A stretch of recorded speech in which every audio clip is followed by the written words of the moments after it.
just the star power, because so many players, so many scouts out here, and I mean these players are projected to go into the first round of the SWBA. So I'm super excited for this team.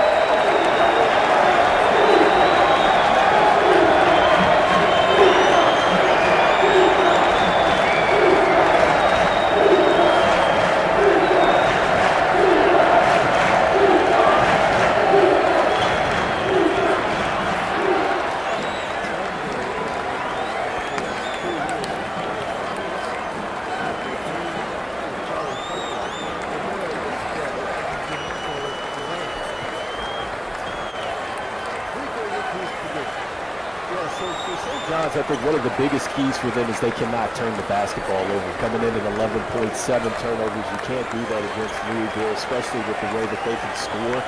So they're going to try to maximize their possessions. You don't want to give them some extra stuff. And with Louisville, my whole thing with them is just, are they who we thought they are? I think that is really the key for Louisville, because at times they've looked good, at times they have not. And so I think it's just all about them putting it together here. And so far they've looked good in the tournament. Can they continue on with the way that they score it?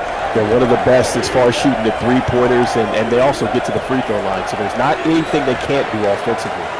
That's a great bucket right there from Louisville. They have the advantage 7-4 right now. 3 seed versus the 6 seed. It's a home crowd here for St. John's with the legendary Rick Pitino at the helm for St. John's, Rico. But Louisville has a great head coach in them as well. And Pat Kelsey, as that was a block, but ruled a foul. You know, and this is one of the things that St. John's does as well. They're right behind Louisville as far as free throw percentage, and both of these teams like to hunt for contact when they go inside. So they're not just trying to get the layup, they're trying to get the defender drawn in to get some contact and get to the free throw line. And so both teams trying to get to maybe some and-one situations, create some extra points that way. And so we'll see which team is able to really dominate in that facet of the game too. At the line for St. John's, it's Jared Quinney from Fitchburg, Massachusetts. Makes the first free throw. Quinney has been a vital part to the St. John's team. He's been the unsung hero when it comes to defense. He's mainly turned into a 3-and-D player for St. John's, but he can force his way into the painted area as well. Yeah, it's funny that you talk about that. I mean, here's a guy that with Quinney, he's a high-level scorer from all 3 levels, but it's all about putting it together. Needs to improve a little bit more in the defense for him if they're going to definitely make a serious run, but he's got the makings of being a two-way player for sure. We'll see how he develops later as this game progresses on. St. John's off the steal. It's Ship. Right hand, a little strong. Shannon the rebound. He goes back up with it with a two-handed slam. That was a terrific display of athleticism. I mean, literally as soon as he came down with the basketball, right back up. So terrific athleticism right there on display. Almost like Newton's Law, what goes up must come down. And speaking of Newton's Law, down the runway, Pooh Lewis. Well, that is one thing that we know Pooh is going to do, and he's going to score the basketball. Terrific shot creator. One of the guys that you should be looking for in this game if you have not seen it. Again, tons of scouts in the building today. 29 of 30 teams scouts in the building for this one. All right, and they're not disappointed with the offense that we're seeing right now. That was a terrific transition game. And Louisville not really known for too much for its defense, but that was some terrific defense there to force the turnover. We've just played 3.5 minutes here opening this one. Bit of a hot start. Quinney goes up off glass, no good. Bit of a hot start here between these two teams, shooting exponentially well here. A couple of misses, but overall it's been good defense and good high-quality shots. Quinney on the fast break, throws it down. I love that. Yeah, we're starting to see both teams really get out into transition, and so loving what I'm seeing here. You can see that Quinney, he's a trash talker. He's already letting Louisville know that he just got to put there. It's funny, too, because, like, Rick Pitino, while he's such an ageless wonder of a coach, also has got the, like, mafia boss type feel to him. Like, he lets his trash talkers talk if they block the wall. Oh, man. Coach Pitino is one of my favorite coaches, man. I remember one of his cassette tapes back in the day just talking about the principles that he lays down for his team, man. And so I just love the way that he coaches up his programs. 11-10 the score as we approach 5 minutes into this one. This first 5 minutes, Rico, just really the feel it out process. See which team has a weaker spot on the court. See if they can find some holes. Is that three is good by Darius Loftus? Well, we know he can definitely do that. He is a three-point marksman, and anytime he gets some space, he can certainly knock down that shot. Quickly, the other end, St. John's responds. It is a fast and furious start to this one here, Rico. Yeah, I'm loving the pace between the two of these teams. Look, if they're not scoring in the half court, they're getting either a steal, getting out in transition, and they're not wasting any time with layups. They are going straight for the dunks, and so I like how they're making sure that they're finishing at the end of these fast breaks and things like that. 14-12 the score. Louisville a chance to take a two-possession lead early in this one. Seems like it's going to be who can outscore the other, but we've also seen some great defense here shown by both these squads early on. I think what it's coming down to is they're playing some good off-ball type of defense for the most part. I think that you're seeing guys get into the passing lane, and so individually we'll see what happens when it gets late. Another three. You see, look, we're both on the same mindset there. It's another three for Louisville. They are just ringing off threes right now like it's a thirsty Thursday. It is a Thursday. There it is. Pooh Lewis has 7 points here early on for Louisville as there's a steal. Ship had his pocket picked, almost like cookies. Quickly, the other way is Louisville. That's a block. Shannon sent that one back. 20. His block from behind.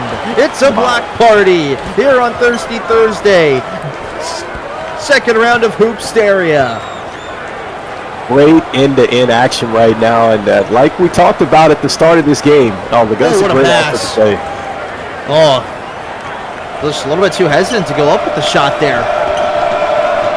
I thought we were going to get a top 10. That's why I just stopped and paused. I thought we were going to get a top 10 from that, but he just couldn't handle it.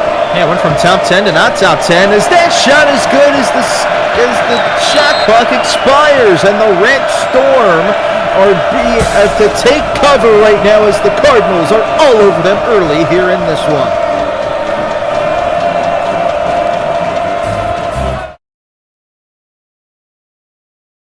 SimWorld Sports is the only place where you can see the game be the game. We at Carnival take our mission to be America's most fun vacation very seriously. So I'm making changes at the top, effective immediately. Mr. O'Neill is perfect for the job. His unparalleled passion and unique business acumen are a tremendous asset. I need those numbers by 5 o'clock today. Duck. Goose. Just hit me on the email, Shaq@carnival.com, and 4 tickets will be delivered to your house first thing in the morning. Who is this? Have you not heard? No. Well, what? CFO. Oh, really? Want to know what else? Tag, you're it. Run! I'm excited for the immediate impact Shaq will make. Come in. President Duffy, I turned the conference room into a ball pit. Marco Polo in 15. Choose fun, baby. Back here at the Garden, the Mecca of basketball. Rico, 8-point Louisville advantage. What have they done well here early on in this one? Well, I tell you what, they're getting it to their star because Boo Lewis has played very well. He's got 7 early. You mentioned that, but he's 3 or 4 from the field, so he's very comfortable at this point. And he's already 50% from downtown, so that is a recipe for some good things for Louisville advancing. So I think that they've done a great job there. For St. John's, they seem to be a little bit slow out of the gate here. It was like that in their first round game as well. What are they going to do to really get themselves to heat back up and get themselves back into this? I mean, granted, 8 points, it's not that big of a deficit, but still, against a top team like Louisville, it's a pretty steep deficit. Well, I like the fact that they have Quinney going. So I like the fact that you have Jared Quinney is going, because that just is going to buy them some time as King and then also Chip actually pick it up as well. Good basket there for St. John's. That could be a backcourt. No, it's not. Ball might have been tipped as it went to the backcourt. Jumper, strong, no good.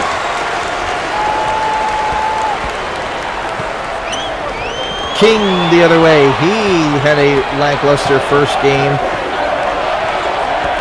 for St. John's, but luckily his teammates picked him up. It was a rough shooting night for Shea King in the first round. Great post move down low. That's no good. Defense played there by Phoenix. And I wouldn't be worried about St. John's being down right now, again, especially with their ability to get to the free throw line, because that always can slow the game down. They just need to settle. That's all it comes down to. King was strong there on the turnaround. Still 20-14. We've played 8 minutes. 3 from the corner. No. Offensive opportunity, though. That one is blocked. Second block down low for St. John's. This time it's Silvio Center. That is good. Elijah Pearl. Here comes the Red Storm. And Sam, that's how defense can turn into offense right there. Immediately the energy picks up for you. Answering right back is Kadarius Loftus. So talented. I love the swagger, too. I love when he gives him the phone home sign as he's making that three-point shot. I love that. Some might say he's got a lot of swagger and the moves like Jagger. I love it. I try my best. 7-point game.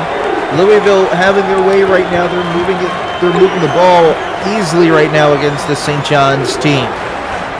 Getting a lot of down screens and things like that, so St. John's has got to make sure that their perimeter defenders stop getting hung up. Oh, he blew right by him for the slam. Pooh Lewis.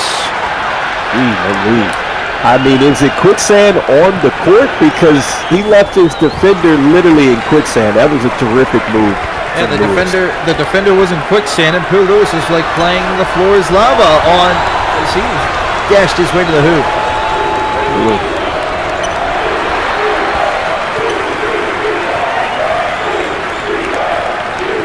Crowd into this one.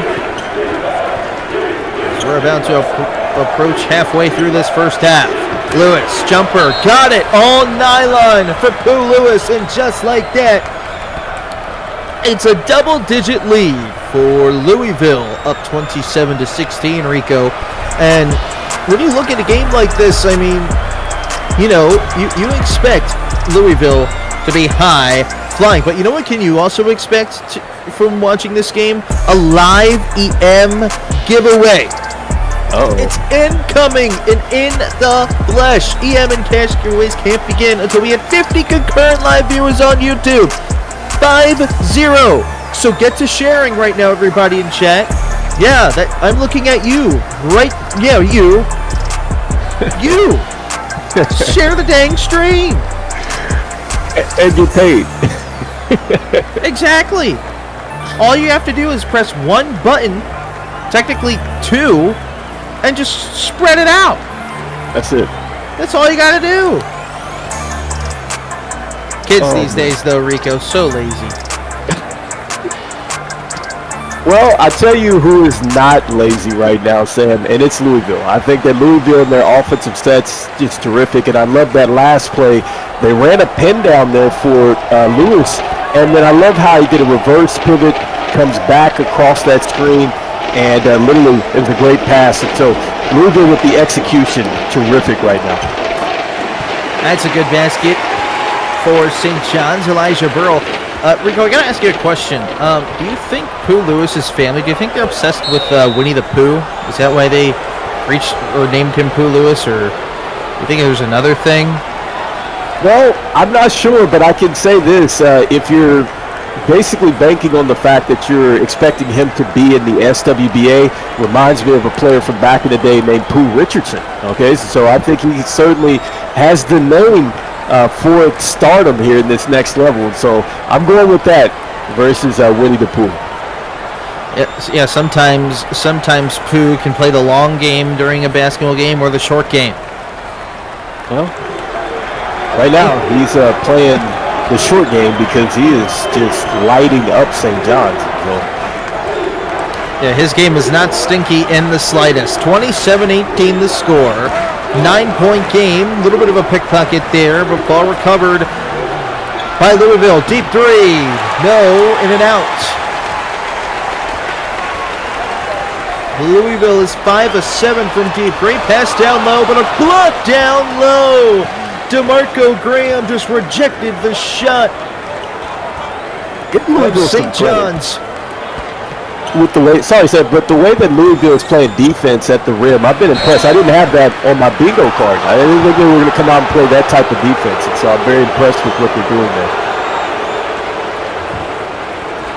Harden will get called for the foul, and Pooh Lewis will go to the line to shoot two.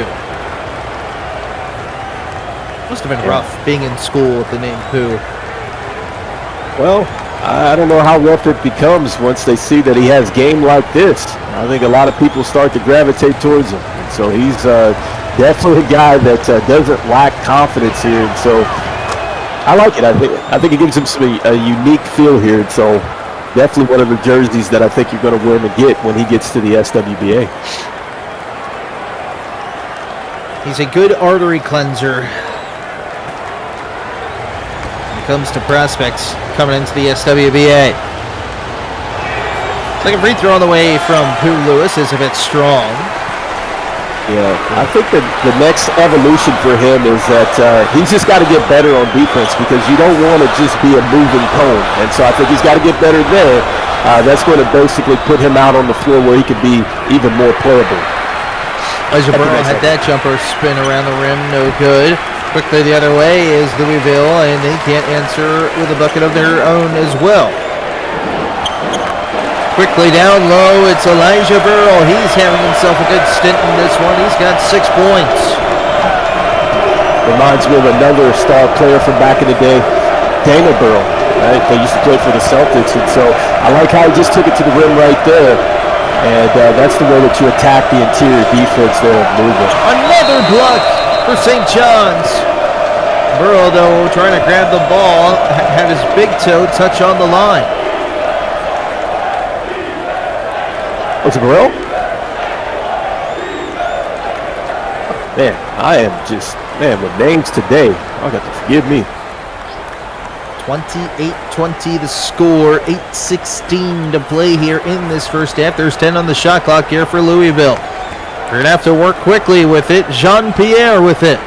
He's got 5 on the shot clock, tosses it over to Pooh Lewis, and that one doesn't go. Second chance opportunity. Lewis goes up, foul. Can't get the ball to go in the hoop. But Center will pick up a foul, and Lewis earned himself more free throws, and the Boo Birds coming out here in this home game for St. John's. Yeah, St. John's has got to play a lot better here because right now Louisville is just getting everything that they want. And so you got to be able to show some type of resistance, and Louisville is just getting to anywhere they want to go on the floor. Pooh Lewis, the talented senior, has really grown over the years as we've watched him play in SimWorld U. And now he's earned himself a potential mega contract going into the SWBA draft. I mean, certainly his draft stock is certainly on the rise. Absolutely. I think that he's one of the guys that I know he's slated to be a first rounder, but he's really just, I think, locking in his position, and there might be another GM out there that says, look, we might want to move up and get him. And so I think that that's what you're looking at when you're talking about increasing your draft stock and you're already slated to be pretty top in this draft. There's a reason why there's a ton of scouts here at this game. The talent level is just on maximum as that layup is good for Louisville. Yeah, I mean, right now, St. John's is on some Olay stuff, all right, because it's just optional defense. You can't be optional on the defensive end. You got to buy in. Olay, Olay, Olay, Olay. What a lay that was by Jay King. Yeah, I was going to say, Sam, where's my guy from the replacements? That's exactly what they needed to play right now from St. John's in this defense. Lewis misses that one, but they recover. Deep three-pointer, in and out. A third chance, no good. Louisville killing St. John's on the rebound board right now. Yeah, you cannot continue to do that. That's a deep three right there. Big time confidence. Take point game.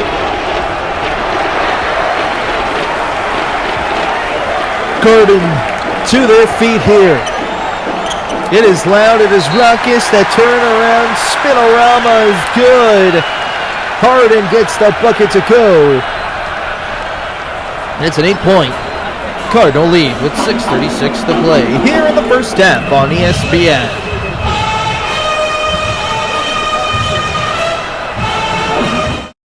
I'd like to order french fries, a burger, and a milkshake.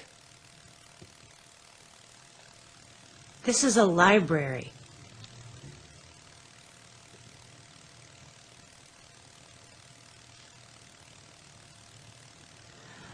I'd like to order french fries, a burger, and a milkshake.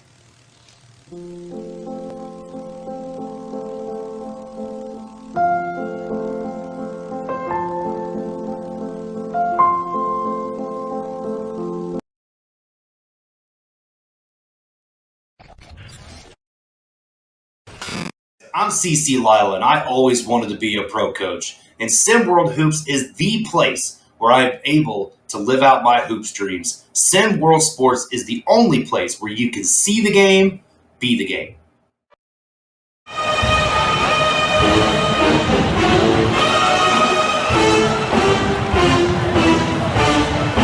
All right, so we're back right now. It's been intense as we got Louisville, man. They're just getting anywhere that they need to go on the floor. We got St. John's really trying to get a stop. But, you know, for as much as they're down, I mean, they're right there in this game. And so hopefully we see that St. John's just shows a little bit more resistance against Louisville here as the timeout gets ready to wind down. So, sorry, Rico, I tried to sprint back from the quick bathroom break that I had, but didn't make it back in time. Starting to leave you hanging there, partner. I got you. I was trying to lead him in. So fill me in. What were you saying here, Rico? Yeah, look, this St. John's has to show some more resistance at the rim, and Louisville's just getting anywhere that they want to. And, you know, the score is not that bad, so to speak, and I think it's just going to come down to just a little momentum turn, and that's exactly what you want right there, a steal if you're St. John's. Harden a steal. He tosses it down low to Shannon. Nearly a turnover there, King, and they're working it around. Here's Harden, back to King.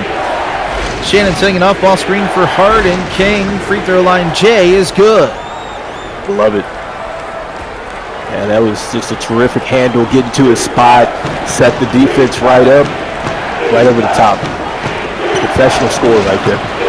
6-point game, 6 to go here. And this second round game, number 3 Louisville, number 6 St. John's. ESPN has Hoop Stereo coverage for you here. That's a good spin move down low by Louisville's Grant. And I mean, he looked like he was just doing a drill in practice, the way that he hit him with a drop step right there. That was professional. I love that. Nice post move. Ship locked down. King, quick three, no. King's release is so quick. And he believes in it too. I love the fact that he's got a ton of confidence when he's shooting that, Sam. I think that's something you got to have as a shooter. Got to have the confidence. Well, yeah, if you don't have a confidence as a shooter, you'll never make any shots. Harden on a rim run. Oh, my goodness. What a block. Goodness gracious. I mean, he just blocked him like he was with his little brother in the backyard or something. That was just, man, terrific timing. Great defense. It is definitely a block party here as we have combined 10 blocks for both these teams. Runner's good. But Steve, that's what I love about St. John's is the fact that even though they're getting blocked like that, it doesn't chive in the way, and defensively they're turning it up right now. So you see that the game score is changing and it's coming right back to it. Steal here by Louisville. And they turn it into points. Still a 6-point game, 4 minutes on the clock. Graham threw the pass behind Loftus. He still picked it up and nearly fell. Battle for the loose ball picked up by Shannon. Now let me ask you this, Sam. For as good as Louisville started, oh my goodness! Tomin interrupting Rico King, flying like an eagle, or flying like a cardinal, I should say. barely hear you with the crowd right now. I was going to ask, are you worried right now with Louisville because, or if you're with Louisville, because you started off so well, and then here comes St. John's? St. John's, you can never count them out, especially with Rick Pitino at the helm. Right pass down low, and a finish out there. Battle for a rebound, picked up by St. John's. 4-point game. Austin 3:16, time to go. Running the floor is Harden, and it's a one-possession game. Louisville called a timeout, and it is loud here in Madison Square Garden. 2-point game, 3:10 to play in the first half.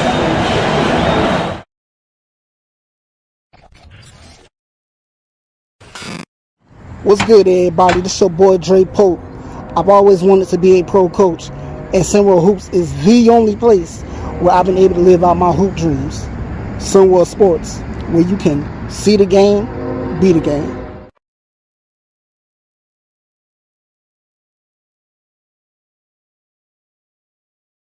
Hey guys, if you're looking for the most immersive sports RPG out there, come join SimWorld Sports. It's the only place where you can see the game, be the game.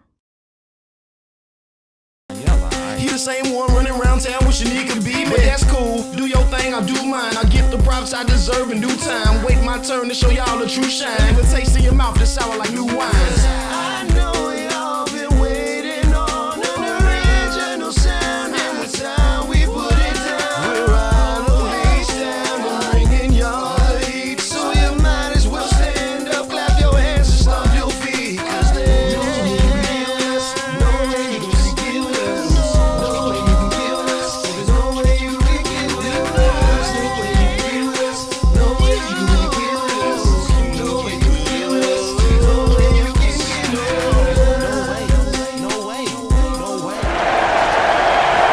Back here at the Garden, 2-point game, 3:10 to play here in this first half. Louisville has found themselves stuck in the mud while St. John's is tearing up a storm right now as Ship was called for the off-ball foul.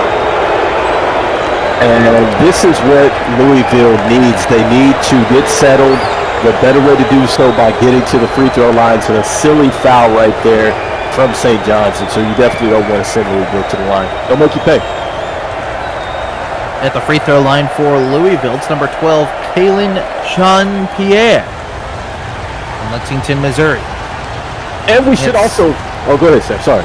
Oh, I gotta shout out his weight and height. Lexington, Missouri kid from 6'8", 198-pound senior. That first free throw is good. I was going to say, Sam, you know, in a lot of ways, this is an interesting game from a coaching standpoint because Rick Pitino used to coach Louisville, now with St. John's. And so I wonder if he's got some extra motivation to get this game. So. Under 3 minutes to play here in this half. One possession game. Ship has been quiet so far to start this one. He turns around, he'll go into the painted area, floats it up nearly, got the end one, but he's earned himself 2 free throws. Terrific move inside, and that's the way that you get going as a scorer. If you can't see anything go down, from the field, you try to draw some contact, you get to the line, and generally they say that once a scorer starts to see the ball go in, that really opens the game up for them. 2:43 to play. Ship makes it first free throw.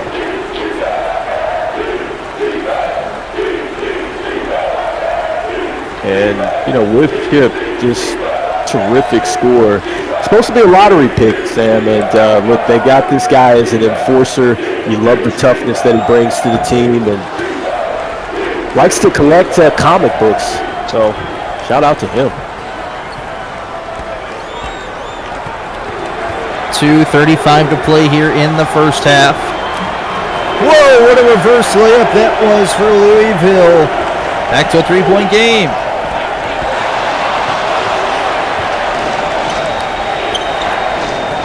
Down the lane. How did he get that? How did he? I thought that was going out of bounds. I don't know how he came over top of two defenders to get to that. That is incredible.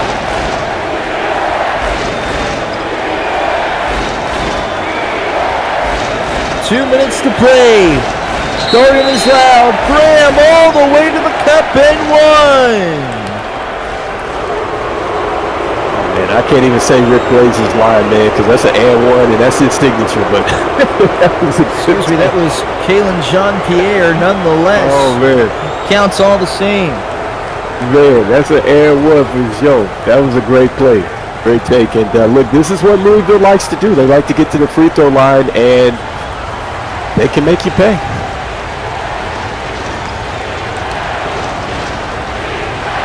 Minutes exactly to play.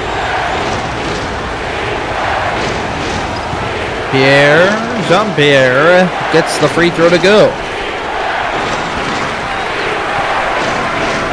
Man, I can barely hear you out there, Sam. You could definitely tell the crowd is picked up here.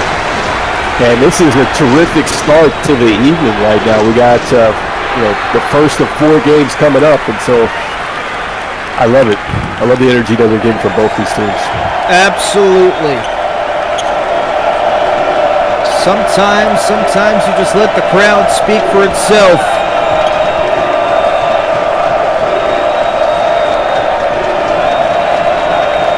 $13 on the shot clock, and so they got to go fast. Gotta go here. 5 on the clock. Quinny has it. Gets it to Ship. With 2, with 1. Ship fires for 3. Got it! With the man in his face. Goodness. Get the umbrella out. That was just wet. What a shot right there. Louisville down the other way trying to respond. Have earned 2 more free throws. Lewis will go to the line. Yeah, that should have been worth 4 plays. I think that came from back there at the hoop stereo side. Letting it go. Good shot. Lewis has had himself a nice first half. Louisville keeping pace with the scoring, but he misses the first free throw. Yeah, Louisville could certainly score with the best of them. Like I said, they were 4th in the country at 78.4, so they will definitely put the ball in the basket. Second free throw, no good. So Pooh Lewis goes 0 for 2 from the free throw line. St. John's can take the lead here. It's a dunk for the lead for St. John's on the rack attack. Center. Watch it in. This place is going nuts. Game has been turned upside down. St. John's leads for the first time. It's louder in the Garden. Wild shot, no. Second chance.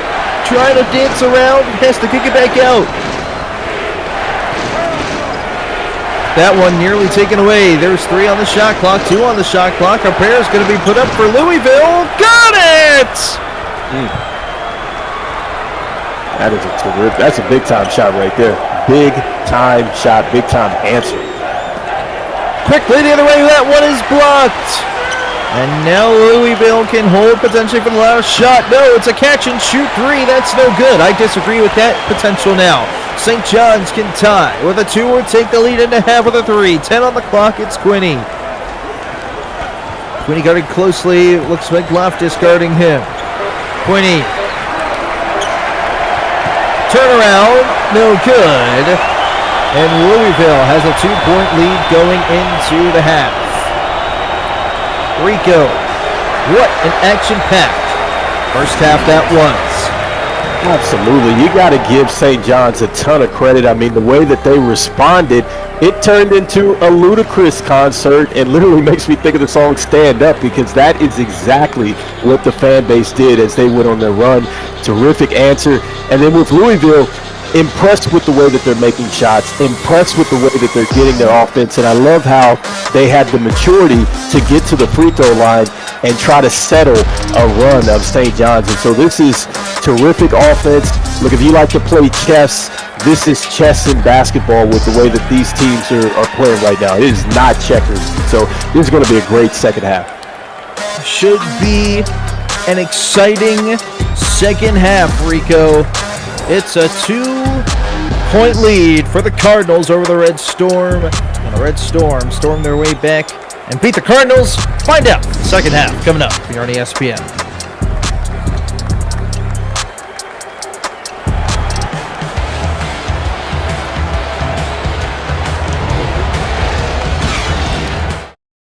Kyrie Irving, Melo. What's up, Melo? Did you hear what Foot Locker is doing with the Week of Greatness? Dropping the freshest kicks as always. They're doing a lot more than that. Instead of using some big-name athletes and celebrities in the commercials, they're using them to do some good in the world. Are you sure? Yeah, Kyrie is me. Carmelo, of course I'm sure. I need to call Anthony Davis. He's gonna love this.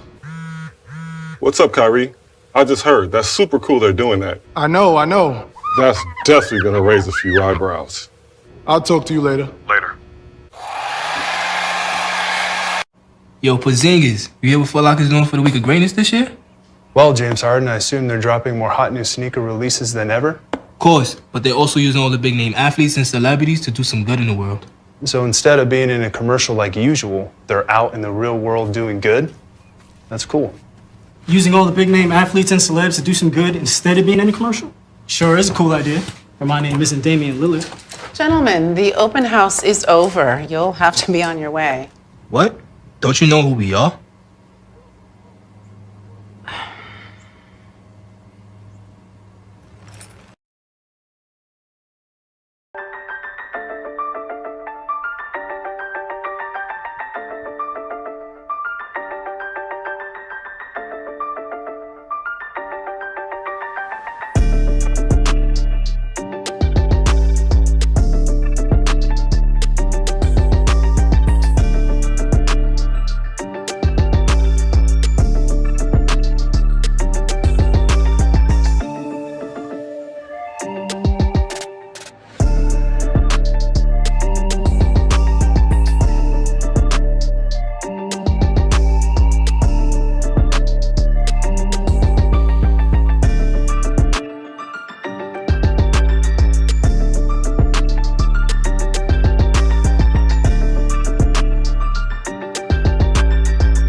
Back here on ESPN, it's a 2-point game.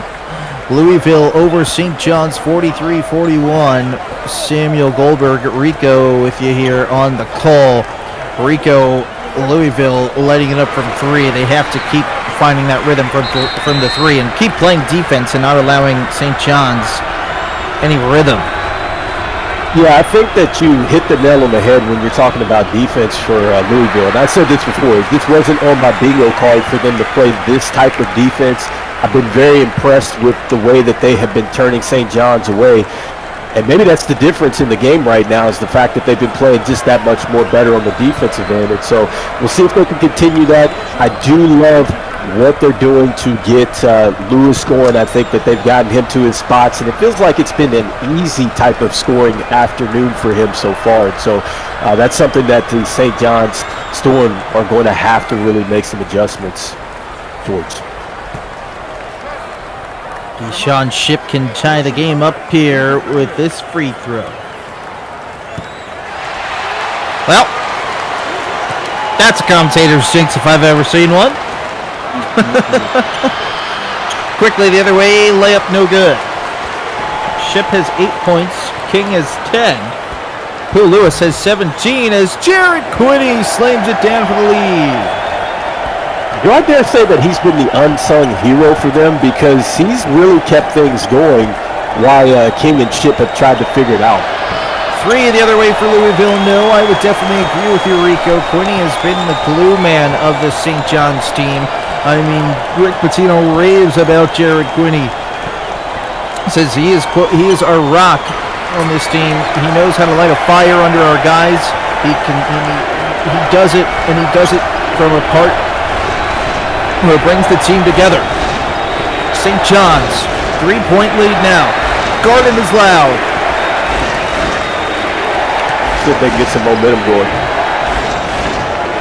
Quinney, great defense on Lewis. To the corner it goes. Wide open 3, top of the key, got it! Wow, Sam, I've been so impressed with the way that Louisville and their shooters have been able to relocate. Because if the action is not there initially, oh, that's a great backdoor play right there. And a good finish. St. John's right back at Louisville. It's a terrific game. Going back and forth right now in this one.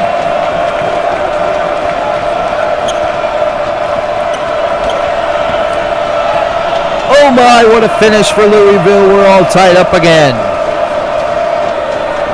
I think is it safe to say that this might be the best offensive game that we've seen in the tournament so far? I think between these two teams, the offense has just been terrific. Absolutely. They're matching each other bucket for bucket. Quinney, that one no good.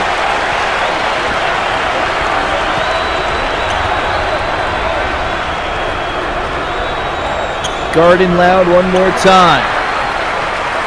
Louisville trying to find a bucket. Double team. Loftus a 3. All nylon. Now, why would you leave the window open on that? I mean, he's the best three-point shooter on the team.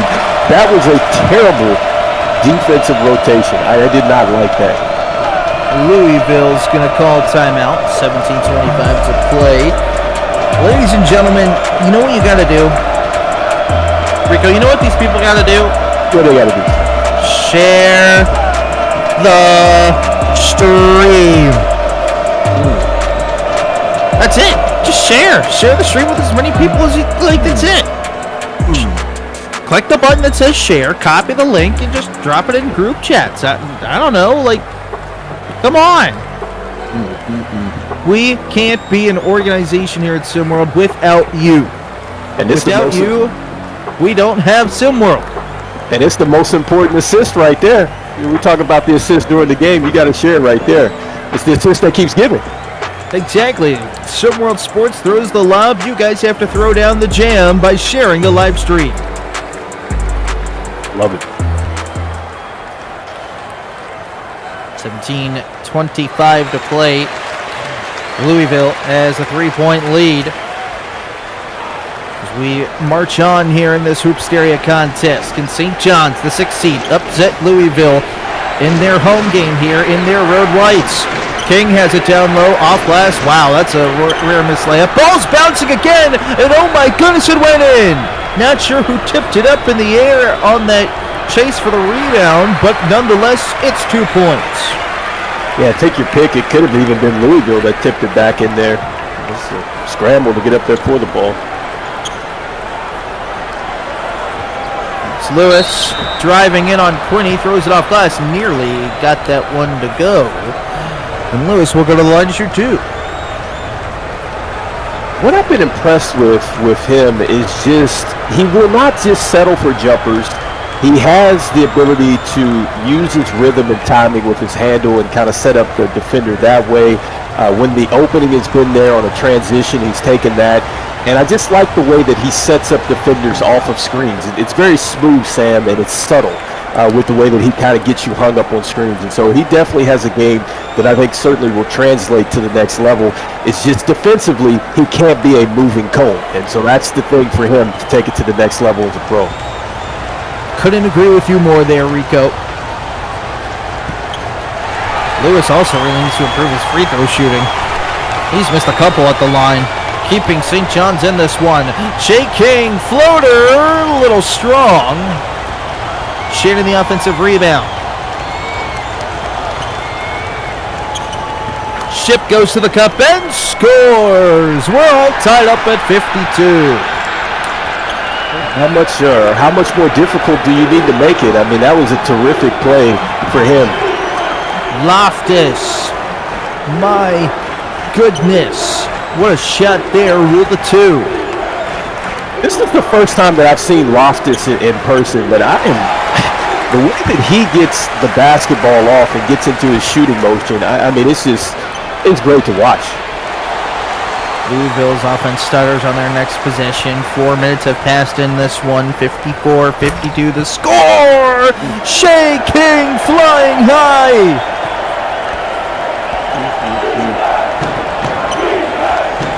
Wow. Finger licking good. And is this your king, right? This guy is showing up right now in the second half. Lewis driving in on Quinney. Lewis is going to go up off glass. No good. Shaving the rebound. Oh, nice move. Here's Ship. Double team coming. Passes out of it. They got a wide open man in the corner. They don't see it though. King steps back. 3 on the way. Oh my goodness.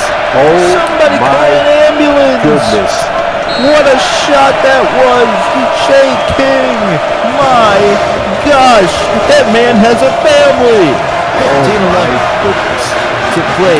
St. John's leads by 3. Every time someone swears, you put a quarter in it. Who gets the money? I don't know. We'll use it to buy something for the office, like a case of Bud Light or something. See the game, be the game.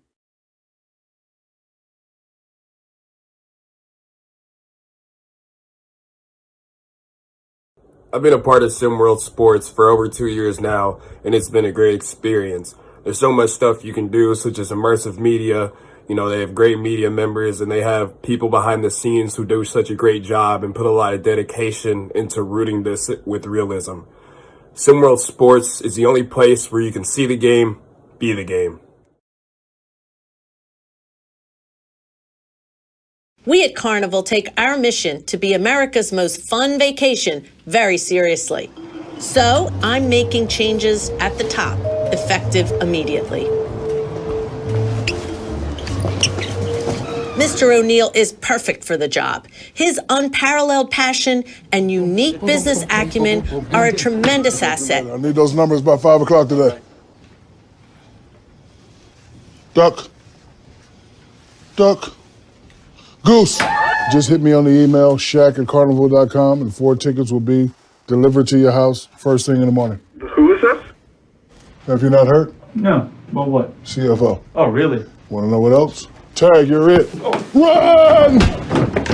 I'm excited for the immediate impact Shaq will make. Come in. President Duffy, I turned the conference room into a ball pit. Marco Polo in 15. Choose fun, baby. Here at the Garden, back here on ESPN. Bright lights, stars showing up, literally and figuratively, sitting front row and on the basketball court. And this is probably the best offensive game that I've seen so far in the tournament between two teams. I mean, they are letting it fly, and the way that they're scoring has been in so many different ways. It's just been pure basketball on both sides, man. I love it. Stolen away by King. King guarded closely by Loftus. Gets a screen from Quinney. Notice how Loftus is guarding the right side. Shea King's specialty is going to the right side. Here's Ship. Dribble handoff to Quinney. King has it. Loftus all over him. King flies high for the slam. Wow. I love how he just maneuvered through the screen there. He got the defender in jail by putting him on his hip and took him right to the basket and dunked on him. That's just terrific patience right there. 5-point St. John's lead. Graham is called for the illegal screen as this building continues to erupt. Home game here for St. John's. Shaking, coming back to college, former G League player, letting it up here for St. John's, just like he's done all season. It's showing too, Sam. You could tell with that last move. I mean, that was a professional move right there. King is on a rack attack again. Wow. Once again, getting the defender on his back and taking him right to the rack. I'm just loving the way that he is just orchestrating the offense right now. One up, no good for Jean-Pierre. He'll go to the line. Issue 2. If you're Pat Kelsey here, Rico, where do you go here for Louisville? You now find yourself down 7, the largest deficit you faced this game. And it just seems like Louisville's just stuck in the mud. Well, the first thing that they're doing is they're getting to the free throw line. This is, again, a plus. We've been talking about this. And so if you don't have to settle for the three-point shots, I know that it's pretty to watch Loftus and these guys knock down these shots, but you can go inside. You're clearly being able to get to the free throw line. So I'd say let's go ahead. Let's get to the free throw line. This is going to slow down St. John's. Now they're going to have to go against a set defense. That might help you right now because King is on a heater, and every time that you're missing and he gets it into transition, think of it as a running start at your defense. You don't want that. Absolutely. Rico always coming in with a fantastic color commentary analysis. Best in the business at what you do. Appreciate it, Sam, man. I'm glad that somebody has me here, so I'm just glad that I can share. St. John's, can they respond? It's a 5-point lead. They need to get the ball moving, and that is not gonna do it there as Elijah Burrell gets called for the charge. And so, look, Louisville just made some free throws, right? You got a set defense. You got a defender giving up his body there. So now you get the ball back. And now what I'm saying, if I'm Louisville, let's see if we can get inside. Let's see if we can draw a foul. Didn't like that shot. Absolutely. St. John's is forcing Louisville into some tough contested shots. It's paying off right now. Off glass, no good. That's a wild one right there by center. Patino livid on the sideline. They didn't have to take that shot either, so some bad shots the last 2 possessions. Louisville answers with a jumper. Back to a one-possession game. And that was a nice play right there because he saw that the defense was rotating, was going to meet him at the rim. He stops before the free throw line, pulls up, knocks down the shot. It was a good play recognition right there on the fly.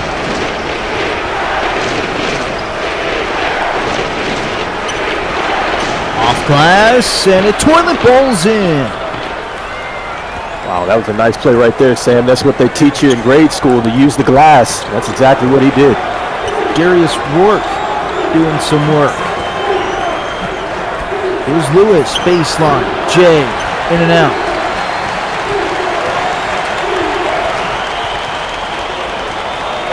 Quickly running the floor, St. John's. Off glass, kiss it off the window. Silvio center. And the Cardinals are going to call timeout. It's 11:56 to play. Down by 7. Can they come back? Find out here on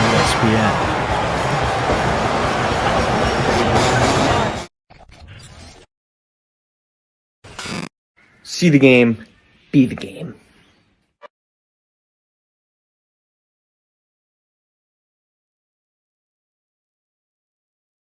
SimWorld Sports is not just a game. It's an entire world. SimWorld Sports, the only place where you can see the game and be the game.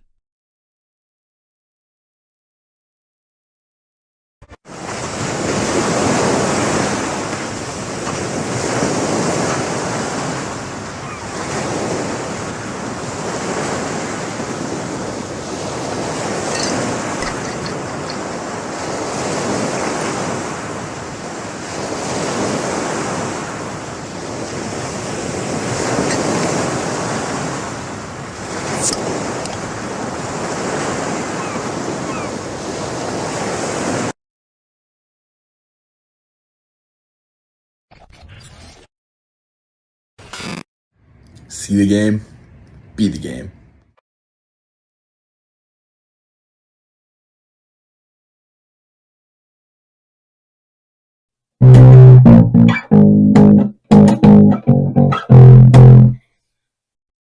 Yeah, you know the deal. You know it's your boy Maestro. Just giving you a chance to say, hook up with us here in SimWorld Hoops. Do your game. Think you got the brain, be the coach. Think you got the game, be the player. Want to hang out and just party and let's get it done together and have some fun talking about ball? We can do that too. You know the deal. See the game, be the game.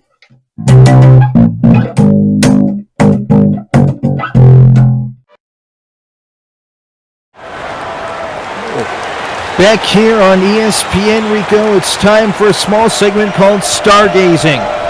Stars coming out here to play, Rico. Tell us about it. Absolutely. I'll tell you what, man. This should be the movie Star Trek because you got King, he's got 23, Ship's got 10. On the other side of the stage, you're looking at Loftus, he has 11, and then you have Lewis with 22. And so these guys are matching each other toe to toe. This is exactly why we are seeing such a great offensive game from both teams. Thank you for that Stargazing segment. If you want to sponsor the Stargazing segment, please reach out today, SimWorldHoops.com, to discover more about sponsorships. 7-point game.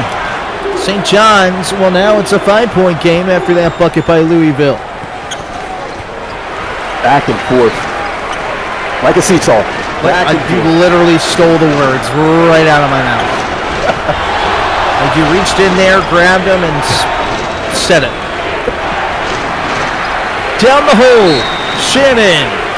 No, they'll get 2 free throws.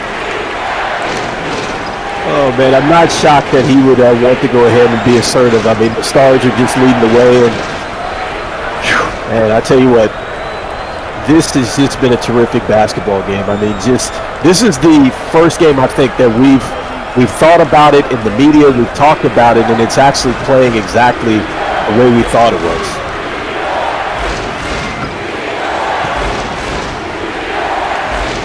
First free throw good by Shannon.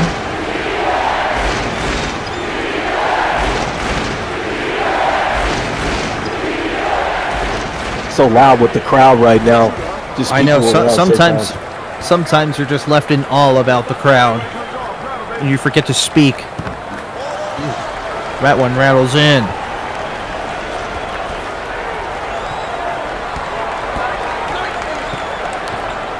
Loud again one more time as the Garden.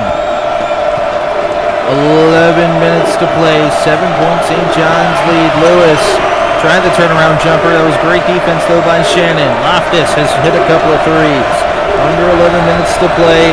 67-60 the score. On a rack attack and slamming it down was Pooh Lewis. Woo! That was nice. Yeah, nice stuff right there. 5-point game, 10.5 to play. It's Ship. No lead is safe. No lead is safe, Sam. I think that even if Louisville is down 7, 8, 9 points, I think that they can make that right back up. Harden has it taken away. Loftus wide open. Oh, he missed. Offensive rebound. Put back in. Unbelievable. Unbelievable performance. I mean, if I'm the GM right now, I might be thinking about how do I get up to get him, okay? Because he's just putting on a performance right now. And so we talked about it with these scouts right now, Sam. It is just wild in the Garden right now. Pooh Lewis, 26 points in 26 minutes of action. Speaking of action, we got more action coming up after this game. Iowa and Auburn. That should be an instant classic on ESPN. Rico, your thoughts on this game? Yeah, so Barkley James, that is the guy you want to watch for. I mean, the way that he has a jump shot too, the range that he has coming in there with the 16.2 points a game, that this guy, he is must-see TV, along with Lamarian Sherwood, right? Because Iowa is a totally different team. And Sam, if I'm a betting man, I think I might start to push it all in on Iowa because they are going to be a tough out. Can the black and yellow beat the orange and blue? You'll have to stick around on Hoopsteria here on ESPN and watch that fantastic game. Yeah, that's two more after that one too. So those are going to be going anywhere for a while. Shea King for St. John's, lighting it up from the floor. He's got 23. Pooh Lewis is 26.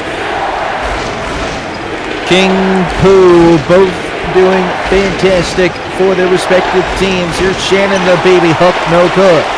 Great defense down though by Grant. Yeah, it was good defense. He rushed it just a little bit, but man, that's tough. Off glass, no. Still a one-possession game here, approaching 9 minutes to play. Quinney. We've yet to see him pull off one of his spectacular jump shots, something he's so good at. Shannon! Oh, wow. Baseline slam! Oh, wow. Wow. That This was an place incredible move. is going crazy, Rico. I don't know if you were talking or not. I cannot hear you. This place is on their feet after that slam. Lewis can't answer. My goodness. I love that move along the baseline. Oh, what a pass down low to Shannon. Can he finish the play?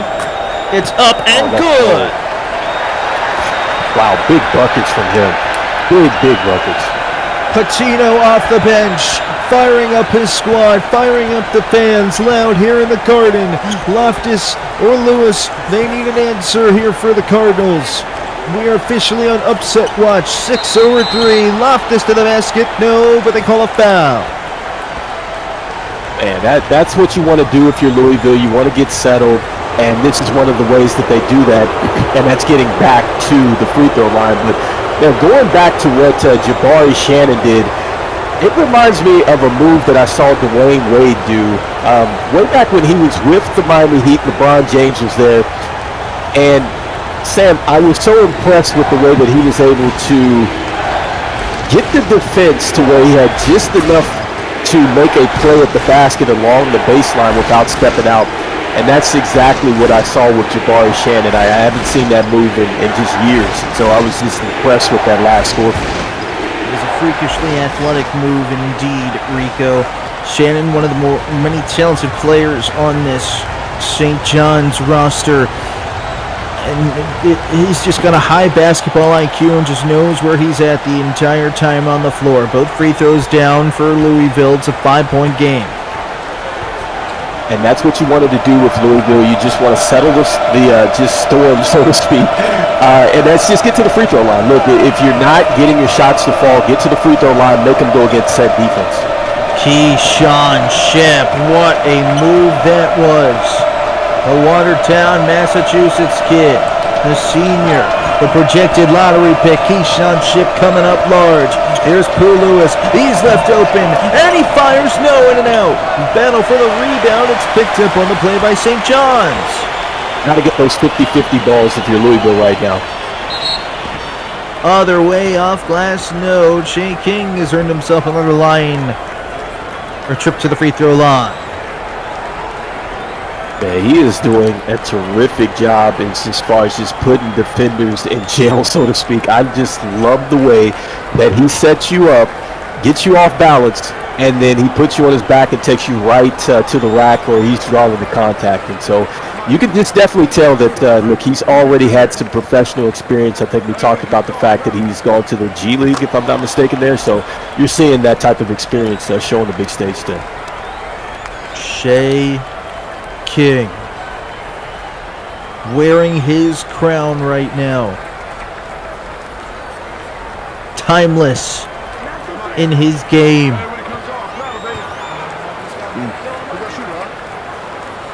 See if he can make this one. This is huge. Second free throw is all nylon. 9-point game here. St. John's leads. 25 points away from 100. Louisville's got some work to do. It starts here with 7.5 minutes to play. Here's a three. Loftus got it. And Loftus with his mechanics, I'm not going to say he is Ray Allen, but he reminds me of Ray Allen. Got a chance to look at him in person. And, man, I just like his stroke, man. It's smooth the way he releases the ball. He just might be him. He's him? Oh, wow. I know that. Here's Ship. Gets a screen from Shannon on the pick and roll. Ship down low, kicks out. 4 on the shot clock. Got to make a move. Ball is loose. Picked up by Louisville. Quickly the other way. It's Pooh Lewis. Pooh Lewis up. Oh, nearly got that one to fall. He wanted it. Didn't get it. 2 from the free throw line. I was going to say, is he a little banged up after that play? It's just a good, hard, postseason foul right there. I don't think that he necessarily liked it. Looks like he's trying to shake it off here, Sam, but it's been a great game, man. That's all I can continue to say, just a great game. Looks like he got hit on his way up in that right quad area. Well, let's see if that's going to be an issue right moving thigh, forward. sorry. Looks like he's shaking it off. That's a good sign. Yeah, you can definitely tell he's chatting a little bit there, so I don't think that he necessarily liked that foul. But, look, this is just 2 teams playing hard. As Rasheed Wallace would say, just 2 teams playing hard, my man. Second free throw good by Louisville. It's a 4-point game. Under 7 minutes to play. Trip to the 16. On the line. St. John's. Big time 3. Terrific down screen. I love the play call right there. Loftus, can he answer? No. That one was forced. You can't force right now if you're Louisville. You can't press. I know you're down with 6 minutes to go. There's still a lot of game left. Here's a 3. Ship. Got it! Holy Ship, what a shot! Oh, wow. Well, who needs a plane when you got a ship? Right now, they'll ride them to the finish. Little runner is good. Quickly the other way. St. John's trying to stay on that gas pedal. 5:42 to play here. A trip to the 16 on the line. Here's a 3. Short.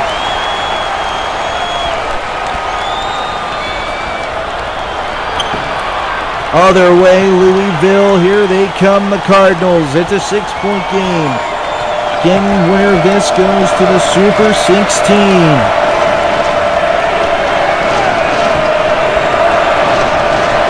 Ball is loose, picked up by the Cardinals. Things are falling apart here for St. John's. Lewis kicks to the top of the key. Loftus is wide open, not electing to shoot the 3 there. Might have lost a little bit of confidence. It goes to Lewis. He's open for 3. Bingo! I was just going to say, Sam, they went to the zone, and I was going to say that's just not something that they've done really all afternoon, and they got burned right there. Big time 3 by Pooh Lewis. How can St. John's respond? Shaking no.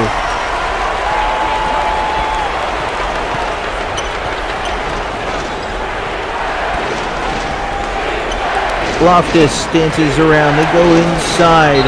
Oh man, what a play right there by King to knock that away from Grant. Yeah, there's good defense inside. So I think that Louisville has done a terrific job as far as just getting settled. They haven't got flustered when they were down. And so I'm loving the response. I think that even their response has probably been one of the best that I've seen so far in the tournament, because a lot of teams would fold like a lawn chair, but not Louisville. Jumper's good. Pooh Lewis again. What a game this kid is having. I tell you what, Sam, it's like if you watch the horror movie there, Michael Myers. That's what the music is just constantly playing when Lewis has the ball in his hands. Like you know something's coming, and there he is again. 35 points for Lewis. That one in and out. Here comes Louisville. They're in the midst of an 11-0 run. For the lead. Got it! Louisville leads late into this one. 3.5 to go. Wow, you Super got 16th spot on the line. St. John's, no. what a game. The grit and determination from Pat Kelsey and his Cardinals have willed themselves back into the game. This to extend the lead. Oh, nylon! What a shot! Yeah, St. John's might have to think about it right now, because now suddenly you're getting late on the closeouts, and Louisville, they can knock down shots. This has been a terrific game. Mikel Jolly Harper has extended the Louisville lead to 3. We're coming in for a photo finish here at the Garden. Simworld, Simworld, Simworld, Simworld, Simworld, Simworld, Simworld, Simworld, Simworld, Simworld, Simworld, Simworld, Simworld, Simworld. It's a place where average Joe can work on his craft and grow. Say you the new magic, yo. Well, why you ain't passing, though? Better get you a basket, bro. Cause this ain't no Madden, no. This is real ball life from prep to pro. Come on, Park, this ain't no fashion show. It's the opportunity for you to be the one to shoot the 3 in the clip. Game on the line. They like, who is he? Must be the 2-3 or 2-4. The 1 twice. Coach saying do more. Scouts like that boy nice. Drive up the price. Push up the stock. Build up your name. Stir up the pot. Piss off the eye. As a player or a coach, here it is, dog. Simworld. This is your shot. Yo, yells. Simworld. You know your boy gotta get some of this, right? Simworld. Rick Blaze. Simworld. Ladies love. Let's go. I be on some ballers. Trying to get my hands on a scholarship. Pretty young thing already knew my name. Said she wanna try out on the scholarship. Hold up, let me PG it. Porn go past, but you know I'm gon' do it. Podcast fast, big Bob on the snacks, and you know I'm in my bag when March can't beat it. Baby, I be trippin' with my folks tippin'. Shot out to the ballers, no bull like I'm Pippin. Rick Blaze hit him with the freestyle. Sim World hoops, man, them boys wild. Simworld, Simworld, Simworld, Simworld, Simworld, Simworld, Simworld, Simworld, Simworld, Simworld, Simworld, Simworld, Simworld, Simworld. And then when their lead expanded, they turned into a highlight machine, except for the problem was there was no film in the camera. Back here on ESPN, we're under 3 minutes to play. Rico Samuel Goldberg coming in for a landing here at the Garden. Who wants it more? Pat Kelsey and his Cardinals are out-dueling Patino, and the Reds storm up before that three. Stop. The shot making, incredible. 2.5 to go. That one in and out. Kelsey and the Cardinals in the bonus. Patino not in the bonus. Ship to King. King drives. Oh boy, lots of contact going up. Are they going to rule this a flagrant? There was lots of contact to the head and neck area of Shea King. It's not going to be a flagrant foul. Shea King was holding his neck a little bit after that. Good hard foul, the same thing that we saw on Pooh Lewis back there a couple minutes ago. And so these teams are just competing their tails off right now, Sam. And this is. I mean, I just hate to see that somebody's going to have to go home. And so I know that there's going to be a lot of emotions at the end of the game, but this is the type of game where you wish you could just run it back. I mean, these kids are just going after it today. Shea King gives St. John's the lead back 85-84. Incredible shot making, man. Just spot to the Super 16 on the line. Second free throw from King is all nylon. Gotta play some defense here. What will Kelsey draw up? I imagine this is going to go to Pooh Lewis. He's open for the tie. Money! And it's 7-11 out here, Sam. I mean, just 24 hours a day, 7 days a week, he is open. Lewis approaching 40 points. Under 2 minutes to play. Down low is King. Turnaround Jay. Around and out. Quickly the other way is Loftus. He'll pull up the midi. Good! That is beautiful offense right there. I love how he got to his spot, slows up, doesn't over-penetrate to the lane. Nice pull-up right there. Louisville leads. King a 3. Bounced in and out. Under 90 seconds to play. Jolly Harper. Lewis, Loftus, he lost the basketball. Keyshawn Ship going the other way. Approaching 60 seconds to go. Shannon back to Ship. King will launch a 3. No shorts. He pushed it. It's Pooh Lewis for 40. No. King the other way. This game is crazy. King for the tie. He's fouled. Oh, what an incredible play. I mean, I think he was going for the dagger, a player go. But to get it back and get to the free throw line, both of these teams, they were 5th and 6th in the country as far as free throw percentages. And it's coming down to that as we head to the finish line. Shea King has been huge for St. John's. Can he put 2 more in the hoop right now? First one on the way is good.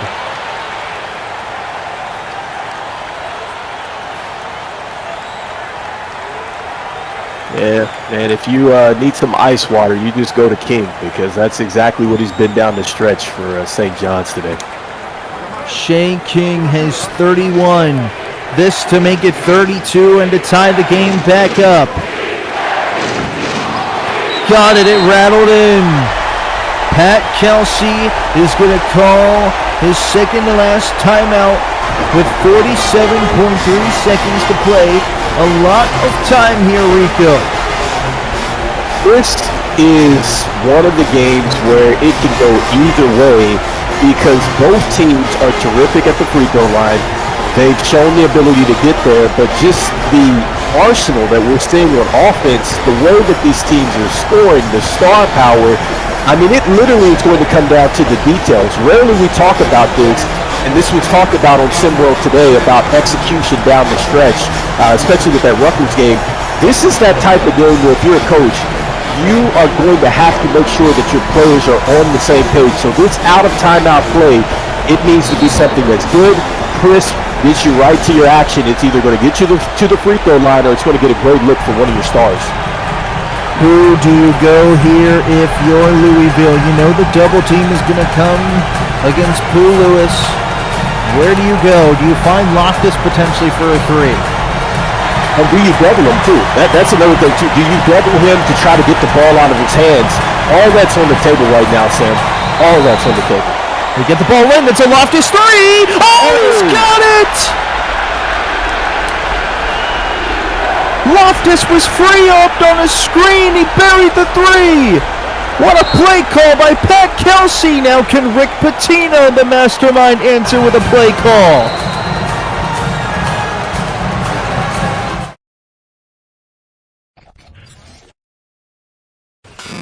There's no better time than now. See the game. Be the game.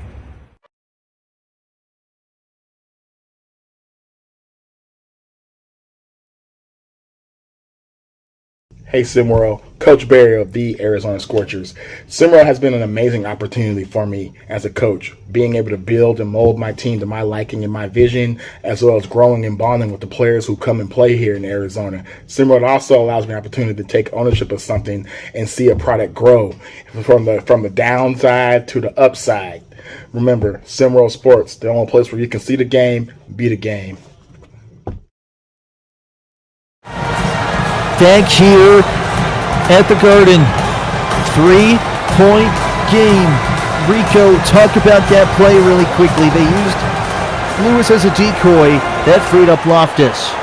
Yeah, that was excellent play execution out of the timeout. I love the fact that they got St. John's thinking about P. Lewis, and then they totally forgot about Loftus, who slipped out the back door, and you cannot leave the window open because he is going to get you every time. And so that was a terrific play call. Now, here's where St. John's is going to have to execute. They have the stars to do so.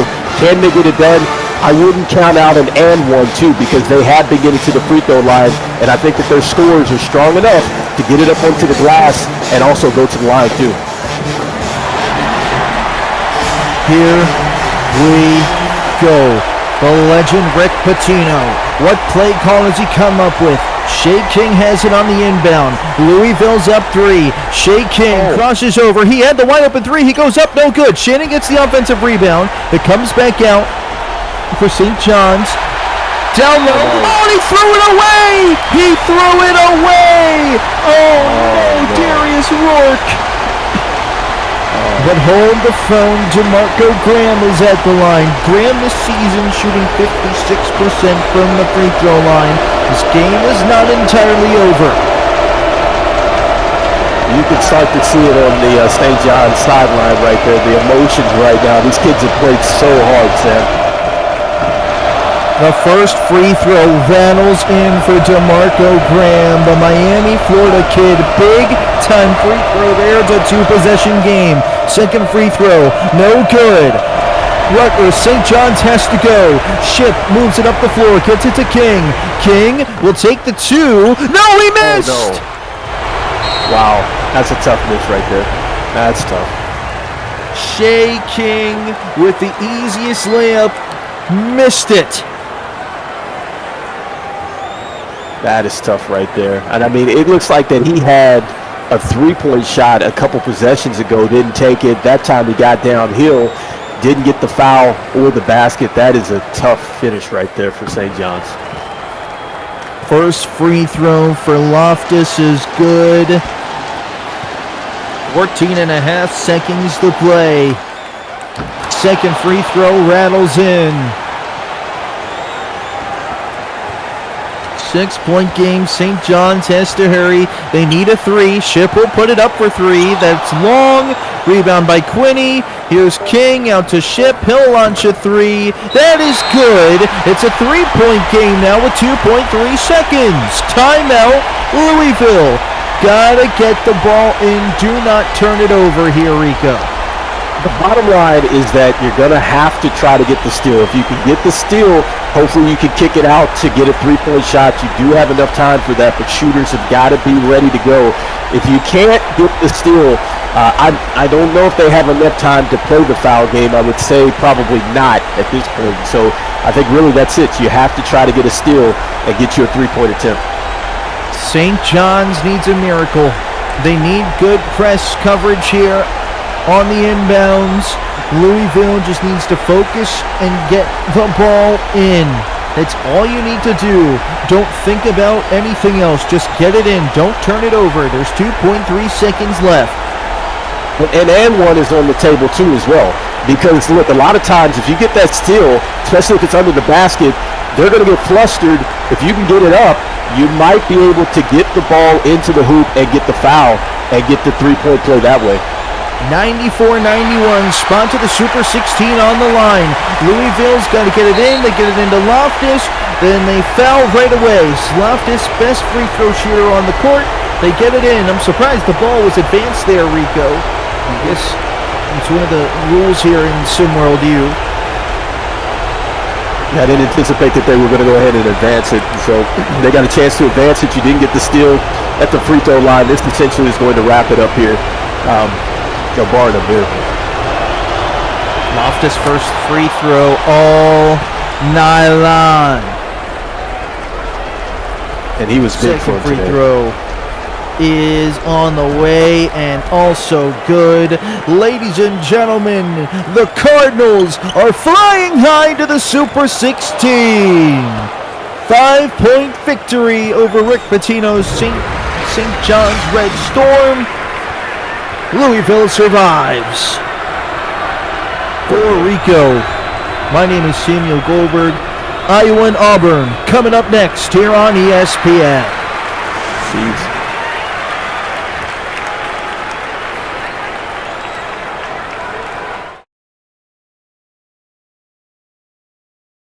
See the game, be the game.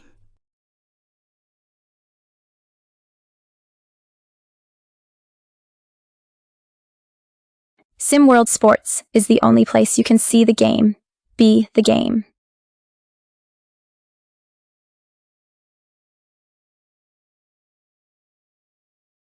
SimWorld Sports is the only place where you can see the game be the game. Now she's got on a thong. I drop my towel and step out and I am playing my song. When the hook rolls around, you know what's going on. She's so down. She's my slave. She pleases me in every way. All I can say, nobody can do me like she do. She's so fine. I can't get her out of my mind. I can't get her out of my mind. There is a day that goes by that I'm not thinking of her. 'Cause she's my super lover. My super lover. My super lover. So down. She's so down. She gives me all the love I want and I need. Knows what it takes to please a man like me. She's everything I could ever ask for.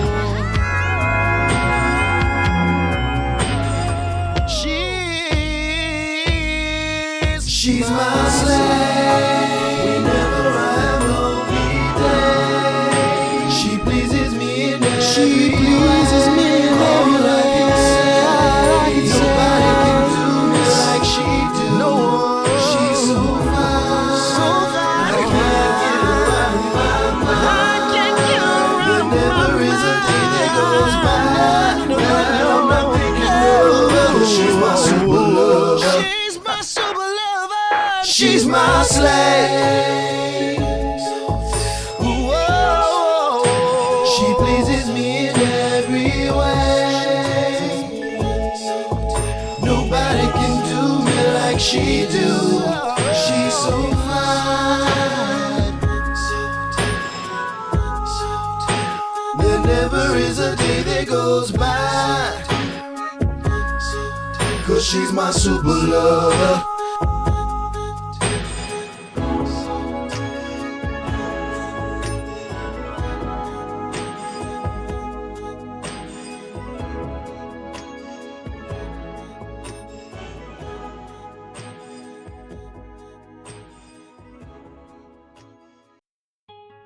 Summer Kid season.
Hello, everybody, and welcome to the Kathia Center here in Miami, Florida. We have Hoopsteria Round 2 action here as the number 3 seed Iowa Hawkeyes are in town to face the number 6 seed Auburn Tigers. I'm B-Ron, and joining me tonight is Marsh. And Marsh, it is good to be here with you again, my friend. There is a lot on the line in this one for both these teams. There sure is. There's, you're facing the challenges of years past. If you're Iowa, you're trying to make it back. This is the spot that you lost in last year to Gonzaga. You're trying to make it into the Super 16 for the first time in a decade. For Auburn, you're trying to keep things rolling. Of course, Auburn's still kind of getting revenge on the upset in the opening round last season to North Texas. So a lot on the line for both squads in what should be a really entertaining matchup between two teams that operate ever so slightly differently. Ever so slightly differently indeed. The Iowa Hawkeyes are led by their big man in the middle, top 3 projected overall SWBA draft pick, senior Lamarian Sherwood. And also surrounding him is point guard Josiah Cohen. The other 2 guards are Stacey Van Arsdale. And the forwards are Devonta Feliz and Ryden Robinette at power forward. For the Tigers, they are led by one of their phenomenal freshmen, Barkley James, at shooting guard. The other guys around him are fellow freshmen Beverson Patches at point guard. The forwards are Castile Atkinson and Rowan Beer. And then the man in the middle is Poncho Harwick III, another freshman. And there's Poncho Harwick III scoring the very first basket of the day for the Tigers. A poor decision there by Sherwood trying to reach in there and force a steal, but we're looking at two teams. One, Barkley James for Auburn is the catalyst of that offense. For Iowa, how quickly and how often can they get Lamarian Sherwood involved and utilized? I mean, he's just been dominant all season long. Fantastic big, arguably the best player in college basketball. It's going to be big. They're going to need him to carry these Hawkeyes. It sure will. Castile Atkinson doing what he does best, swatting balls into the stands. We've seen him do a lot of that over the course of the season and the Hoopsteria run for the Tigers so far as well. That is a matchup that I'm looking forward to seeing. So how do Atkinson and Sherwood match up when they do get onto each other at some point in time? And how does the freshman Poncho Harwick handle Sherwood as well? Yeah, no one's really been able to contain Lamarian Sherwood all season, and that was as evident as anything in Iowa's stretch of games without him when they went 0-5 as a second straight bucket inside. So it's going to be really important for this group to try to find a way for Auburn to try to impact the game while avoiding the impact of Lamarian Sherwood. Exactly, and Barkley James, he knows that. I spoke to him before the game, and I asked him, what's it going to take to beat this Iowa team being led by a potential player of the year candidate in Lamarian Sherwood? And he said it's going to take my team. We're like that. I don't get cocky very often, but this one I know we got it.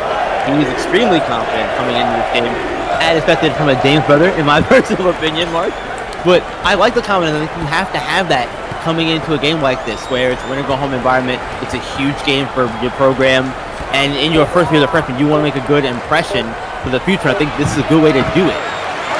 It's certainly a family that doesn't lack confidence in themselves, but you do, as a 6th seed in an Iowa squad that really surged late in the year, one of the toughest finishing marks in the season when you dealt with Arkansas, Kentucky, and Alabama in that stretch. And they rose to the occasion, and that's the type of stretch of games and the caliber of opponents you'll have to beat here in Hoopsteria, and Auburn trying to take the next one down with Iowa. Absolutely, and Marsh, for all the talk of upsets in the first round here, we've seen these games here, these last couple of games, be very, very competitive, very good to start the second round of Hoopsteria. It feels like things are somewhat settling in, even if there's an unconventional look across the bracket in various spots. Well, the St. John's and Louisville game is an instant classic, and it goes to show just how impactful teams can be, and there's how impactful. They got to find a way to get Lamarian Sherwood the basketball just a touch more. Yeah, first basket of the game for Iowa, coming about 3 minutes into it. And is that a concern here early if you are Frank McCaffrey? I don't think so. I mean, Iowa's going to play at the pace they're going to play at. It's a team that likes to play up tempo. I just think they've done a poor job of getting the ball to Sherwood here in the first 3 minutes of action. And there's Barkley James hitting a deep three-pointer, extend that lead to 7-2. The Tigers. To the side, both the James is fired up, rightfully so. Right back. Remember those pesky squirrels? Uh-huh. Well, I trained them. Fun! Squirrels cutting coupons. Yep. It's gonna save us a ton of money and time. I love your brain, Bob. Me too. Enough! Your tyranny ends now, you filthy humans! Nut up, my brothers! You seem so cool! Yeah! Ow! The day of the squirrel is upon us! No! YOLO! Oh, burn my head! Oh, God, it's mating with my mouth. Mommy! Get it off!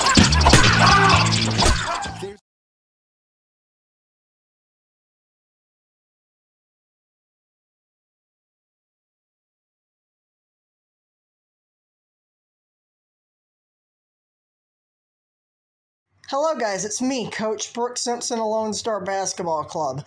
I always wanted to be a head coach, and SimWorld Sports is a great community that allows anyone to be a head coach.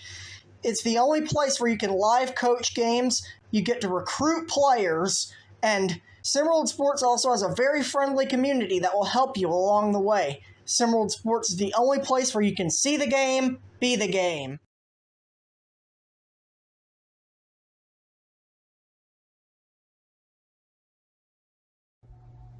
See the game, be the game. Welcome back, everyone. 7-2. Auburn out in front here. Slow start for the Hawkeyes. Sherwood only having 2 points. The only 2 points on the board for Iowa so far.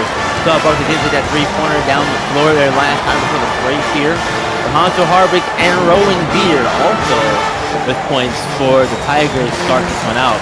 They really are going to need a balanced attack to take down the Hawkeyes tonight. I think if they get into a game where it's Sherwood doing a lot of the work for Iowa, I think it's going to be a hard thing to stop on Auburn. Yeah, I mean, Barkley James is not one that's lacking for confidence. And I think this Iowa team has kind of fallen in line with that. It's a group that really feels confident in their ability. They've played some big games, so they're not going to be one that's shying away from, oh, we got to deal with Iowa, number 3 seed. This is an Auburn team that probably feels like they're a number 3 seed. So really great basketball squad. It's been doing a lot of good things here down the stretch. Yeah, this is an Auburn Tiger team that beat the Alabama Crimson Tide not once, but twice in the regular season. So they know a thing or two about big games, and that is a big become for the Tigers this season. Questionable charge there. I didn't think it was set. Yeah, not so sure about that one myself. But Patches here looking to get on the board. He tries way inside and gets the layup to fall. Nicely done. We talked about the clash of styles here, March, with Iowa looking to lean more post play. Probably get back over there. Yeah, no. Look like it for sure, but nope. But we'll see a lot of Sherwood in this one for Iowa because they like to go to him. He's their primary scorer. But they have guys who can knock down shots like that man right there. Stacey Van Arsdale. Want to get him going too. Junior on this Iowa squad. He's made 33 3-pointers of the season. He gives him 34 on the season right there with that one. And Auburn's going to need to, or excuse me, Iowa's going to need to. They're going to need to take advantage. If they're going to get double teams to Lamarian Sherwood every single time, they have to get other guys to get open and take good shots when they get there. Yeah, that is a must because as much as Iowa's offense revolves around Lamarian Sherwood's success, we know how big a part he plays in this team. Again, you mentioned it earlier. They were 0-5 without him when he went down with that injury late into the Big Ten conference season. So they're going to need other guys to step up even more so. If, like you said, Mars, he's going to get double teamed a lot, which I'd imagine Bruce Pearl is going to want to do. And there's a good response from the Hawkeyes after the illegal screen from Patches. 2-point game. I'll tell you what, he's not doing a great job setting screens, or at least he's setting them and they're deciding to go in the exact opposite direction, making shots a lot harder than they need to. And good hustle there by Hardwick to get to the board, but they have not done a good job. The pick and roll, I think they were hoping would free, and there it is. For offense. I think they thought the pick and roll would get the ball for Sherwood inside, and it simply hasn't worked that way. Yeah, it hasn't worked that way at all. They've, like you said, they've gone in the opposite direction of his screens, which is certainly a unique decision. I don't like it, but I don't hate it either, because I feel like while like the Marsh, it does make it harder than it used to be. I think it also uses Sherwood as a decoy in that situation, because you're looking for that screen. When it doesn't happen, everyone has to react to it. And by that time, we've seen here lately, it's been too late for Auburn teams to react to it. Only one post touch right now for Sherwood. There's a second one, and they're bringing a double right away. I mean, they've got to find a way to get, and I think that's what they're trying with the pick and roll. There it is, wide open. Got to get to him. Yeah, got to get to. Oh, Sherwood. A rare miss from him in the painted area. Very good. Come inside the paint area, as expected from a guy of his size, 7 feet, 240 pounds. He shoots 83% from the field. So, and most of his shots are taken from that range inside the circle. So those ones you got to make. I think that's one of the knocks on Sherwood right with the defense. The lateral quickness up top there doesn't do a good job of shifting over. Allows for an easy drive inside the paint. That is one of them, and also one of the weaknesses is his limited court vision. Particularly when he gets into the post and has the ball, he gets a little tunnel vision, and is focused only on scoring. And I think that's why Bruce Pearl isn't afraid to bring the double, because there is a little bit of a lack of passing ability there. And we saw that in the last possession that he got doubled in the paint. The dish out pass, kind of off center, tough to corral. Can't be an easy pull-up shoot from that situation. Exactly, and Mark, this is something that you've talked about throughout the course of the year with a guy like Sherwood. We know he's a very good player, we know potential player of the year candidate, but even with all of that, some would say he's still not the number one overall pick because he's a senior in college, and you would expect for a guy like that to be a junior coming out earlier. Well, it's not just how early he comes out. We're watching right here. He's not impacting the game without the basketball. He didn't bring on the last time down for Auburn. There wasn't any great attack as a defender. The screens that he's setting are either not getting used or he's not even touching the defender. So I think there's just still a lot of question marks around Sherwood. He has a great offensive game, but it's the other parts of his game that are a little more raw and undefined. A very old school style of big back to the basket guy. And I think if I'm Sherwood, I'm seeing my guys constantly go away from me on these screens, because he's done this every single time he's had a screen already, he's trying to flip for it. I would be a little bit frustrated, but also like, hey, I gotta set better screens. Use my screens, and I'll help you out. You gotta help me out too. I'll tell you what, Iowa's and another charge call. It's the second one here on Iowa. If I'm Auburn, I'm up by 6. I'm feeling like we should be up by 12. The shots that Iowa has made in this game, Sherwood's got 2. He's going to the bench. But the shots that Iowa have made have been very, very difficult, high contested shots, low percentage shots. I'm feeling great if I'm Auburn, saying I don't think that you're going to go a full 40 minutes making the type of shots you are. And the shots like that for Auburn, they've been getting a lot of. Yeah, that's McLaurin getting that one to go. Ahan McLaurin, 19. This is great defense. 11. That's great defense. Forcing the shot. You're not even getting set up in 14, 15 seconds off the shot clock. Auburn's defense has been impressive throughout the front. 3-pointer from the Hawkeyes, no good. That one turned to Shaddai. Kareem Shaddai couldn't get that one to go. Now Auburn scored inside once again. That one from Ruff there. And a rough play for the Tiger for Iowa Hawkeyes. They're down 10 to the side.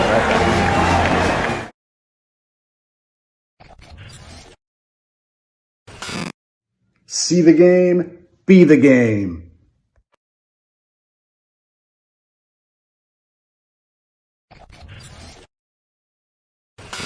See the game, be the game. I'd like to order french fries, a burger, and a milkshake. This is a library.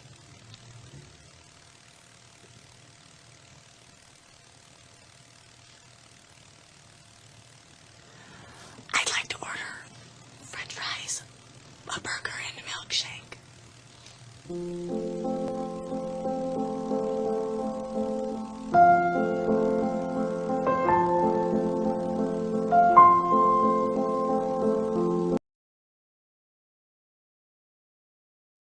Welcome home! Mom, Dad, this is Cindy. Cindy, yes. So nice to meet both of you. It's nice to meet you finally. Travis has told us so much about you. All good things, I hope. Yes, of course. Good. Please, Thank welcome. you. Oh, Mom, no. Dad, this is Shannon. Oh, hi. Shannon? And this is Aaron. Hey, cutie. That is Jessica. Hi. Jenny, Hi. Sarah, Hi. Megan, Hi. Nicole, Hello. Elizabeth. Acts. Use in moderation.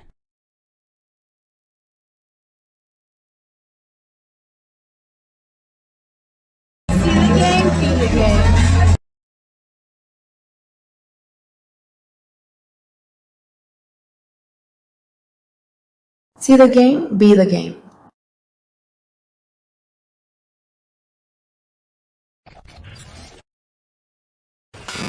See the game, be the game.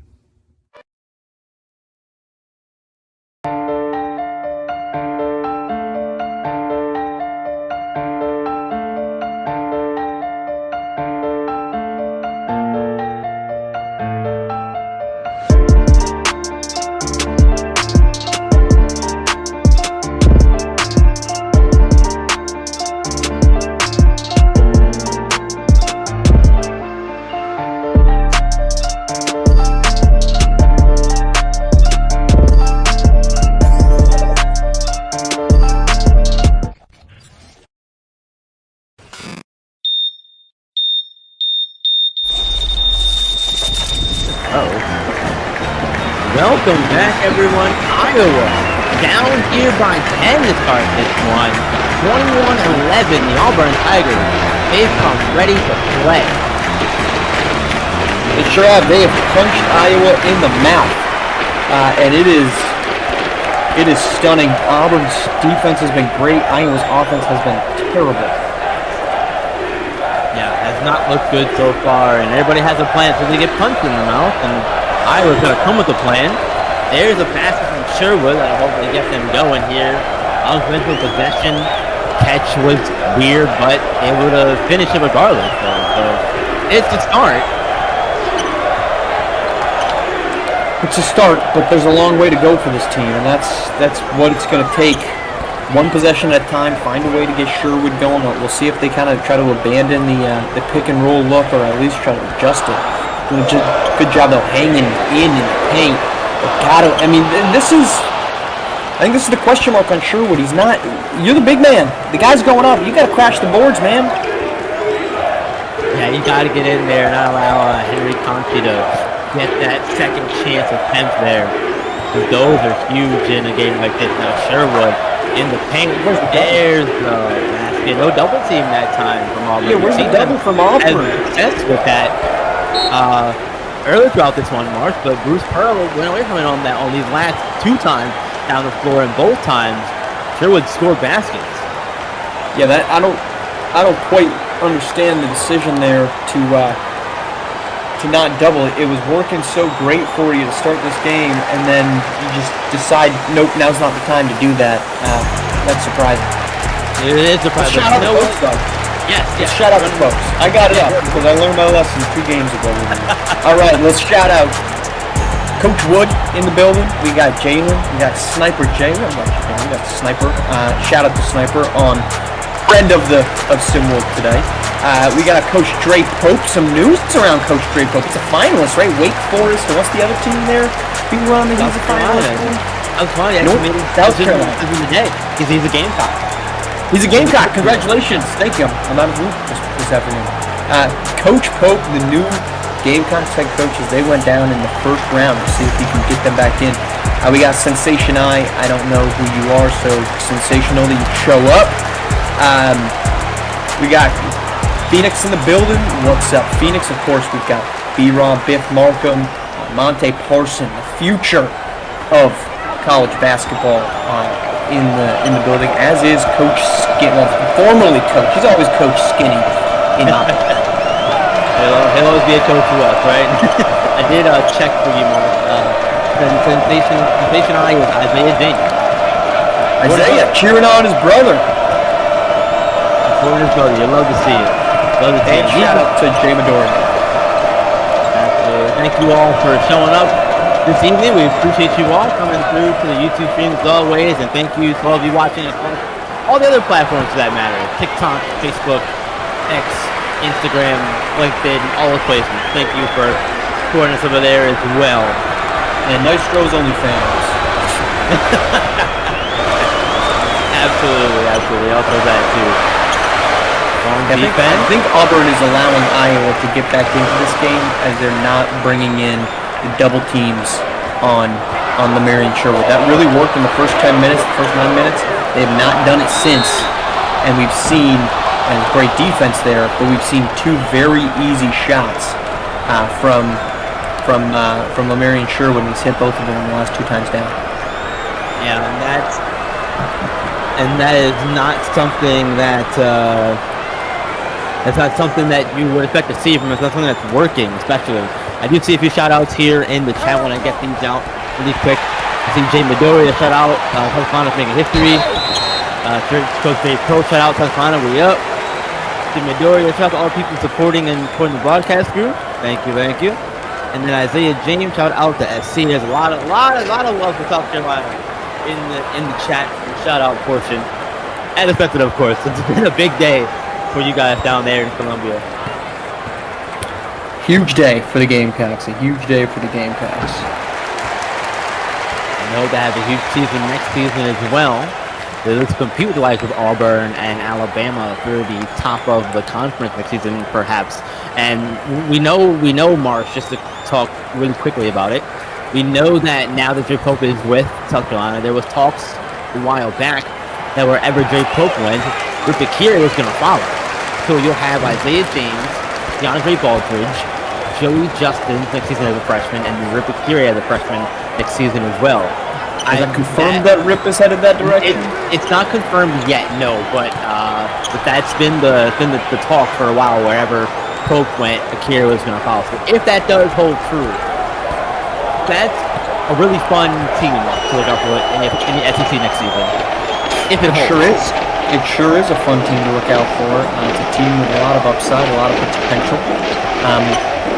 Be curious to see. This is a group that was a fringe top 25 team all season long, and they just simply didn't, put the right pieces in place down the stretch to make it matter.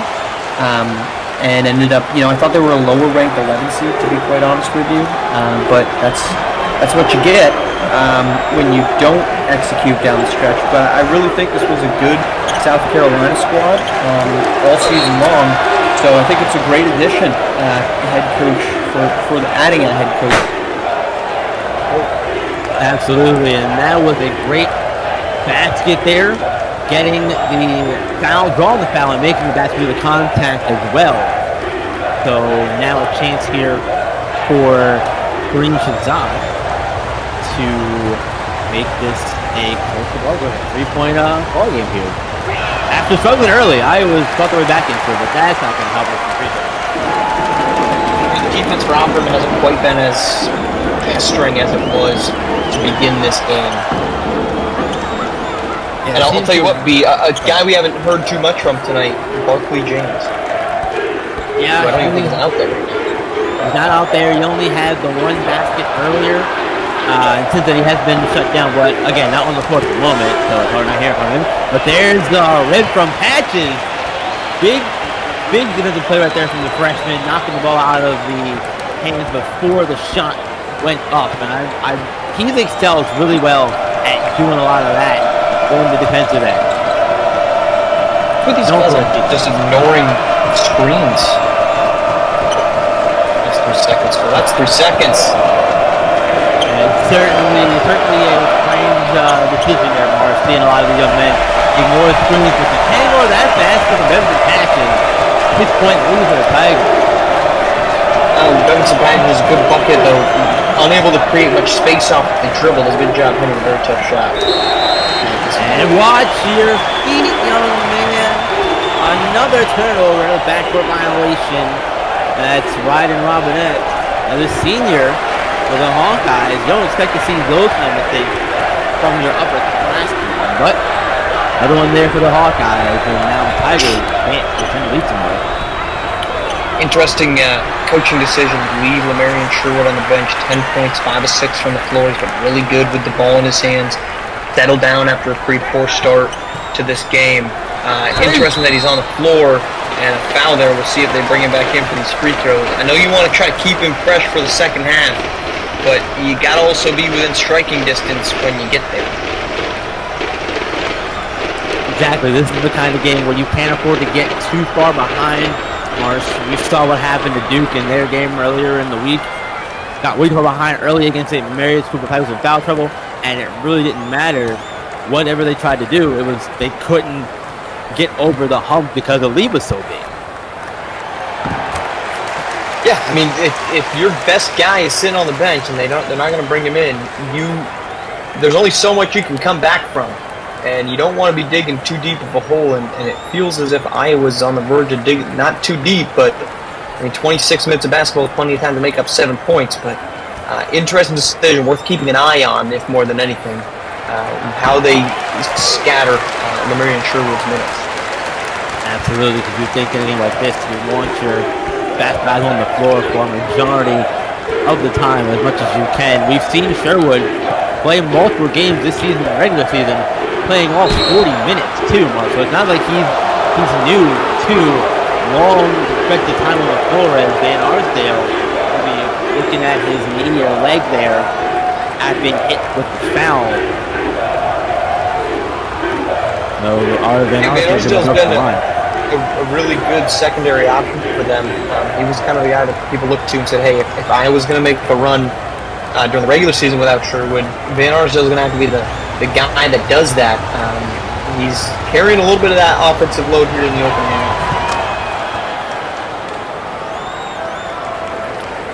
Sherwood knocked down the first free throw there, and it's Sherwood checking back into the game for Ryder Robinette. We'll head to the bench here. And these are big free throws for the Hawkeyes here. Got the first one to Van Arsdale, second one down as well. He'll see that 74% free throw percentage go up a few points after those two right there. Now we'll see how the Hawkeyes respond with Sherwood back out on the floor. Out on the perimeter, guarding Honcho Hardwick, third right now. Hardwick coming around here, trying to post up. He does, calling for it, but Spear has it. Jumper, no good, and Sherwood on the glass, grabbing the rebound.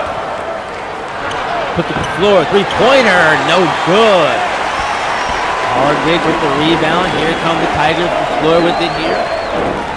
Hardwick. Now we're giving it back out. Resetting things here are the Tigers. As Tarian Furlow, number 4, had ball in his hands earlier. Now Beer with it in his possession. Barkley James back out on the floor. Shot clock down to 3, and there's a steal. Courtesy of Van Arsdale with the rip of Barkley James. Now Van Arsdale gets the screen from Sherwood. To the rack he goes. He can fly. So, and that Huron actually doing good pick and roll. Yeah. Great pick and roll there. That's what happens when you actually hit your defender with the roll. Or with the pick man. Yep. You get the space you need to get by, and the speed that Van Arsdale has, he'll finish that all day. If no one's a little bit of help, that's two for him easy. And Hardwick with the ball in the post, back out to James. Catches the high pass. Furlow with it here. shot clock down to 5 seconds here. Now Beer has it. Beer's gonna have to pull up. He does. Can't get it. Back rim. Long tear him off. And now Sherwood up the floor in transition. Big man 2-pointer. Feed the horses. Nicely done. It's about time. They get him. I mean, it's no mistake, B-Run. They get him back in, and what happens? The lead shrinks. He's been fantastic after that, like you said. Kind of maybe a tentative start to this game. Sherwood's been great ever since then. Yeah, Iowa's gotten themselves rolling here, looking like they are a top team in the tournament here. James fires, can't get it. On the glass, though, with Beer grabbing the rebound. They'll reset things. Piper, a loose ball. Auburn retains possession of it. Hardwick. They can peel the ball around. Quick three. Rattles around and in. Arthur James knocking that one down. Arthur James is back. What is it, second three of the game? Yeah, interesting timeout here by Iowa. We got momentum. Trying to get back into this. Interesting use of a timeout with 4 left in the game. We'll see what happens when we guys in the commercial break, though. Right back.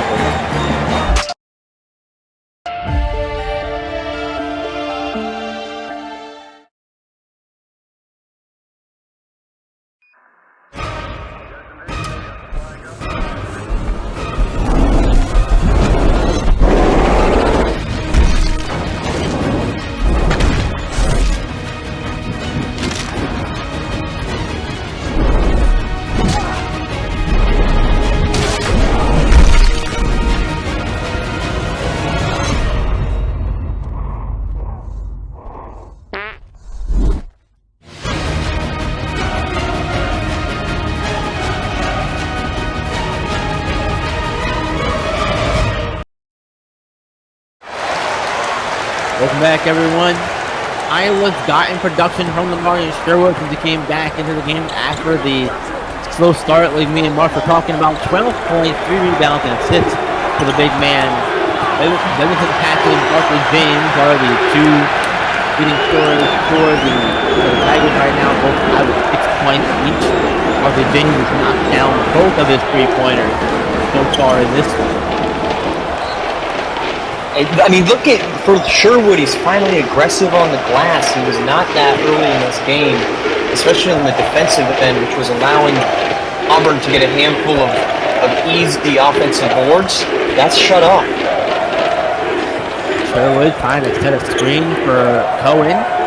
Cohen gets a dribble picked up instead. As they swing this ball around the perimeter here. Cohen, mid-range jumper. Good, knocking it down. 1 point. Auburn Tiger lead closing down here in the final 2 minutes of the first half. This is where you want to be if you're Iowa right now. You got it right where you want. I think we're 1 point down. That's quite impressive. James off the main. Arthur James, man, this kid is a shooter. Every sense where we saw him do that in a time in similar prep with the Indy Stripes and the Portland Zombie Stars. Both of which he spent time playing with his brother, Benari, who now plays with Davidson, who was eliminated from the tournament. Well, missed a wide open Kareem Shahzad there. And that was been into nowhere land. Yeah, sure would. Yeah, a little bit lost in the sauce there. Gonna find where he was under the hoop. Instead, Auburn finds more points. That one goes down. Back to a 5-point lead. And Rowan Beer, that's a tough bucket to make from the freshman. What are you doing? Not ignoring the screen results in no points for the Hawkeyes. Auburn now 42 seconds. And there's a reaching foul into Josiah Cohen, his second. Iowa's third. The advanced metrics team here to figure out how many times that Iowa has declined a screen from Lamarian Sherwood.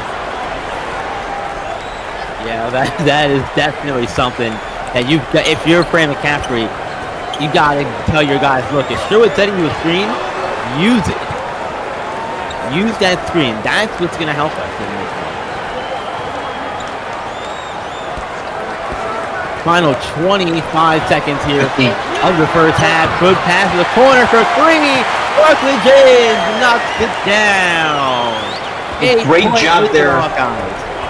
Great job there by Felix to shut off the drive. Even better job to get that quickly into the corner for Barkley James. And bad defensive breakdown there by Auburn. And look at Ryder Rawls, absolutely fired up. Celebrating a jumping fist pump. Oh, that is what a way to end the first half for both sides. Iowa gets the stop here. We'll end the locker room. 39-33, Auburn out in front here as we head to halftime. First half thoughts from you, Mark. What you got? I thought Auburn did a really good job with the aggressiveness early on, and I think that Iowa didn't really match that, but they were able to as the game played out. What I'd be looking for in the second half is actually using the screens that Lamarian Sherwood set, because when he's been setting them, and it was used effectively, we had the sky flying Stacey Van Arsdale dunk. So use him, get him inside. He's had a really, really great game. What it appears, though, is that the bench right now for Iowa is just not trustworthy enough for this group. Find a way to keep Lamarian Sherwood going. If I'm Auburn, keep bringing the double teams. They have really not done a great job, Iowa has, out of the double teams to Lamarian Sherwood. I think they have one basket made in this game off those. So bring the doubles, make him be a playmaker with basketball. They can be a playmaker. We got more game action here. We right back for the second half of it here in the second round of Hoop Stereo. See the game be the game.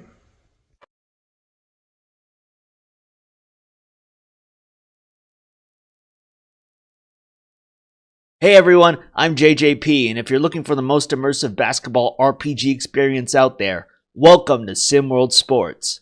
Whether you're a player or a coach, your decisions shape your career.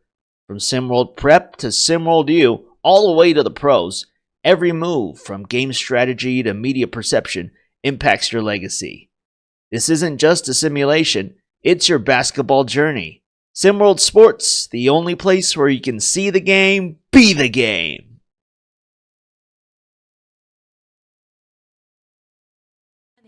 I've invited Pedro over. Pedro, my man! We need to talk about something. Great. Let's talk. What's new, Pedro? Look, Tim, for the past 12 years, Pedro and I have been having an affair. What? I did not see that coming. At all. Pedro Jr., go to your room. Don't make that face. And take that ridiculous shirt off. Daddy loves you. Sorry, what were you talking about?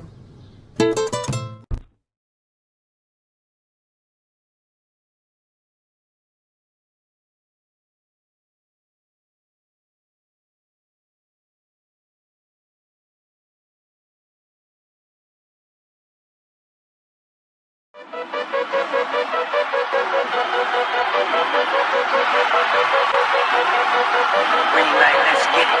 Green light, let's get it. Green light, let's get it.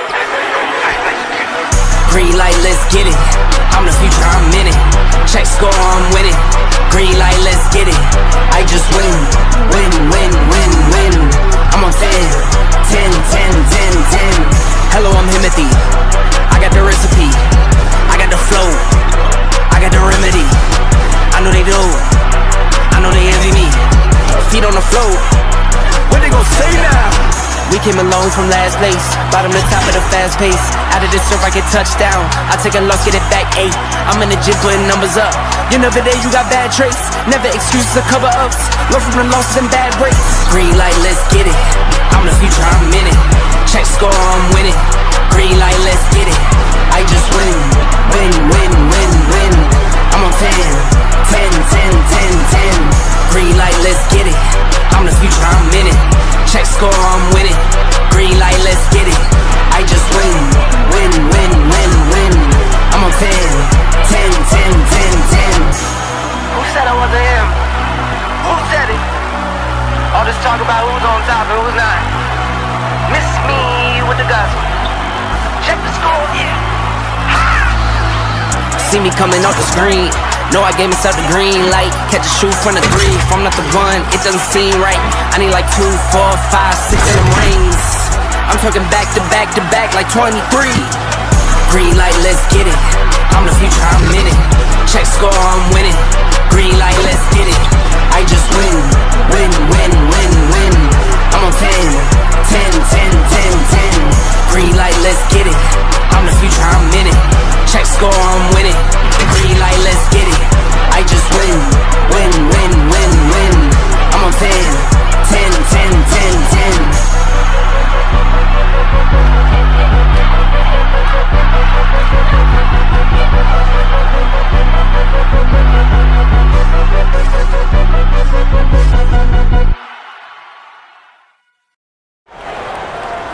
Welcome back, everyone. It's time to throw up those deuces, folks. Second half action getting ready to go here. Auburn out in front on Iowa right now, 39-33. And it is a trip to Super 16 on the line here with the winner of this one. We'll face the winner of Arizona and Oregon kind of tomorrow evening. We're almost through the second round march already. This is blown by, it feels like. Yeah, non-stop avalanche of hoops area action and non-stop avalanche of Lamarian Sherwood in the paint. Yeah, had a big first half, 14 points for Sherwood, 5 rebounds and assists as well. 7 of 9 from the field in the process of all of that. Very productive. Barkley James for the Tigers, also productive as well. 11 points in the first half for him, 2 assists, 4-8 from the field, and perfect from deep. And now that we're here in the second half, that's not a good start. I don't see those kind of shots go up very often, but what are you looking for as far as adjustments go for each side? Mark, I know you touched on a little bit before we went to break.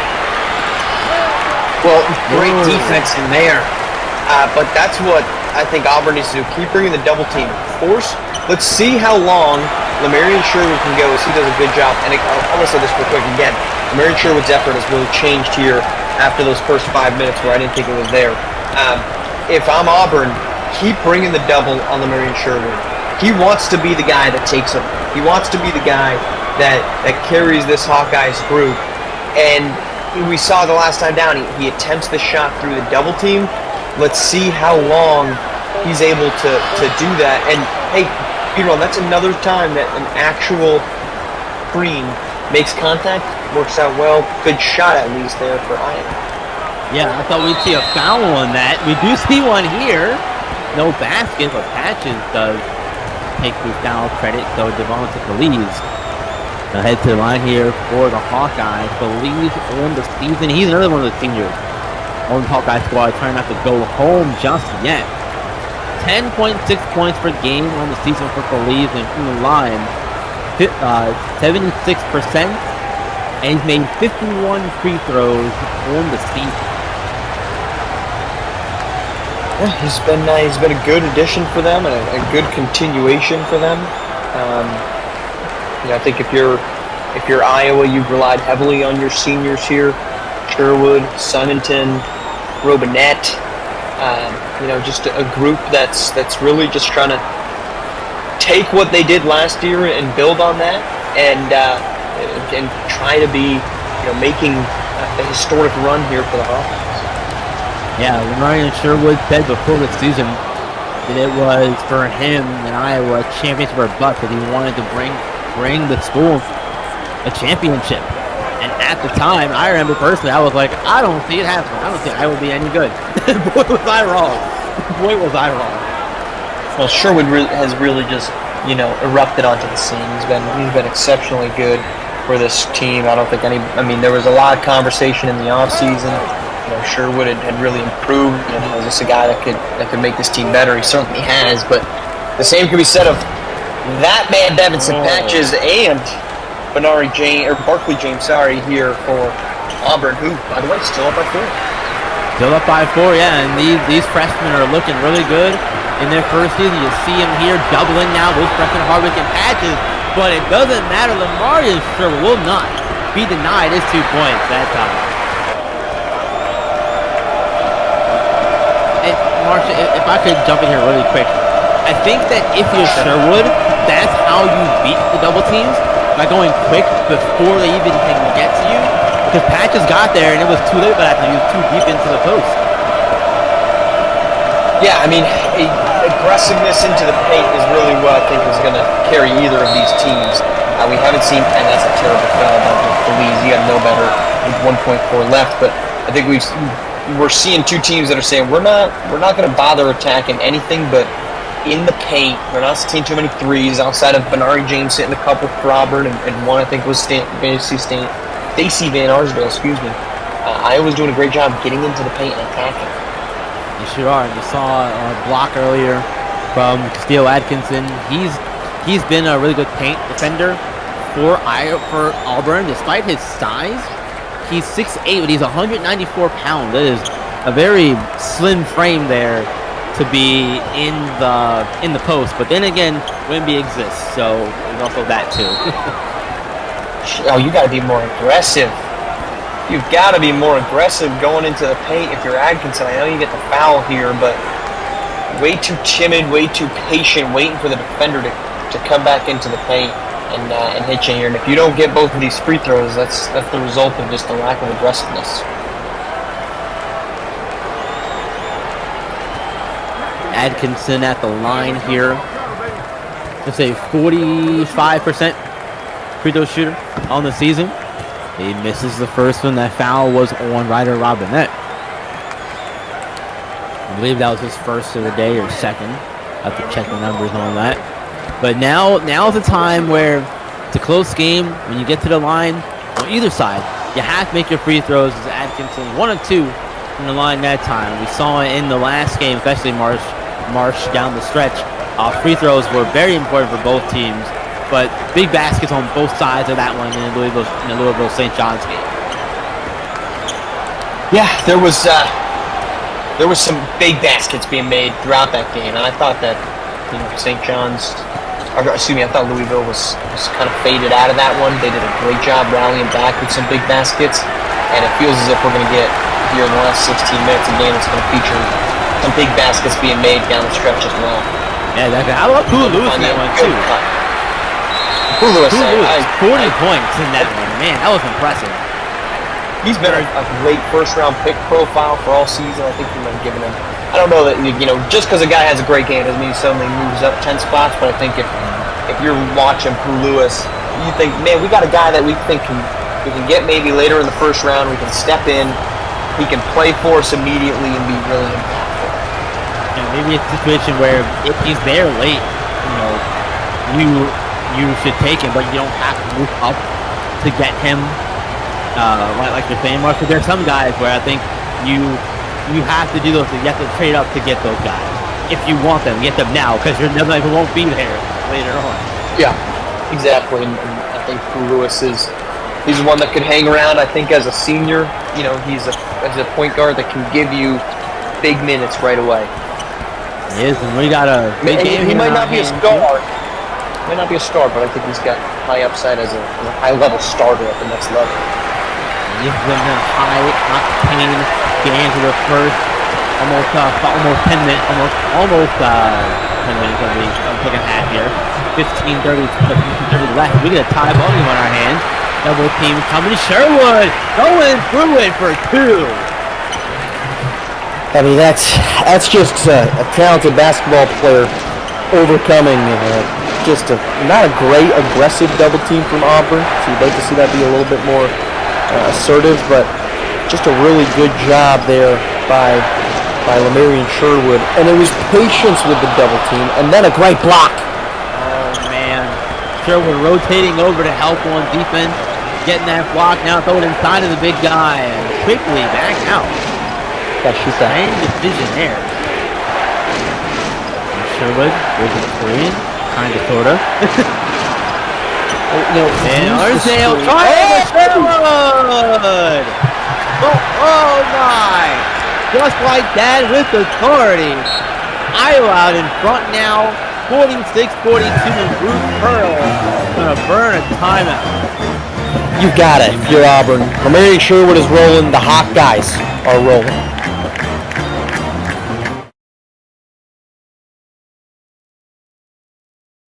See the game, be the game.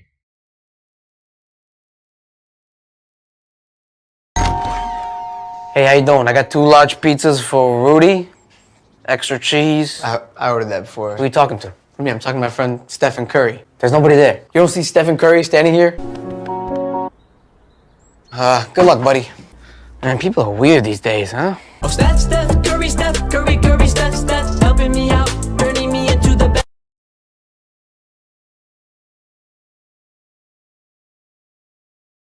You can see the game, be the game.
Welcome back, everyone. Iowa out in front here, 46-42. And it's a good time, as always, to remind you all that this is not a game. It's not a game. It's not even a league. You know what it is? It's a whole world. A whole dang world. And we want you to be a part of it. It's a sim world. We want you to join. We want you to tell your friends and family and enemies about this experience here. Get them to be a part of the realest sports RPG on the planet, folks. You want to join now and get in before it's too late, because this is the beta period. We really get to build this and make it better for you guys before it gets out to everyone else. You want to be here before it's cool, right? Before it's cool. He runs always where it's before it's cool. Sure am. And there's a guy out there who I know who used to spit in the face of people who wanted to be cool, but you know, they're not cool. It is a wrestling. Marsha, I hear your concern. It's a wrestling reference. I promise. You know, I'm not a big guy, but speaking of a guy that, you know, sounds like a bully, but you know who's been really bullying is one Lemarian Sherwood. This guy's been absolutely phenomenal. We've talked about him quite a bit tonight. He has been incredible here in the second half, like 10 points in the second half alone. Interestingly, though, not on the floor right now, B-Ron. Talked about the minute allocation in the first half. Not on the floor right now in the second half, where Iowa 13-3 in the second half with Sherwood on the floor. Now 0-2 without him. They'll have to get back on the floor quickly here, Marsh, I think, and if you're Coach Ray McCaffrey. Like you said, you know, you want to give him a few minutes of rest, sure, but this is a close game. It's now a 2-point game. It was 4 before we went to our break there, but now it's just a 2-point game, and now Auburn has a chance to tie or take the lead on this possession, and without Sherwood in the paint, I think you go right to the painted area. Let's keep an eye on how long he stays glued to the seats there. Auburn has not gone beyond the arc too much tonight. And the paint, you would assume, could be a little bit open. You got to be a little bit more aggressive getting to that shot. Yeah, I mean, it wasn't a good shot selection there at all. And the problem now for Auburn, too, is you got 6 seconds on the shot clock here on the inbound. So whatever you get, every time is quick. Screen from Patches. Another screen to get Atkinson open in the paint. They don't give it to him instead to the corner. Back out for three. Oh, nothing but air. Good defense there by Iowa. Bring the double team, as you were mentioning, just 6 seconds to shoot, so bring the double in the corner. That forces the deep three as a redirect pass there. No confidence. Something about a bad steal. Bad turnover. Yeah, bad turnover results in this being a tie game again. 46-all. 12-40. Plenty of time left in this one. Robinette with it on the inside. Not able to get it. And can't grab the rebound either. It was tipped around by both guys, but eventually Tiger was able to nab it. Get the ball here. Attacking on the inside. Little jumper. No good. That's McLaurin. Couldn't get that jumper to fall there. Robinette's wide open in the paint. Did you get it to him? But he had to spin around and make the catch. That's everything. Gonna keep walking back court. And walked it back towards the rim, but no points that time either for the Hawkeyes. They've got a steal here. We've seen some sloppy basketball the last few possessions from both teams here. Neither one is sloppy by Iowa. Sherwood's checking in though. Sherwood's checking in. There he comes. Big man getting ready to check back into this one. They need him out on the floor. 11:30. Go ahead, Mark. If Iowa doesn't get a stop here, I think you call timeout, get him back in. And they get the stop. Well, now Sherwood's waiting a little bit longer to come back in the game. Behind the back move. On the inside and almost rejected. Instead, another miss for the Hawkeyes here. Both teams trying to break this 46-46 deadlock we find ourselves in here. Under 11 minutes left now in this one. Robinette staying with ball handler here. Not giving him any space to maneuver. Auburn now 5 on the shot clock. You gotta move quickly here. Now he gets 5. Jumper up and in. That is good. That's Jamiri Murdoch. Great play. Interesting. Sherwood walking back to the bench. Iowa not calling a timeout. They need a stoppage here if you're Iowa. Got to get Sherwood back in, and because the offense has just gone bone dry right now for the Hawkeyes, I think they got to burn a timeout regardless of the outcome of this next possession. Rawls forcing up a shot there, does not go. 2-point lead for the Tigers. Patches now has it on the right wing. Back over. Murdoch in the corner.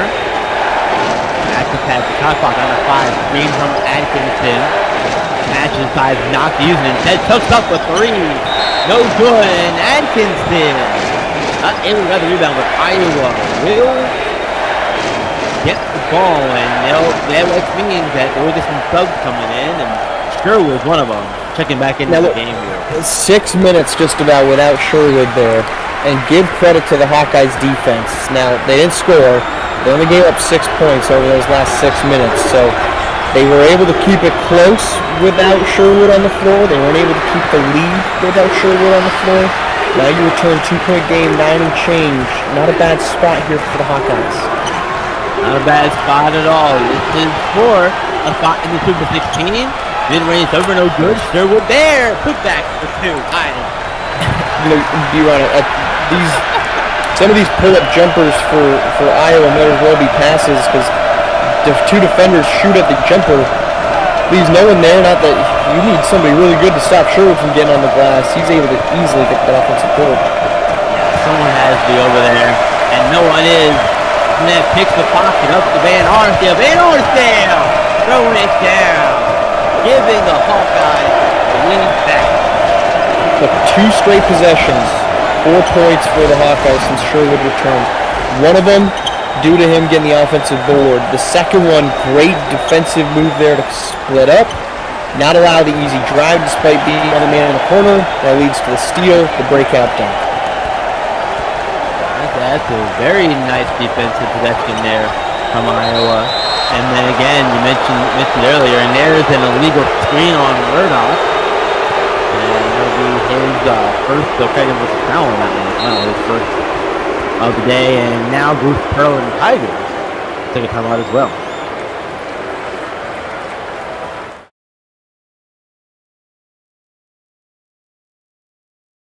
You can see the game. Be the game.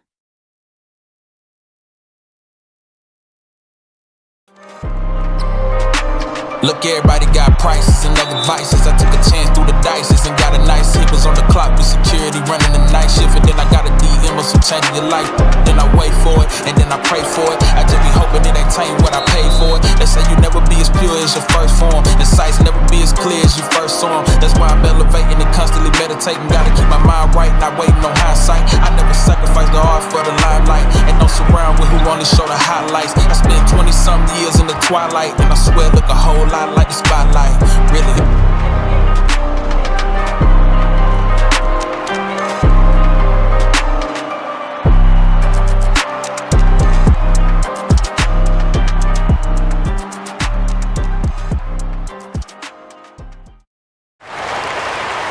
Welcome back, everyone. Player Spotlight here, and it's that man right there, Lamarian Sherwood, having himself a phenomenal game. Look, who else would it be, right? 24 points, 9 rebounds, and assist, a block as well.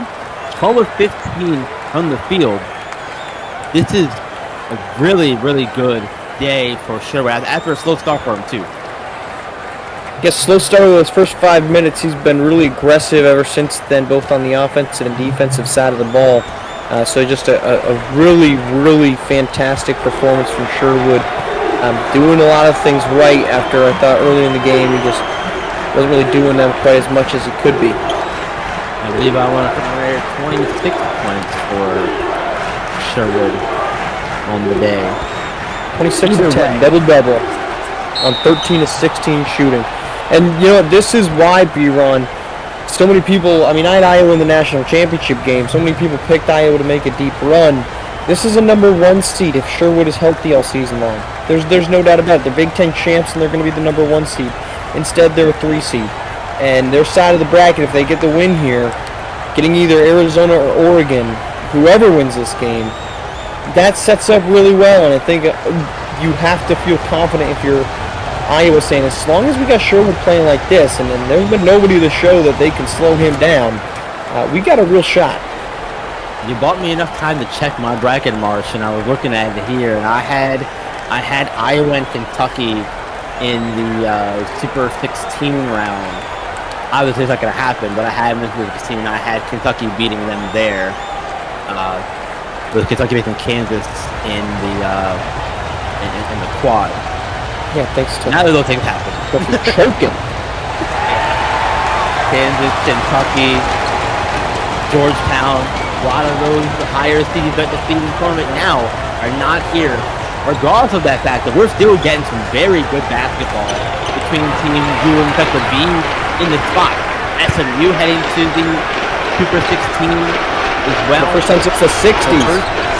First time since the 60s. That is a long drought, but what a good time for with the freshman leading the way, a young freshman team leading the way, no less, too. Yeah, Cam Jones has been really good for that squad. Yeah, Cam Jones, McCallum Hall?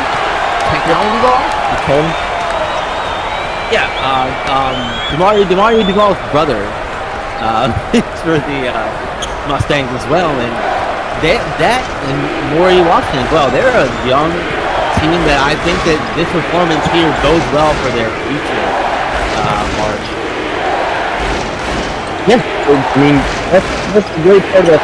These younger teams are just making a lot of deep runs. I saw the article earlier today in The Athletic that outlined a lot of that for SMU and their win over Oklahoma. This is a young team that has to feel really good no matter where it ends up for the Mustangs. Really good about their prospects next season. Absolutely, and the big next season, Iowa's also done some really good recruiting for next season. They are getting Enzo Wolf from the North. They're getting Avery Cooks from Gulf Coast Lockdown, and they're getting Anthony Simmons from the Yacht Club. All of those guys coming up from the soaring in recognition, Finwell Prep League. I mean, Sherwood can't miss. Sherwood is just, you can tell he's gotten more comfortable because now when the double team comes, it's almost like a pesky fly in the house. He's not even paying no mind. Oh, man.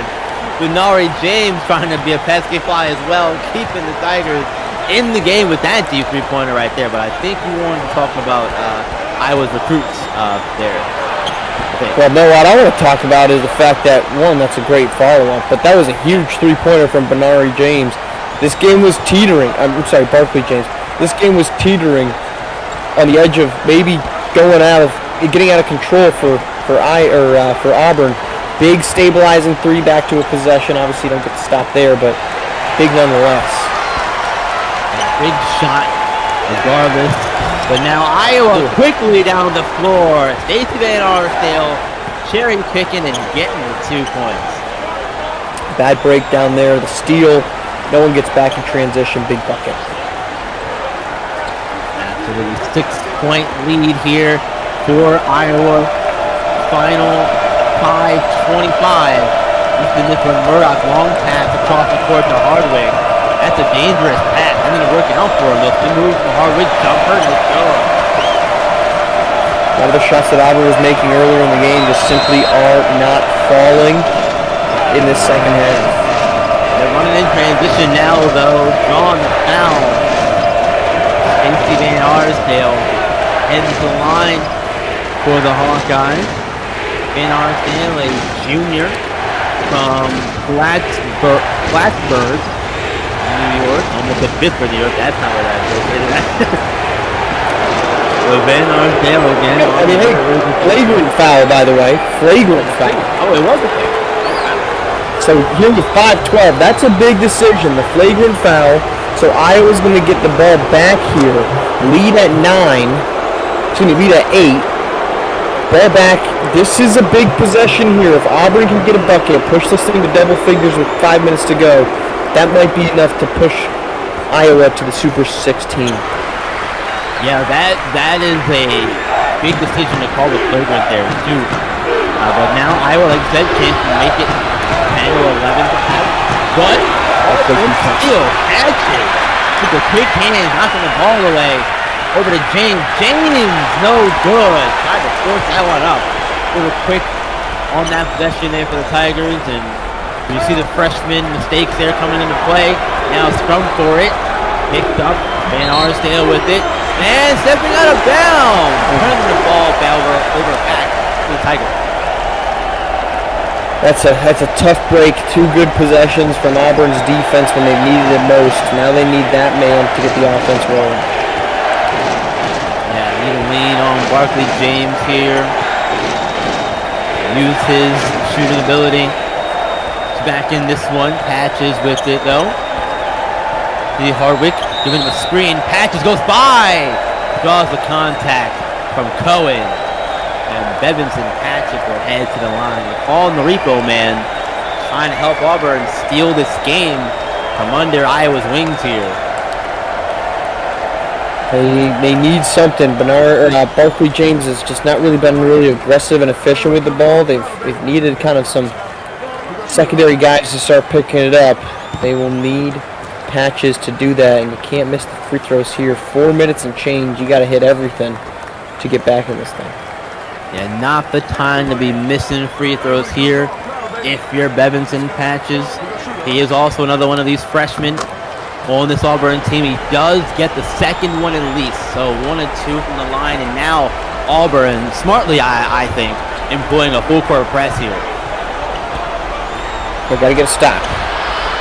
Oh, the circus layup does not go. Ryder Robinette could not get that one to fall. Tigers, chance to cut into the lead some more. 4 minutes left in this one. Now under 4. Patches over to Hardwick. Hardwick guarded by Sherwood. Hand off to James. James with it. Trying to go by Van Arsdale, but gets it ripped away from him before he gets the shot attempt up. Now Van Arsdale going with it. He gets it rejected by Atkinson. Another block from Castile Atkinson. Great defensive possession there from the Iowa Hawkeyes. Really good. Slowing down this team, getting a chance to get it in transition, attack on the other direction. Chance again to try to maybe get it to double figures, or they're going to go inside and can't get down. And Robinette using the screen from Sherwood. Reward with the free throw attempt here. So Ryder Robinette going to head to the line here. 59-52, 8 points separate these two teams. A trip to the Super 16 is on the line. Number 3 seed Iowa, number 6 seed Auburn Tigers. Winner of this one will get the winner of the Arizona-Oregon game that's coming in tomorrow evening. And that's a 10 and a 15 seed. I believe it's tomorrow evening. The other game we're getting tonight should be from the another night. Tonight is going to be from the California region out there, the Western region. Robinette missed the free throws there, so Auburn still down by 8. Doors open. You could have pushed this to 9 with 3 minutes left. That would have been big. Instead now, 7 points, 3 minutes left. A lot changes there, but that's not going to help it. Certainly not helping at all. Another freshman blunder there. This is the spot mark where there's a lot of energy. It's really picked up here in the arena. The fans are extra loud. Everything is magnified now because it's a close game. And those are the mistakes of the freshmen that you want to avoid, but that are going to happen to a young player out here in this big hysteria moment.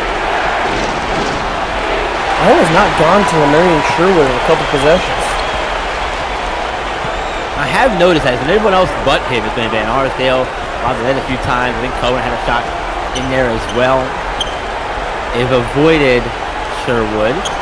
Hardwick doesn't avoid the contact there from the fallen defender and gets that one to go. 59-54, 2:25 left in this ball game. Sherwood going for a screen, doesn't get it on Belize, and the jumper no good. Belize not using the screen from Sherwood. We saw that play out earlier in this one, Mark, and it caused trouble. And here it's just another problem for the Tigers, or the Hawkeyes. Before with the three-pointer. No, Sherwood on the glass. Gets it and goes back up with it and scores. Of course, it's Sherwood there having to get the ball himself off the offensive glass and not because somebody's decided to feed him inside. Yeah, if you want to pass him the ball, he'll score other ways, I guess. And there's a foul. Patches going back to the line. And so Josiah Cohen, I believe, is going to get hit with the foul credit on that one. And if the lead continues to grow for Iowa, but these free throws, if they were big before, even bigger now for Patches, and he misses the first one. Heartbreaking stuff right there. You've got to hit that. You're running out of possessions. You're running out of time.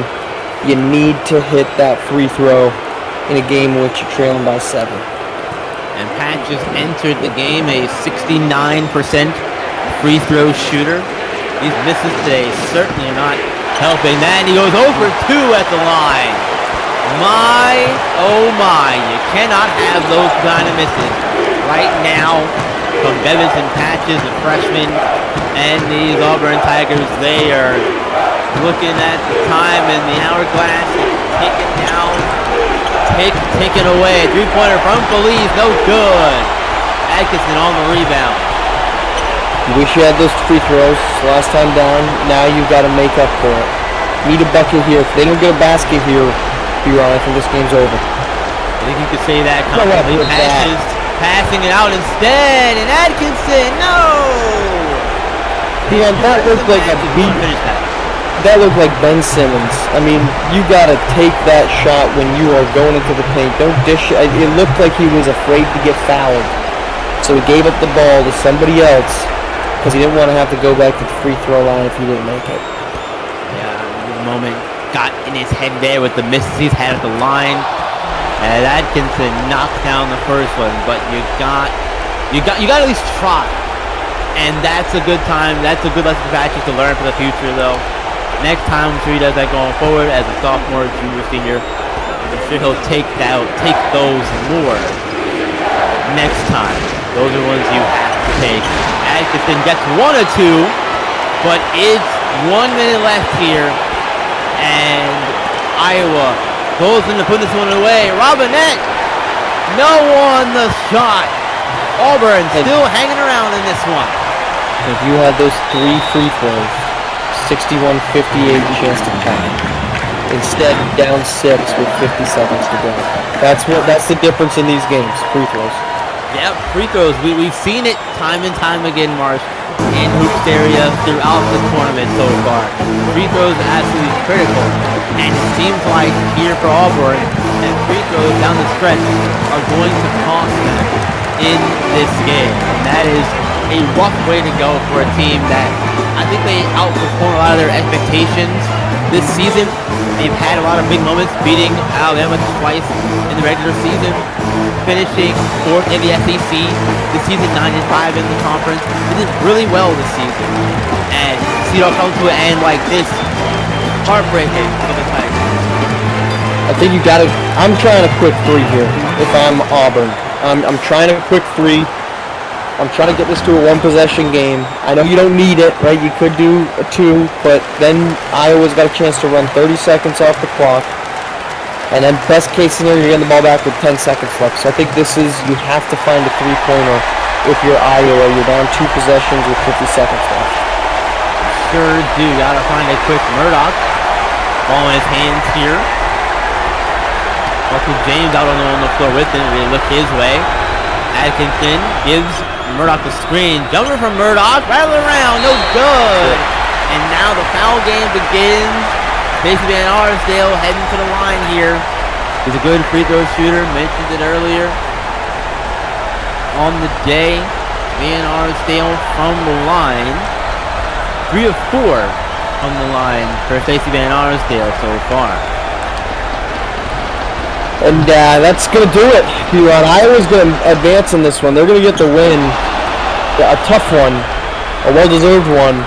A group that kind of went away from their star down the stretch, but Auburn's just didn't really arrive. Yeah, it didn't really arrive, and Iowa overcame a slow start we mentioned earlier, Marsh. The Sherwood not getting involved early on, looking tentative, but it all came together in the end. In the final 30 seconds of this one, they'll get an illegal screen on Atkinson, and now, Cohen limping a little bit there after the hard screen. When he's a tough kid, we'll see him go to the bench there as they'll get a lot of their reserves in to play out the final 25 seconds of this one. Iowa is going to the Super 16. 63-55 over the Auburn Tigers, a early game competition. Number 3 seed Iowa advancing over the number 6 seed Auburn Tigers. And they're heading to the Super 16 round of Hoopsteria. And the final buzzer sound. Final thoughts, Mark, we get out of here. Like, Iowa's a legit team, and this is the end, but a great season from Auburn.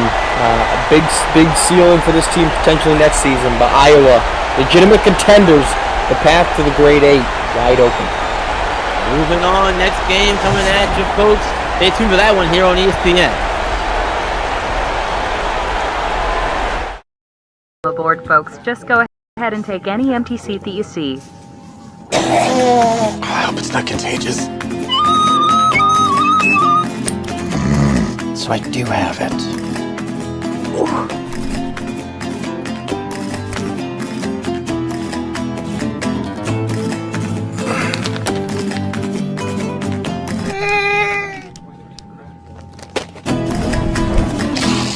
When your mom wakes up, can you tell her about me?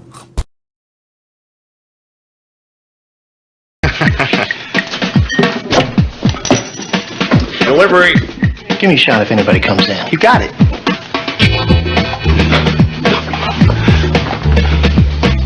Bud Light, the mother load.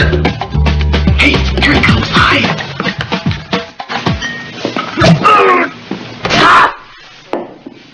Did you hear something? For the great taste that won't fill you up and never lets you down. Bartender, 20 Bud Light. Oh no! Make it a Bud Light.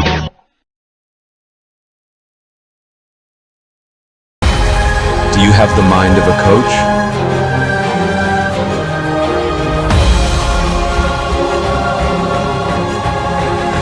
Are you willing to fight for your players?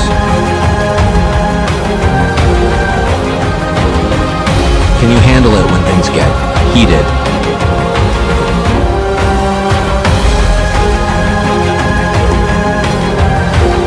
Can you manage your star player's ego? Can you handle the stress? Can you become a legend?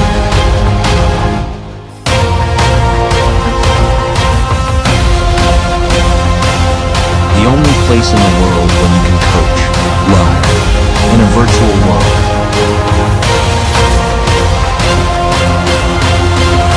SimWorld Sports.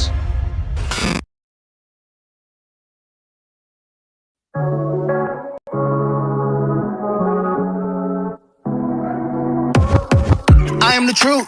It take a giant to fit on my shoes. Switch out the suit. S in my chest when I step out the booth. Flip on the news. Hot off the press, homie, I'm that dude. King of the zoo. Striking the tech and left it in the room. Got designer on my body. Selfies in the private jet. Hop out of the new Bugatti. This is how you move like a boss. When you got it, go and show it off. Dripping out, shining like the stars. Make them all flop. Round of applause. This is how you move like a boss. With the sauce. Like a boss. Hey, boss. This is how you move like a boss. Like a boss. Money in the bank, like I own the bank. And it's a funny thing, cause money ain't a thing. 24 karat rings, got me give a thing, but I still got the range. This is how you move like a boss. When you got it, go and show it off. Dripping out, shining like the stars. Make them all flop. Round of applause. This is how you move like a boss. With the sauce. Like a boss. Hey, this is how you move like a boss. I got the swag for real. Head to toe dripping in my bag for real. Looking like a happy meal. I'm a snack for real. This is how you move like a boss. When you got it, go and show it off. Dripping out, shining like the stars. Make them all flop. Round of applause. This is how you move like a boss. Go ahead, hit them with the sauce. So good up and take a little pause. Shine like a star. Round of applause. This is how you move like a boss. With the sauce. Like a boss. Hey, this is how you move like a boss.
LeBron, jerseys dream of retirement. Your jersey's dream now? A special time when my jerseys can look back and reflect on all they've accomplished in their careers as my jerseys. Kobe, I got to go. A time for my jerseys to relax and pursue other interests, hobbies, handicrafts, painting, woodworking, establishing a multinational entertainment conglomerate with designs on dominating the field of animation, music, and cinema. Your jerseys is doing all of that? Well, 8 is more into decoupage, but 24 is quite ambitious. Quite ambitious.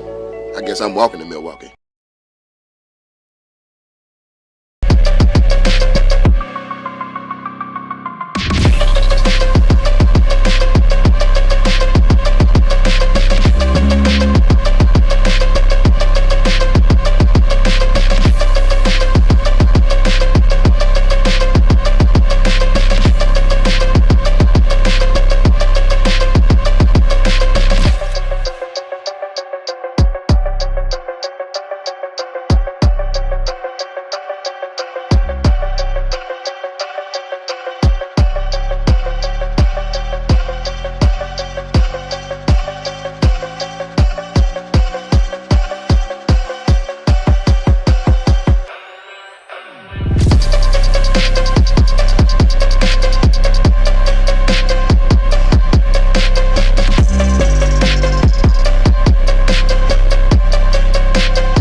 All right, folks, welcome back to Dallas, where we have more Hoopsteria action here coming at you. The Midwest region should be a good battle. Number 6 seed Utah, past South Carolina in their first game, taking on Xavier, fresh off an upset of Memphis. And there, as you see, the starting lineups for the two teams tonight. Starting lineup behind the microphone, that's me, E-Lava, and working tonight with Sniper. And Sniper, this is a battle of two battle-tested upperclassmen-led teams, and in spite of the fact that 14 seed versus a 6 seed, I don't see a lot of separation between these two, and I expect a good battle here tonight. There is not much separation at all. We had Xavier representing the Big East, we got Utah representing the Pac-12, and I can't wait for some outstanding basketball. Ilava. Utah in red controls the tip, and they get things underway. They are led by man in the middle, Triton Hendon, number 31. See him out in the perimeter right now, and he can shoot from out there, but instead it's Dalen Baller, the talented young freshman, 6'4", wing out of Colorado. He's averaging a dozen a game, and he's the future for Utah. Big part of their present, too. And hand on the ball. Can't quite come up with the steal there. Good work from Kenneth Gaffney. Excellent attack, however, and the finish. But that's Braylon Burleson. Normally he does his damage from deep, but he looked really good attacking the rack there. Through the trees, he looked really good there. That's a good start for him.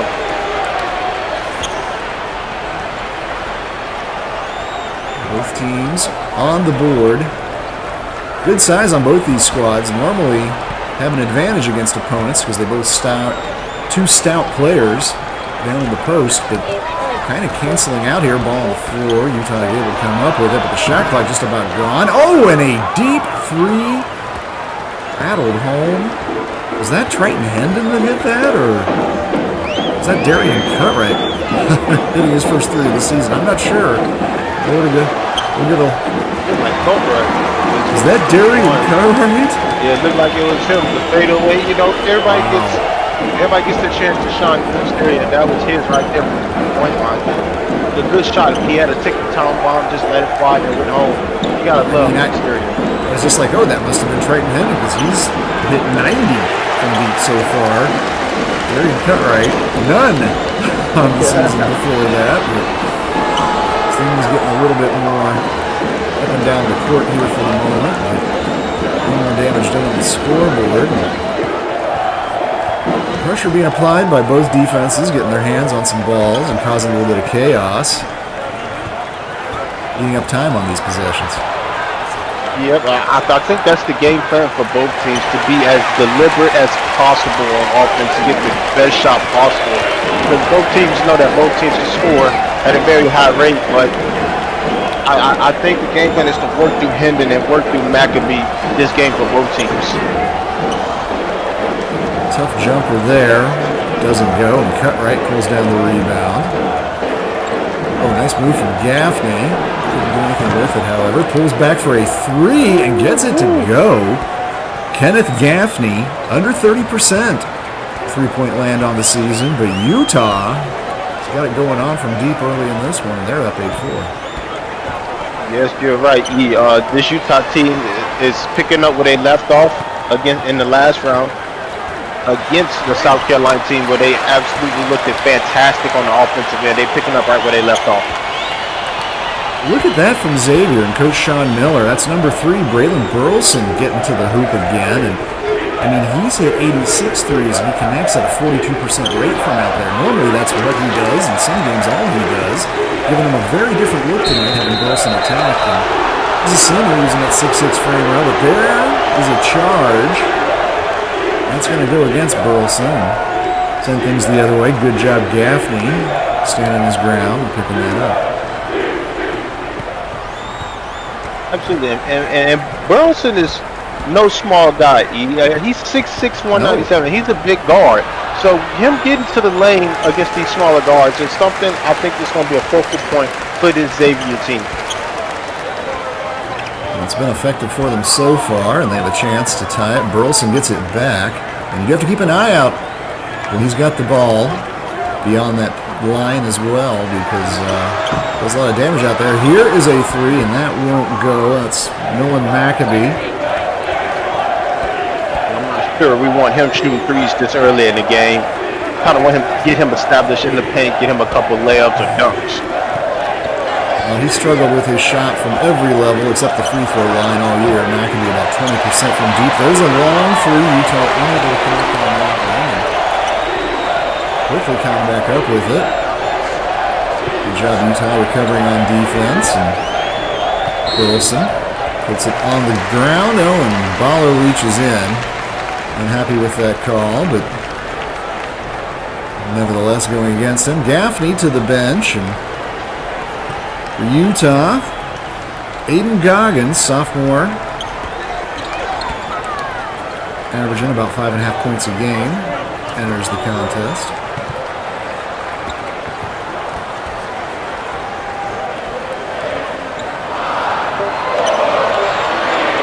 Cornelius Leverett has it deep. He's going to have to chuck a 3-2. Oh, not a terrible look at it from another player who had not hit a three-pointer on the season coming into this game, but both sides now forced to send up a prayer, and only Utah's was answered.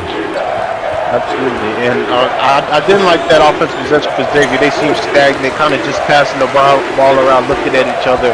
Look for Sean Miller to get his team in more action, maybe some screens, down screens, pick and rolls, stuff like that to get everybody moving. Short on that three attempt. That was Castaneda for Xavier. And another opportunity to extend this lead for Utah, but the ball just thrown away right there. Cornelius Leverett, 6'9" junior. In frame, stuck an arm out and pawed that one away. Marco Nesbitt has it, top of the key now. And Leverett with two defenders on him, and he loses the ball right there. Great play from Hendon to take it away. Both teams are just trying to feel each other out. Leverett just seems to, I mean, is he hiding out there? I don't know how you hide a 6'9", 230-pound man, but he's just showing up in every passing lane that Utah's looking to hit. Yeah, man. Utah on defense as well. Both of these teams are playing great D. If you like watching quality defensive basketball, enjoying this contest so far, and there's a tough shot that won't go. Once again, good defense from Xavier. You're right, the defense has been top quality. I'm sorry to cut you off, but the defense has been really good. It seems like both teams' defensive game plans are working to a T right now, and offense is hard to come by on both sides. We're in a multi-minute scoring drought now, and Heat 6 has been your score line for some time. Dalen Ballo, able to clear out, thought about going to work. He's going to go try to take on two defenders, has to pass it back out. Nice dish, however. Goggins thought he was going to get a layup there, not happening. Nice feed, and on the break, tie ball game. On the two from Cesar Castaneda, El Salvador, 6'7" freshman. And Burleson started all that on the defense end when he got that block against Goggins. Timeout on the court. We're going to take a break too. Entertaining defensive battle so far in this one. Utah and Xavier locked up at 8. You can see the game. Be the game.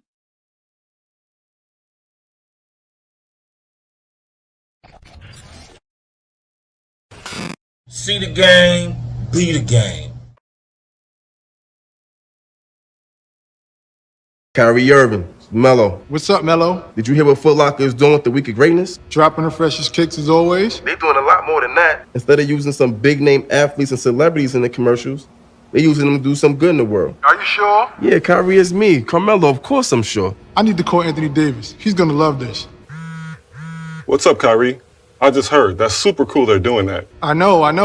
That's definitely gonna raise a few eyebrows. I'll talk to you later. Later.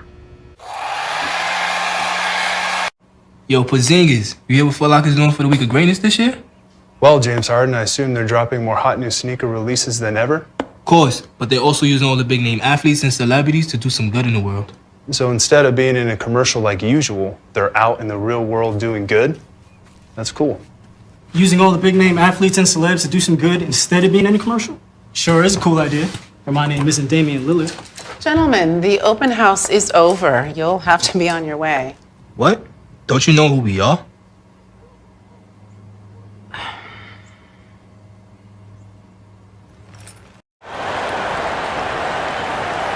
Back in action, all tied up. Defensive battle, and this kind of slugfest.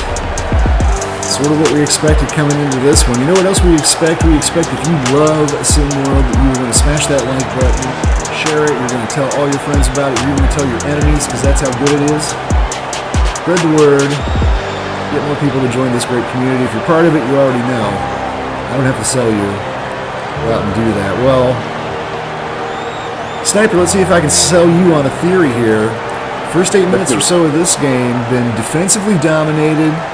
Kind of like, you know, get some sod and some water out there and muddy it up and make it real ugly and make it less about finesse and more just kind of a brute battle of wills between two tough teams. And I think that might favor the underdog, Xavier Musketeers, in this one. And their chances to pull off a second straight upset. I have to agree with you on that one. And the reason I said that is because I think this Utah team is an explosive offensive team once they get their rhythm going. But Xavier has been playing tough defense. Like right there, we get a turnover from Utah. A little frustration on Goggins' face for the turnover. But Xavier has been tough defensively, protecting the paint. We've seen Burlington get a block. We've seen tough box out. We've seen physical play. And I think that's affecting this Utah team. And if they're not able to get their rhythm on offense, this Xavier offense is capable of staying in the game with Utah. Once again, Leverett tries to get inside, nothing doing there. Tanush Buell in the game, and he passes down to Lamarion Traver, also making his first appearance, the senior, and yep, he stepped out of bounds. Going the other way.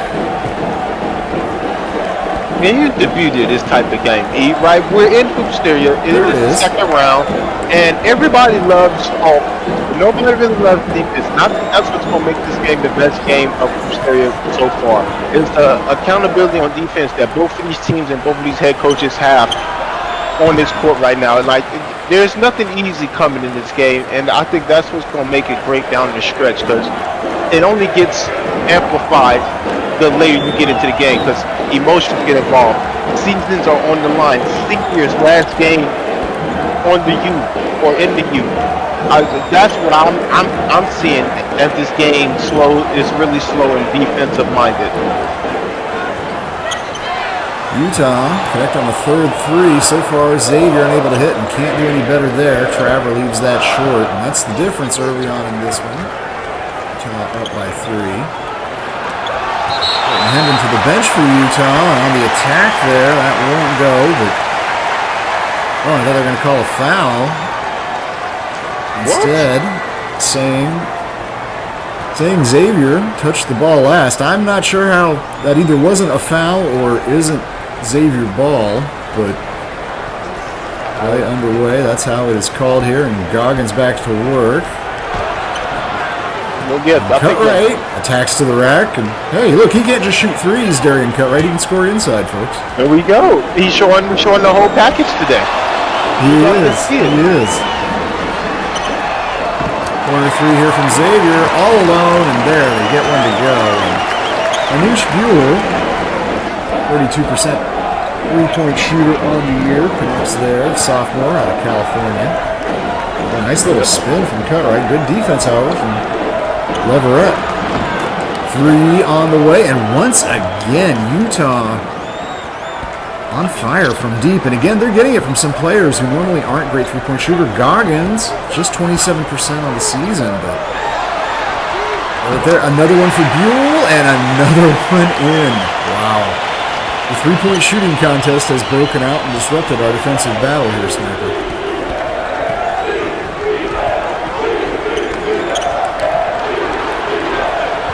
Cutright almost lost it there. Instead feeds inside. Goggins may have waited a second too long, and good recovery. Come over and alter that shot. And Xavier, chance to tie it. Will take the lead with this one, and now it is 3 in a row Tanush Buell has entered the game. I don't know if he's aware. He's unconscious. Xavier has retaken the lead, the number 14 seed, looking to pull off the upset for the second straight game in Hoopsteria. In their first one, they took out Memphis, number 3 seed. Of course, Texas already eliminated from the Midwest region, as number 2 seed Georgetown. And the winner of this game will play either Michigan State or Wichita State, who knocked off Georgetown in the first round. So, listen to me. The first 4 seeds in the Midwest region are already gone. Texas is gone. Georgetown is gone. Memphis is gone. Mississippi State lost. Princeton is the 5th seed that lost. We only have the higher seeds, and that's what makes this region so interesting and so important to the whole Hoopsteria bracket, right? You have letdowns in Texas and Georgetown, but you got surprise teams like Xavier, Michigan, who's in the Super 16 already, Illinois, who's in the Super 16 already. These teams have come to play, and they're trying to prove a point on the national level, and this region is surprising to most, but I think it's good for all the teams that have advanced. oh, look at Tanush Buell.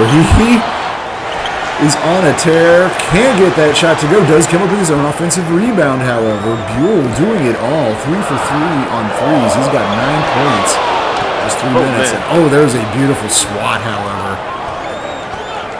I believe that was Kyrie Mana who came over and got that, the freshman. That was Mana. For the swat. Freshman coming in the game, making an impact on the defensive ends. Something I know Coach Smith loves to see.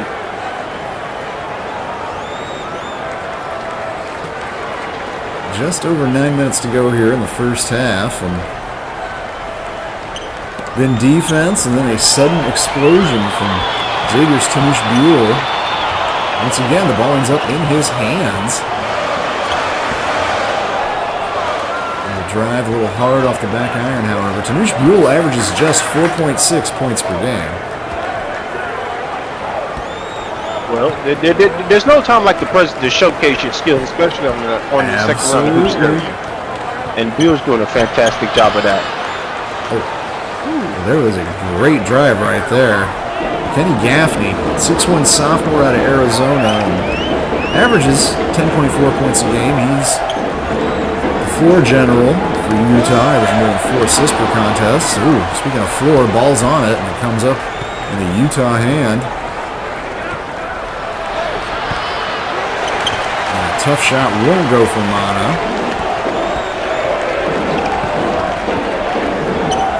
So far in this game, it seems like Buell. Oh, not Buell, excuse me. Go ahead. That was Williams on the pull-up jump shot. That was Lenny Williams. I'm so used to crediting Tanush Buell with everything, but that was Lenny Williams. I was saying Utah seemed to be packing the paint in, trying to make Xavier beat them from the outside. That seems to be the defensive positioning Coach Smith has his guys in for this first half. We've seen Buell make him pay from out there for Xavier. Braylon Burleson's normally their top outside shooter. He's on the bench right now. There's a drive inside by Buell, but that time rejected by Hendon. Gaffney with a bigger defender on him. See if he can use his quickness to his advantage here. Leads Buell inside, who has a smaller defender on him in the switch. And Hendon just too hard with the shot. Yep. Hendon had everything he wanted. A small defender, good position. He just missed the shot right there, in my opinion. Something he won't miss too often. Way short Lenny Williams from deep that time.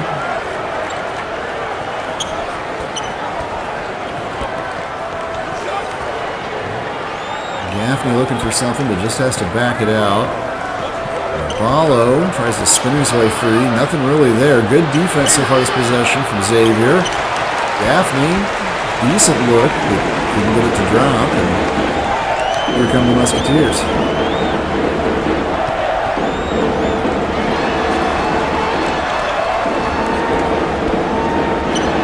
Goggins Dribbles inside and gets it to go. Wow. Tough shot, great finish. Eden Goggins. I'm sorry, not Eden. Excuse me, I completely misread the code. That's Tyreek Mooney. Apologies, look at the wrong sheet, folks. It happens on occasion. We all make mistakes. Refs, players, coaches, and from time to time, even me. Xavier up 3.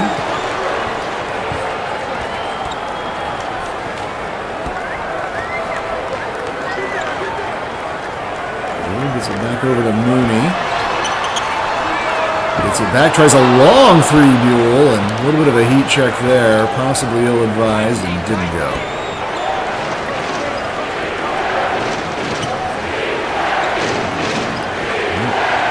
Ended cross-court pass. That was a dangerous one. A 3, well short.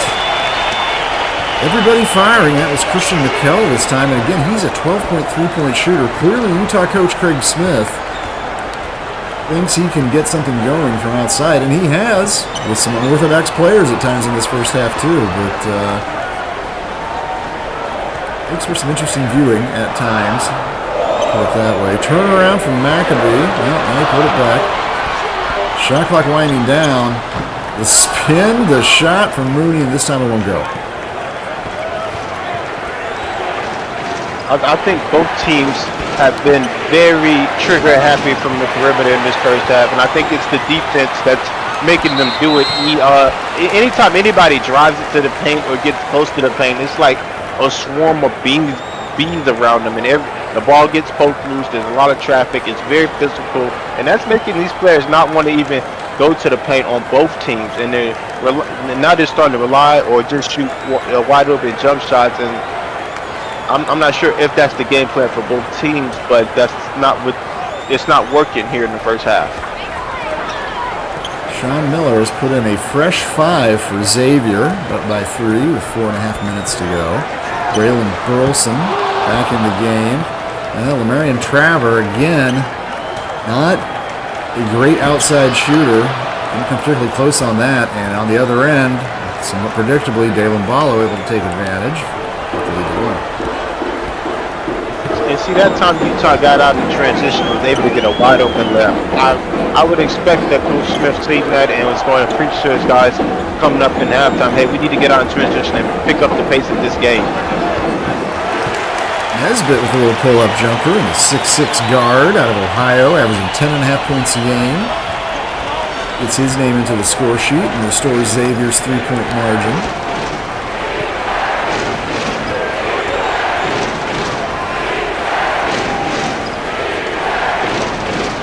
Out there in the backcourt with Kyrie Mana. Picks up a screen, Mana goes to his left hand, tries to lay it in, but too hard.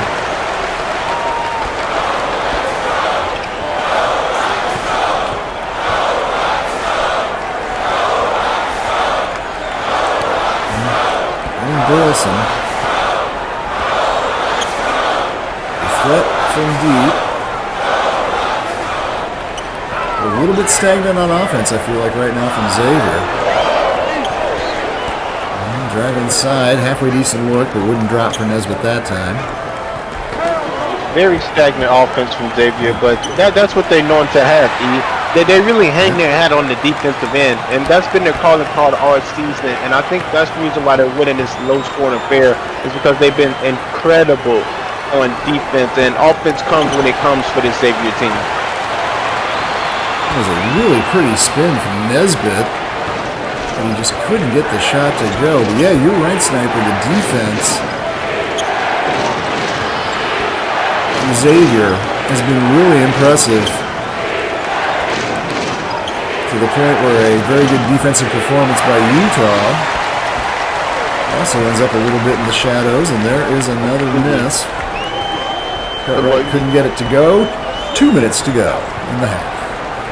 We're talking about 20 points and a half for both of these teams, and it's a college game, Eli, but these guys can score. These guys were phenomenal scorers at the prep level. Like, all of them average well over 10 points a game, and we're talking about only 20 points and a half.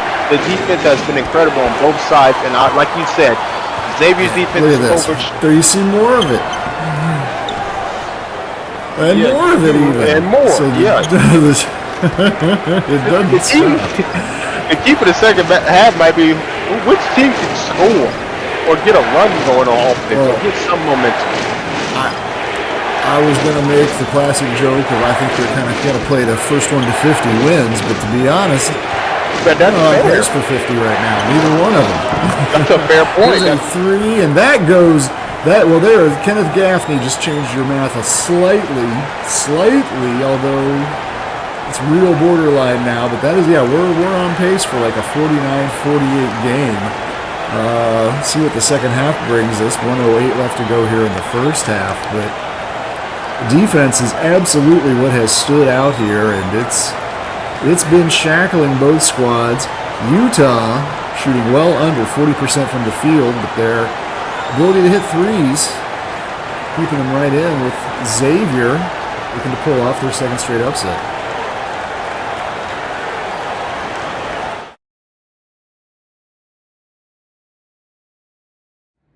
Yale's here with SimWorld Sports, where we're providing the most immersive virtual sports experience found anywhere out there. If you got the brain, come be a coach. If you got the game, come be a player. SimWorld Sports, the only place where you can see the game and be the game.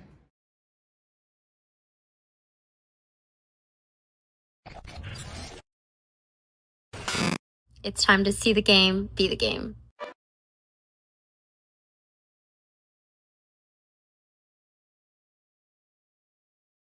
It's time to see the game, be the game.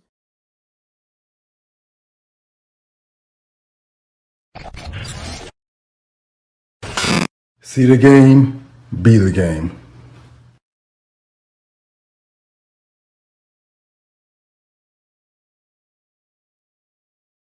Hey guys, if you're looking for the most immersive sports RPG out there, come join SimWorld Sports. It's the only place where you can see the game, be the game.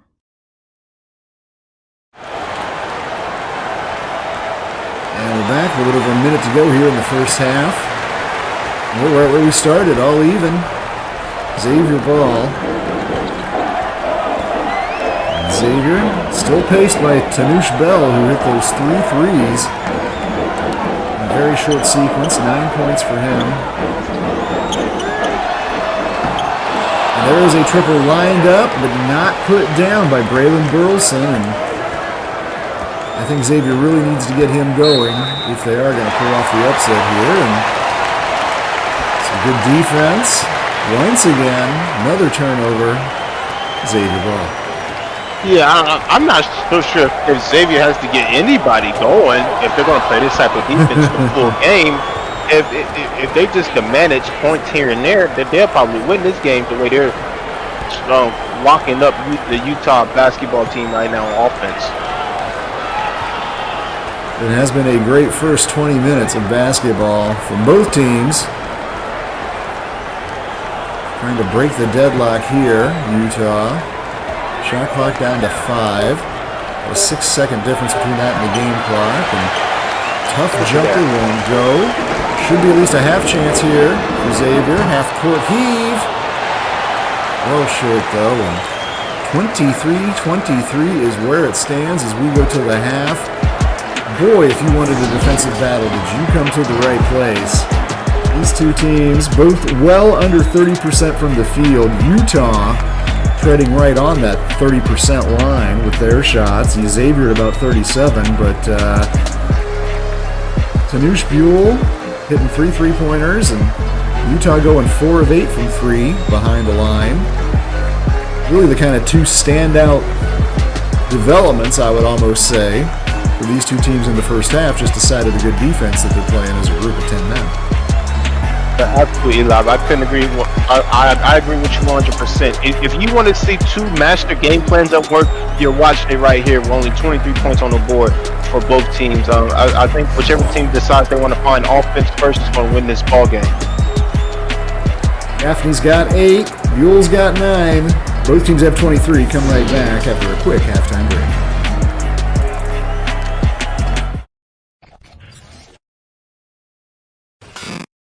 What's good, everybody? This your boy Dre Pope. I've always wanted to be a pro coach, and Sunworld Hoops is the only place where I've been able to live out my hoop dreams.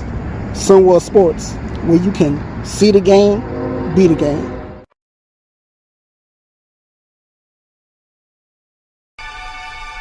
England!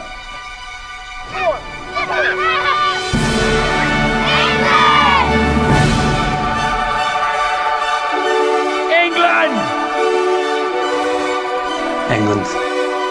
Without a doubt. England! England. England. England. England. England!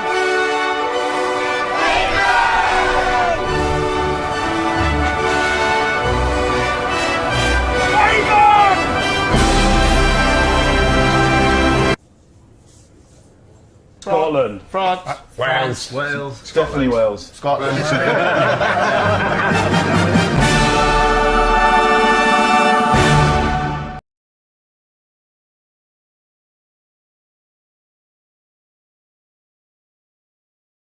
See the game, be the game.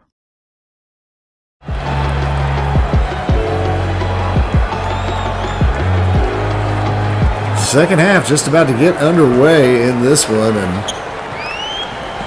Utah considered the favorite coming into this one, but I think we all expected what we've got so far. Tough battle, two teams slugging it out, and 20 minutes to decide who's going to stay alive in Hoopsteria. That jumper won't go. Sniper, one thing that amazes me looking at the stats, when Balo gets out in front of everybody but has it swatted out of bounds, it will stay with the Utes, is that both of these teams obviously not shooting the ball that well, neither one close to 40% from the field. There's a lot of rebounds out there to gather, yet we had exactly one offensive rebound by both squads combined in that first half. Just more testament to defense that both of these teams have shown us.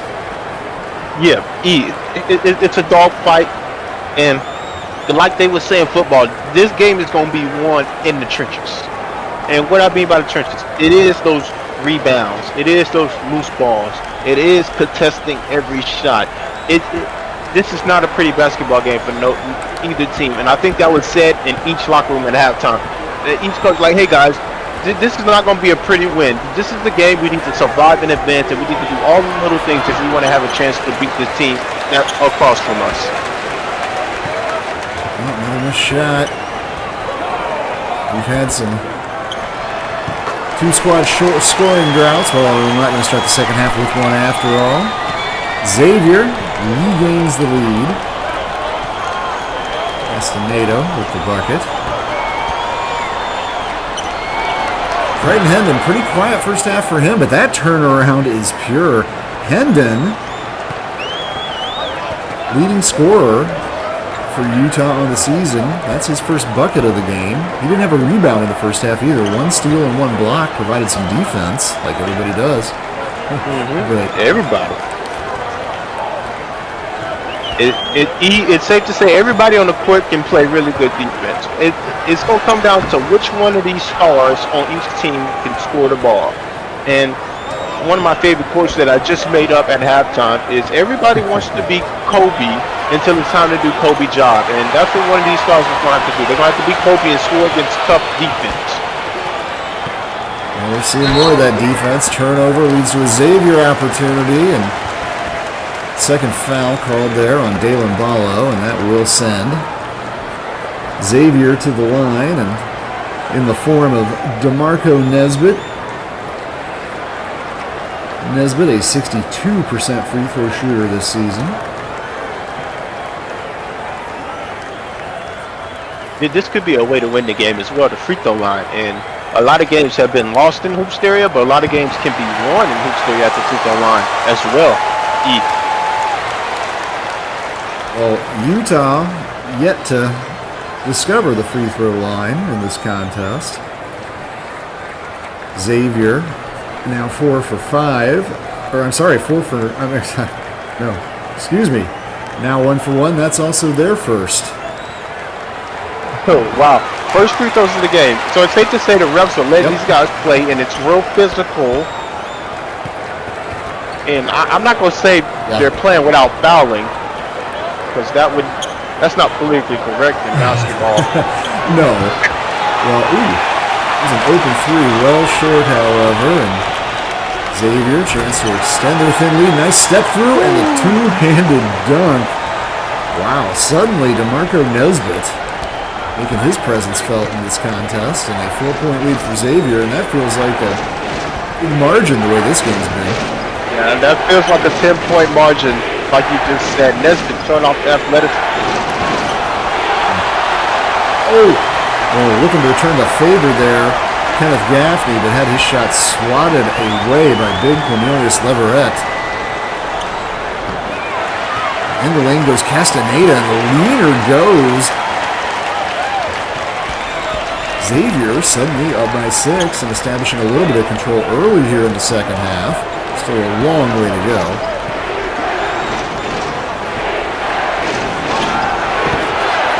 Turn around from Hendon, and he's still not really going. Just 2 points in the game for him.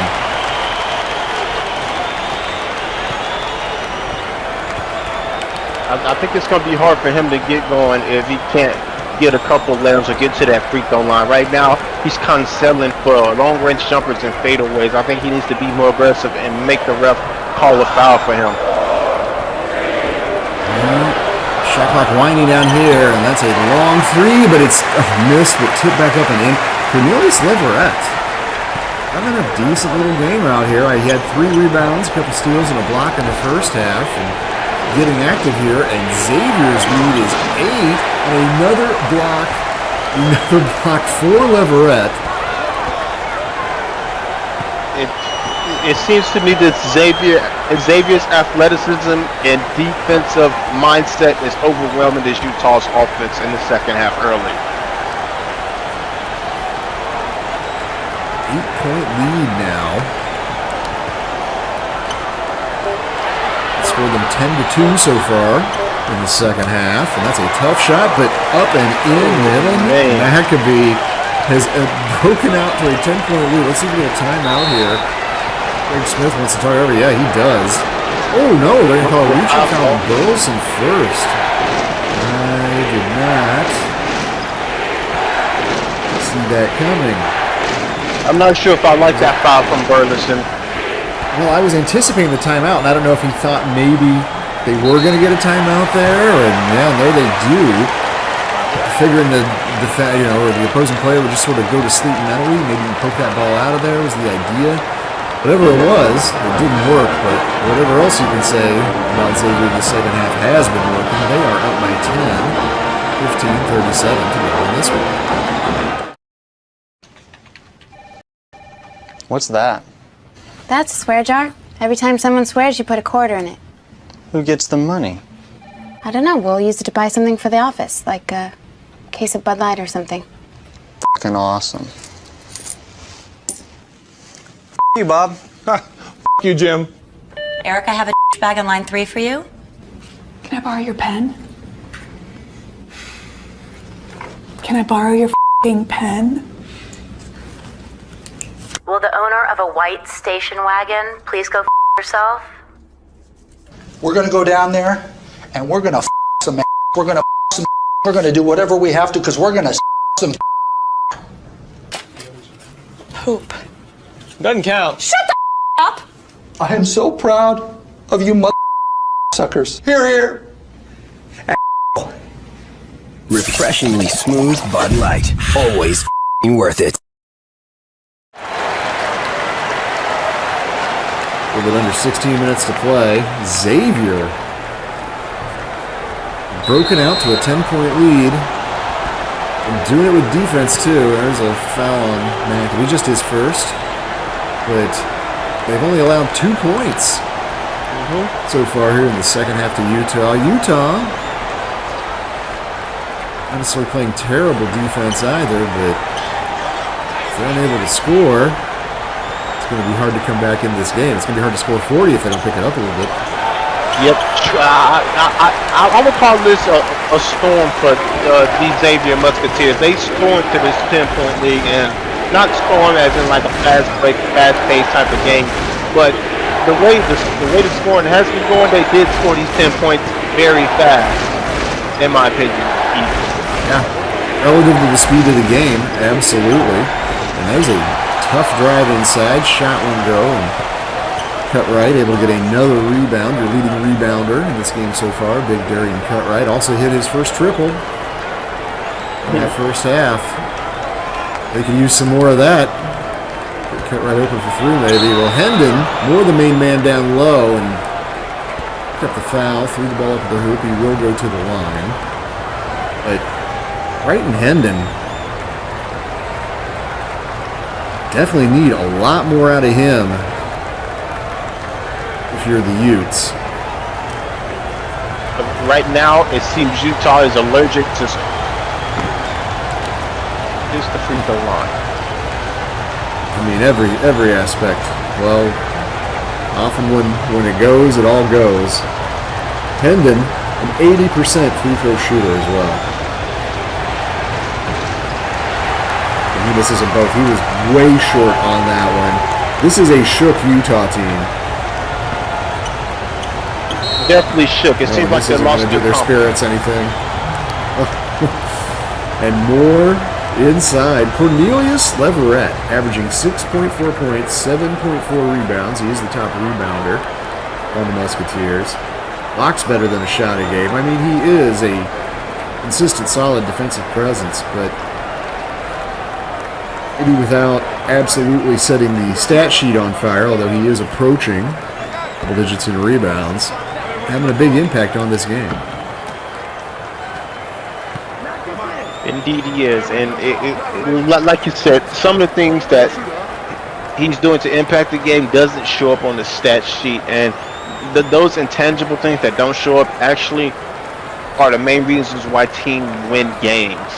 It's not all about the stats. Yes, the stats look pretty, and you can post them on the media feed, or you can show them off to your long-lost cousin that thinks he can play, but when you dive on a loose ball and get the ball for your team, that gives your team another chance to score, and that's not counted in the stat sheet.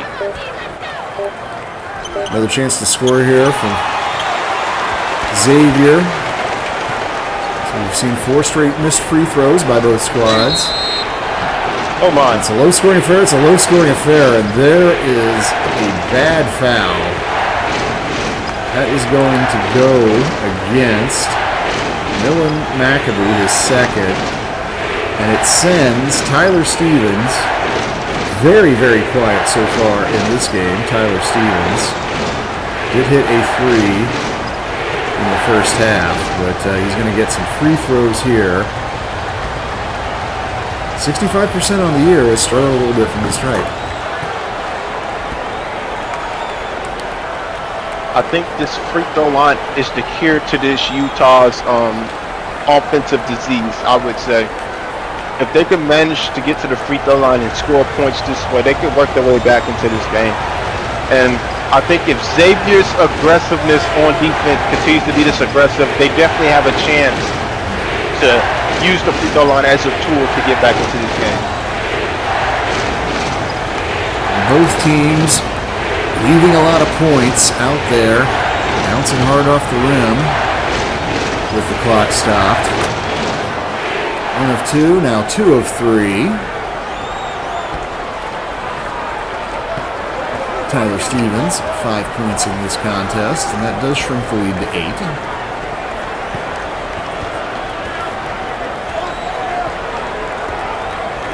I'm calling for it, but Xavier swings it back out, and back in the game for Xavier, Tanush Bell. Bell has it on the perimeter.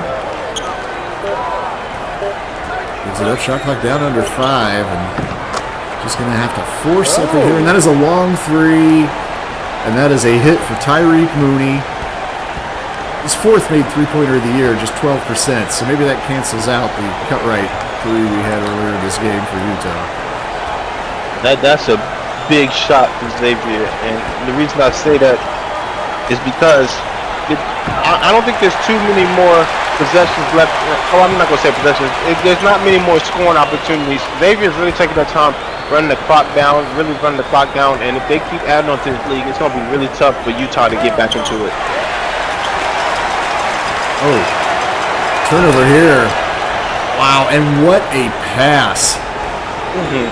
That was Kyrie Irving finished it off. I believe that was Cutright that hit that pass. Doing his impression of Kevin Love. Darian Cartwright having a fantastic game, the junior, out of Texas. And he's playing a little tough defense right now. Forces a tough shot. One go, and cut right there with the rebound. This junior is definitely laying it all on the line here in the second round, really trying to inspire his team to gain energy and get back into this game so they can win. Left drive inside. The bucket won't fall for Goggins, but he'll go to the line. Tyreek Mooney, who hit that big three for Xavier, that's another senior. Xavier has a trio. We'll actually have 4 seniors on the squad, including Lamarion Traver, but 3 of them West Virginia products, 2 of them Braylon Burleson and Nolan McAbee, both from Parkersburg, West Virginia. They've been playing basketball together forever. Definitely don't want their co-joined collegiate career to end tonight, looking to stay alive, and some help there from Tyreek Mooney as well. It's funny you say that, because when you said that most of the team is from West Virginia, all I hear is, hey, these are my brothers. I grew up playing against them. I know exactly how they play. I don't want to lose with my brothers on the court, and we have this certain chemistry and certain brotherhood that allows us to win games even when we're not playing our best. Of course, Utah, they don't want their season to end either, and that's a nice play there from Tyler Stevens. Intercept the ball. Go and lay it in. The 6'6" sophomore out of Provo, Utah. 5-point game now. Xavier led by 11. Just a few possessions ago, and that is a tough gather and shoot, but it goes down for Lamarion Traver. Didn't shoot the ball well in the first half. There's another one of those Xavier seniors. Only averages 5.7 a game, but there's a big bucket right there. In a game like this, all he has to average is 5.7. It's a low-scoring game. And they've been doing it on the defensive end, so every timely basket that these guys have for Xavier just adds on to their chance of winning the game. Bad pass there, Christian Nykel. Able to pick it off. Oh, there's a charging foul on Mana. Going the other way. Great job once again, Leverett. There's another one of those plays that won't show up in the box score, but will show up in the win-loss column. And there's something that does show up in the box score is blocks. They track those, and he's already got 4 in this contest. Leverett putting his body on the line for his team and a win on the biggest stage. You have to love this kid. Oof. Well, love the kid, don't love that shot. That's right. That's right.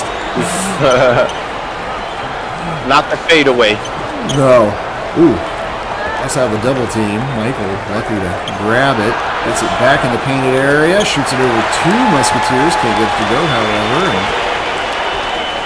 And here they come. Back up the court. Xavier.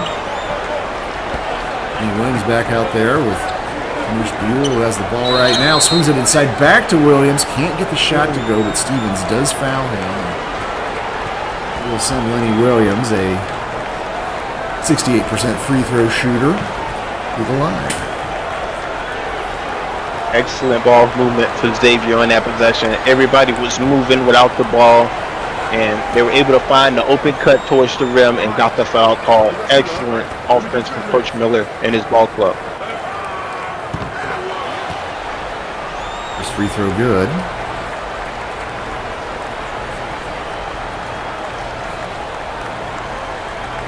Well, if Xavier able to hold on and win here, they would be the highest seed to advance into the Super 16.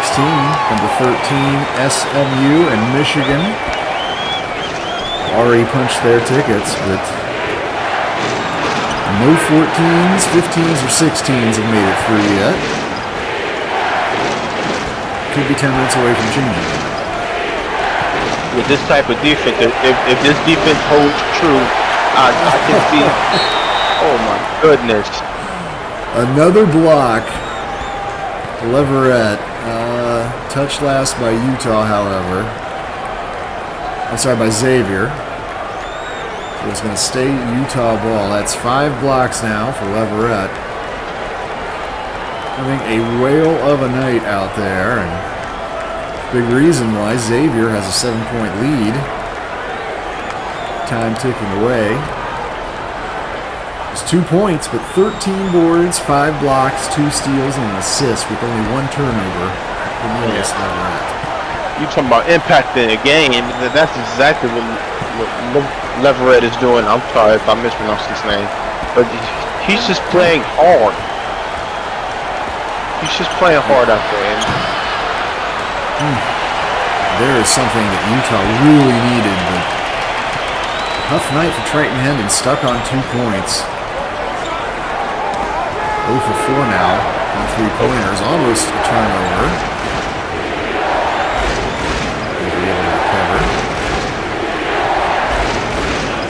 Traver shot some threes already. Shot clock winding down. He does give it up this time. And Nesbitt, awkward shot, won't go, and no second chance.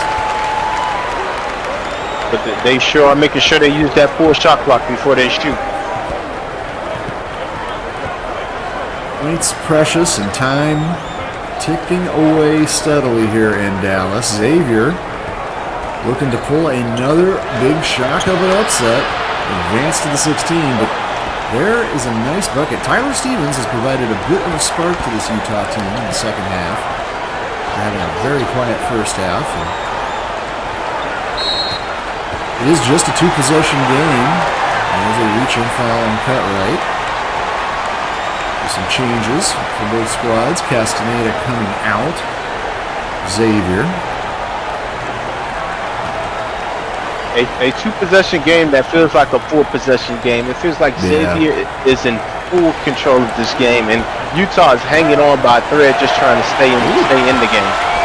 Well, there's what they need. There's Ballo coming up with the steal.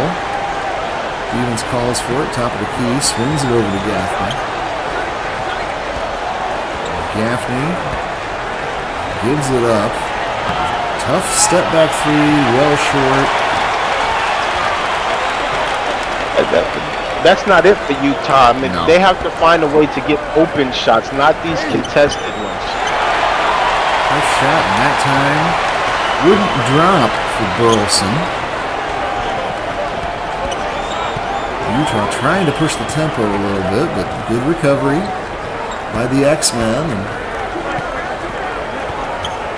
halfway through the shot clock now, Gaffney still trying to get inside on a bigger defender. Try to take it up over, doesn't go, but able to get his own rebound. The second attempt, oh boy, almost got that to go. Instead it turns into another foul on Millen McAbee. I believe that is his 3rd.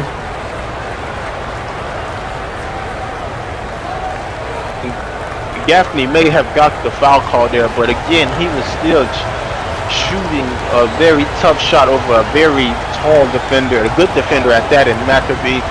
I just don't see that strategic move on offense working for this Utah team. I truly think Coach Smith needs to get his team out in transition, run faster, and maybe start playing like a motion type offense against this athletic Xavier team. Utah, another empty trip to the line, 4 of 9 now. At the free throw line are the Utes. Gaffney, not a good free throw shooter, under 50%, but there, some more good defense, and Utah will have the basketball, and that lead remains stubbornly stuck on 6. Yep, I would say this on both sides for both teams. Defense was not the problem in this game. It's offense. At no point.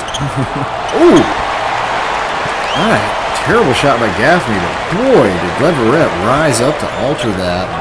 Yes, he did. But the ball barely made it past his fingertips, and he definitely affected that shot and made him miss. be calling for it down there, and he gets it. Got cut right on him. Tries to go to that right hand, right shoulder. Won't go in, but another trip to the free throw line. And Xavier not having tremendous success here either. 3 of 6 on the night. And Maccabee, in theory, should be able to help out with that. He is a good free throw shooter, 75% on the season. And a frequent visitor to the free throw line. Well, that's the thing, Eve. Xavier is not known for being this powerhouse offensive team. They're known to be the grind, and I said this earlier. They are known to be the grinded out defensive, rugged type team. Like you have to play against Xavier defense, not their offense. On the other side, Utah is known for offense. More known than Xavier. Like they have a good offense, and they're known to score the ball at a high clip.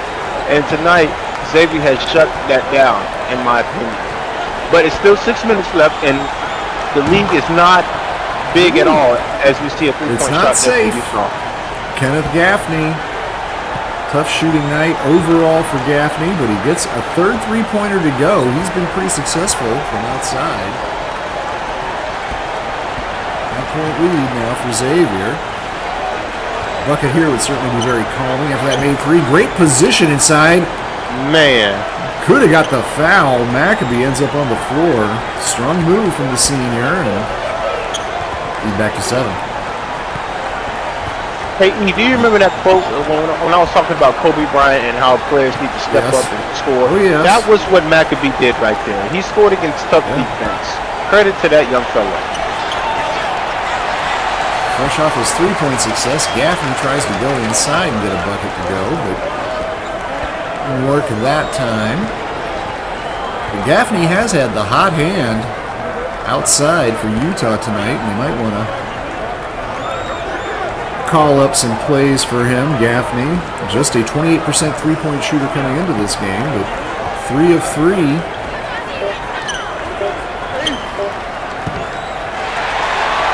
Olsen, on the other hand, not able to hit. A little bit of daylight for the Utes, particularly if they get a bucket on this possession. Oh, coming off the curl, Stevens. Yep. Man. Great job, and look who it is once again. Cornelius Leverett draws another charge. I mean, we still have 5 minutes of basketball to go, which could change my mind, but he's going to be far from your leading scorer. He may not have more than the 2 points when the final whistle blows. But Cornelius Leverett might just get my player of the game nod. 13 points, 5 blocks, couple steals on 2 charges. Just a massive game. The 6'9", 230-pound junior, another West Virginia product from Logan, West Virginia, getting it done tonight. Similar Community gets it done 24/7, however, and if you're watching this game, you're either part of it or something's really wrong with you. So please, get involved, make your voice heard, become part of the community, the great place, the only place where you can see the game and be the game. That is, of course, SimWorld Sports. And thank you all for tuning in tonight to this Hoops Area broadcast on ESPN, part of the SimWorld TV universe empire. We're taking you all the way down to the championship game coming up here and carrying on in the offseason, but can't get too far ahead of ourselves. Still a ton of basketball coming up here. And yeah, if Xavier advances, Michigan State will be favored to beat Wichita State. As there you see, Leverett's line. The matchup for who they'd face in the Super 16, but imagining it is Michigan State that advances out of there. Intriguing matchup, I think, between two Midwestern teams in the Midwest region. Side is going to move along to the grade 8. Yep, theoretically speaking, if this game holds true and Xavier holds out, I think they'll be the first 14 seed to the Super 16 as they nail another 3 to put this league up to 10 points, which it feels like 20 points at this point. They'll be the first 14 seed to the Super 16, and they would have to see a tough Michigan State team who beat a Colorado team that was on a high note. And that game is going to be another defensive type of battle, in my opinion.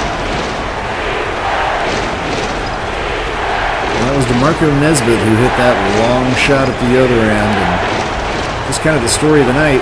For both teams in some ways, guys with low percentages or not volume outside shooters getting it done, and Nesbitt just a 14% three-point shooter, but got that to go. And the free throw line struggles continue for Kenneth Gaffney. Perfect on threes this evening, 3 for 3, but now 0 for 3 on the freebies. Well, yeah, he probably should take a couple steps back and just tell him, look, I'm going to shoot my free throws from here if that's okay with you. I'm going to try from here.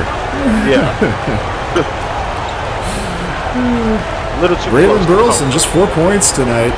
I did think he might be an X factor, but they haven't needed him so far. Xavier up by 10. And getting late in this game, and there is a charge by Nesbitt.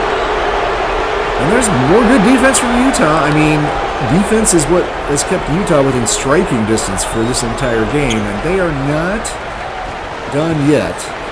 No, they're not. This is a good Utah team. I think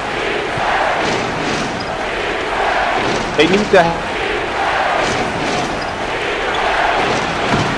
Free all the way from Gaffney, and he's got another one to go.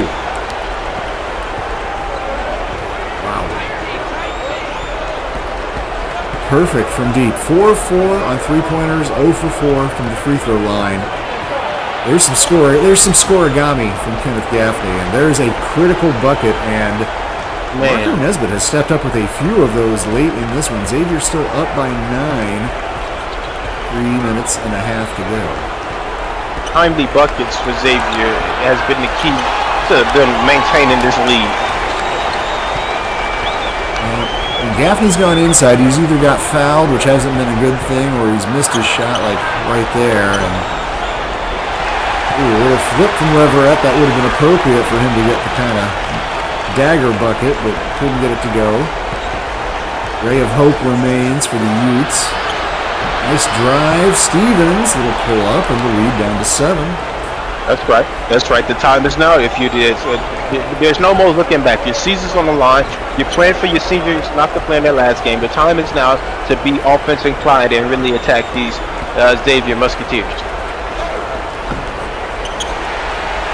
Little turn there from McAbee, and he couldn't get it to go, so here's your chance if you're the Utes. You're only down 3 possessions, and spacing there almost cost him a little bit of an awkward moment, but Hendon comes up with the ball, goes inside, strong move, can't get it.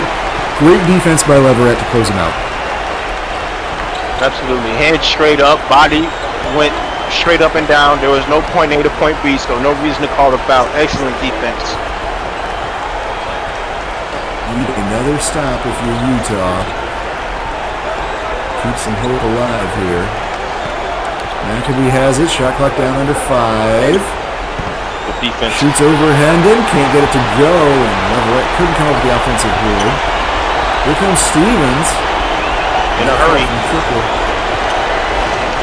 Gaffney's been shooting really well from outside. Instead, he feeds Hendon inside. Goes to his right hand and couldn't get it to go.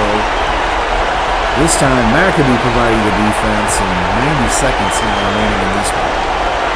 Man, the size seemed like it has been bothering him all night, and no different on that possession right there.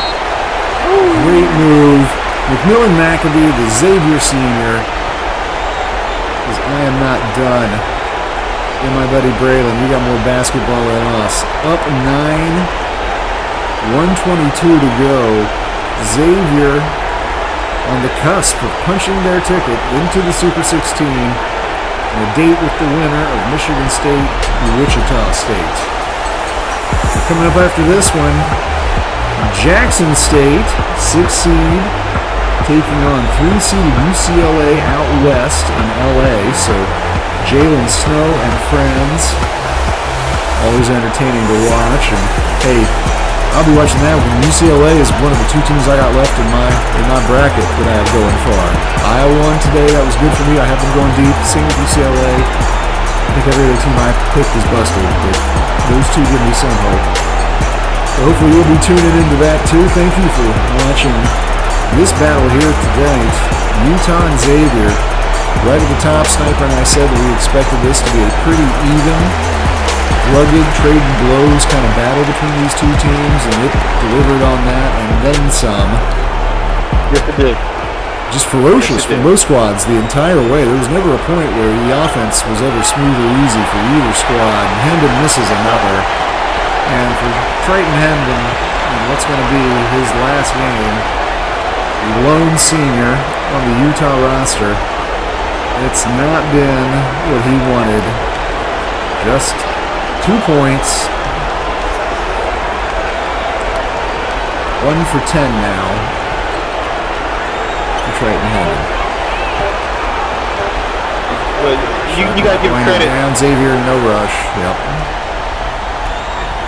This game's gonna be won by Xavier. This game's gonna be won by Xavier. You have to give credit to Sean Miller.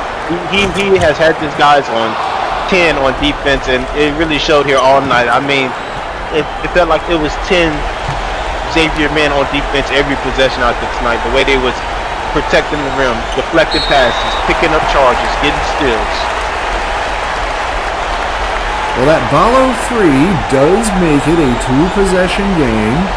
The quick foul is the move, and Marco Nesbitt at 62% on the season from the line. Not a bad player to target. Now, Nesbitt, this is his second free throw visit this game. He did hit both of them. He gets the first to go. That's a big one too, because it makes it a 3-possession game, and that's mathematically tough with 25.8 on the clock. Icing on the cake right there. Well, Craig Smith not quite throwing in the towel yet, calls a timeout, wants to talk it over. The second made free throw really didn't change a whole lot. It still remains a 3-possession game. I think if you're Utah, you have to get a good quick 3-point look here. We're going to take a quick break. Come right back. 25.8 to wrap things up here in Dallas. You ready, babe? Hey, can you drive? I got some work to do. Okay.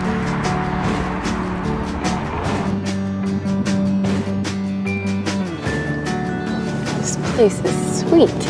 Yeah, sweet. Come on, we're here. Look around. Dude, look! Check out these crazy rocks. You know what's crazy is like, how come this thing is not connected? Bluetooth not on? Not even looking at the snow.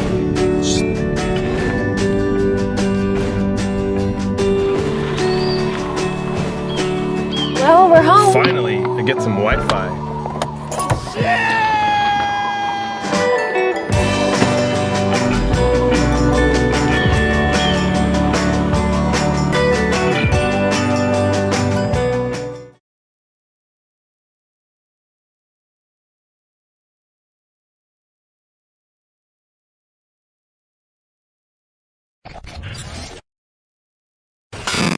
SimWorld Sports, where you can see the game, be the game. Ladies, we ask your forgiveness. Please forgive our immaturity, our outbursts of tacky compliments. Forgive our browser history. Forgive our hormones taking control of us. Forgive us for thinking an open shirt is the ultimate weapon of appeal. Forgive us for opening our beers like primates. Forgive for taking a no as a yes. For insisting on playing a guitar that doesn't exist. And please forgive us for never washing our hands. Ever! Schneider, the beer with the exact maturity for the man who's in the process.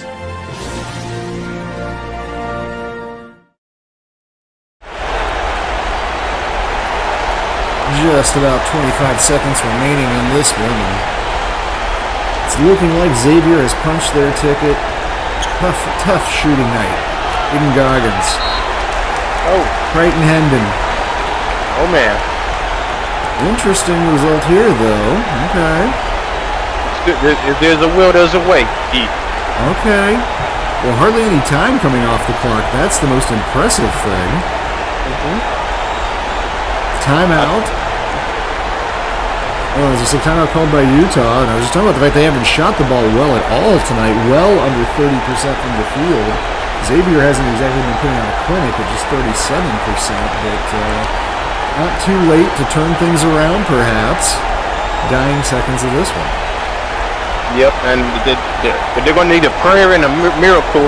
They're going to need some missed free throws and a couple more three-pointers if they want to sneak away with this game. But it's not impossible. The clock has to hit 000 until we deem the winner and whoever's going to go to the Super 16. So 23.3 seconds for the Xavier men's team to close this one out.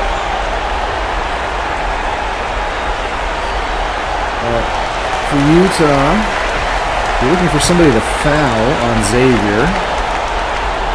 Nobody on this team is too terrible, but Castaneda, number 5, who has the ball now, oh my God, is probably that court right there.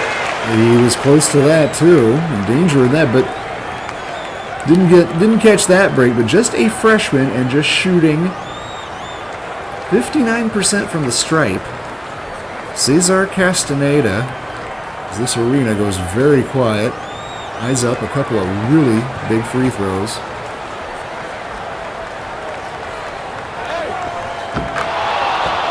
Gets the first. Big shot. Big shot by the freshman. And the second. Make it a 3-possession game, and he does. Ice cold from the freshman.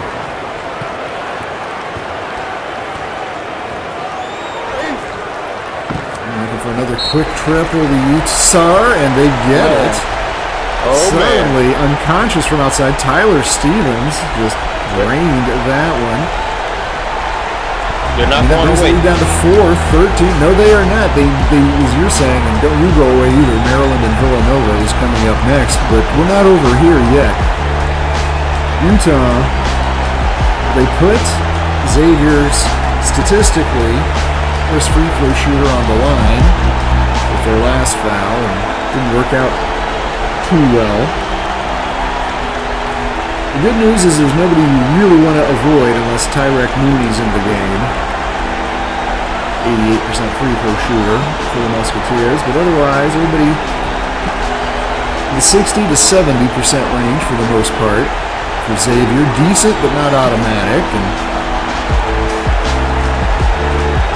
Utah fans just saying, just give us a break, just have them miss at least one. Oh my, I want to remind you all, by the way, there's a live EM giveaway. It's all down to how many people tuned in, watching. So stick with us, stick around for that next game. Dig into those EMs. And once again,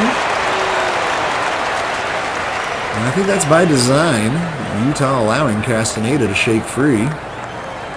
Happy to have the ball end up in his hands. Very little time come off the clock and send him to the line. 2 of 2.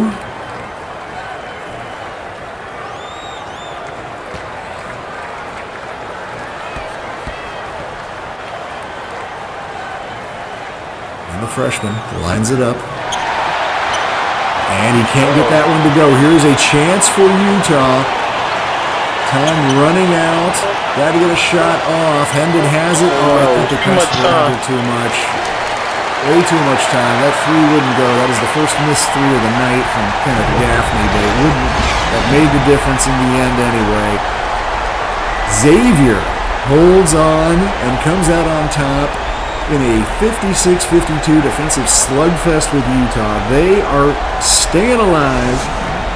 Hoopsteria going to take on the winner of Michigan State and Wichita State in the Super 16.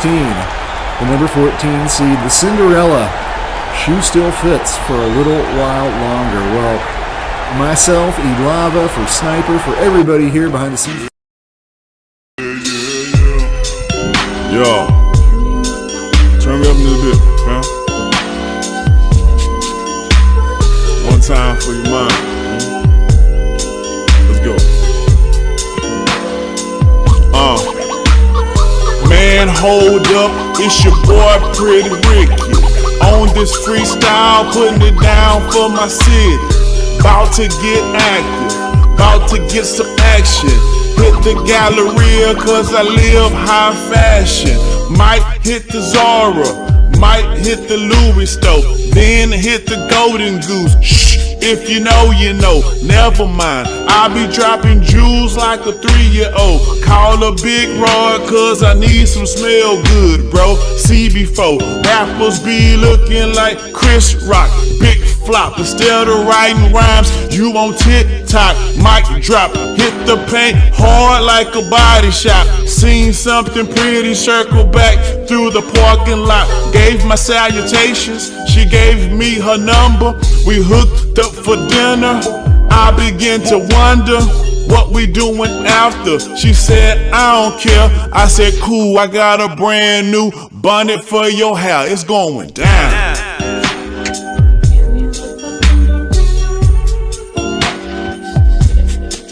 It's going down.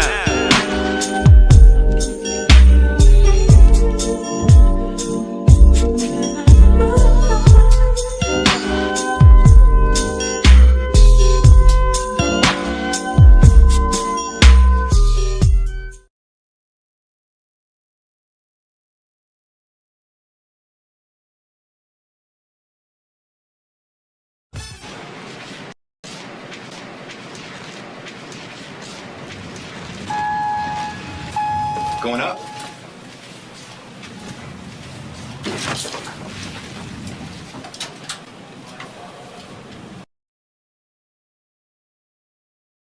Hey, so nice. Very good. Come into Nana. Look who's over there. He's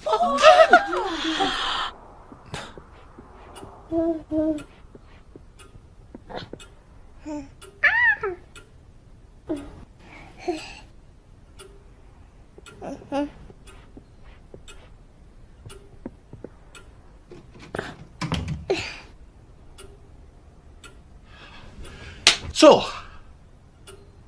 what have I missed?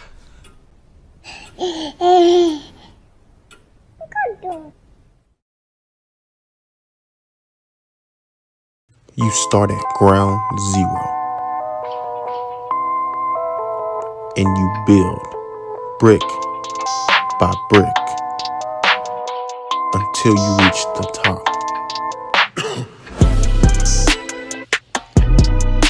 Simworld Sports. See the game, be the game.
About to go down. Yes. This Ron Yale, but you can call me Red. And this young Taz. You just don't know.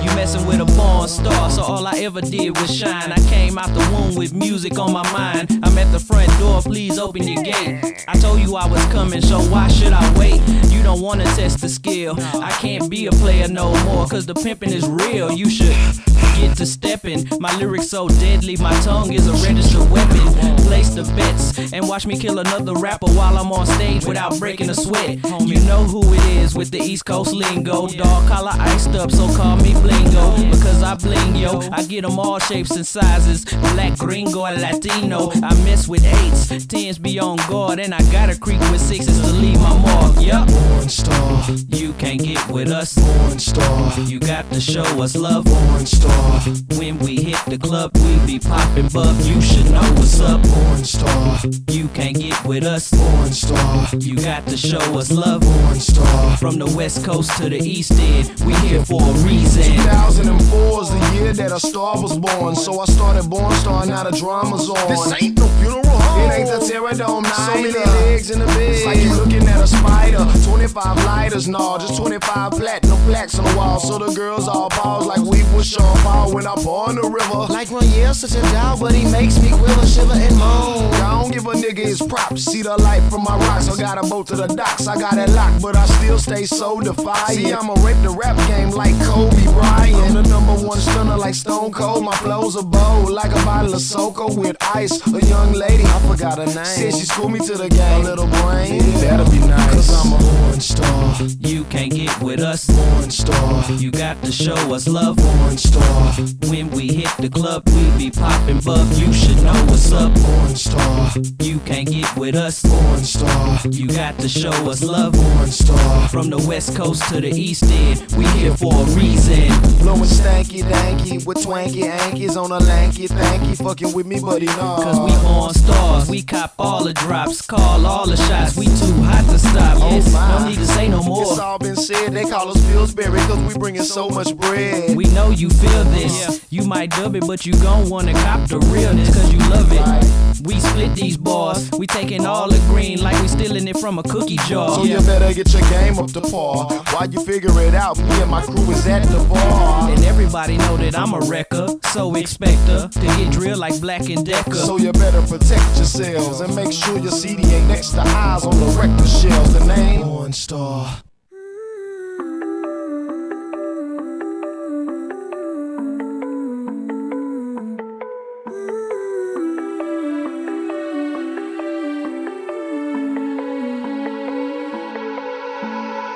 Want the good, want the bad, all the feelings.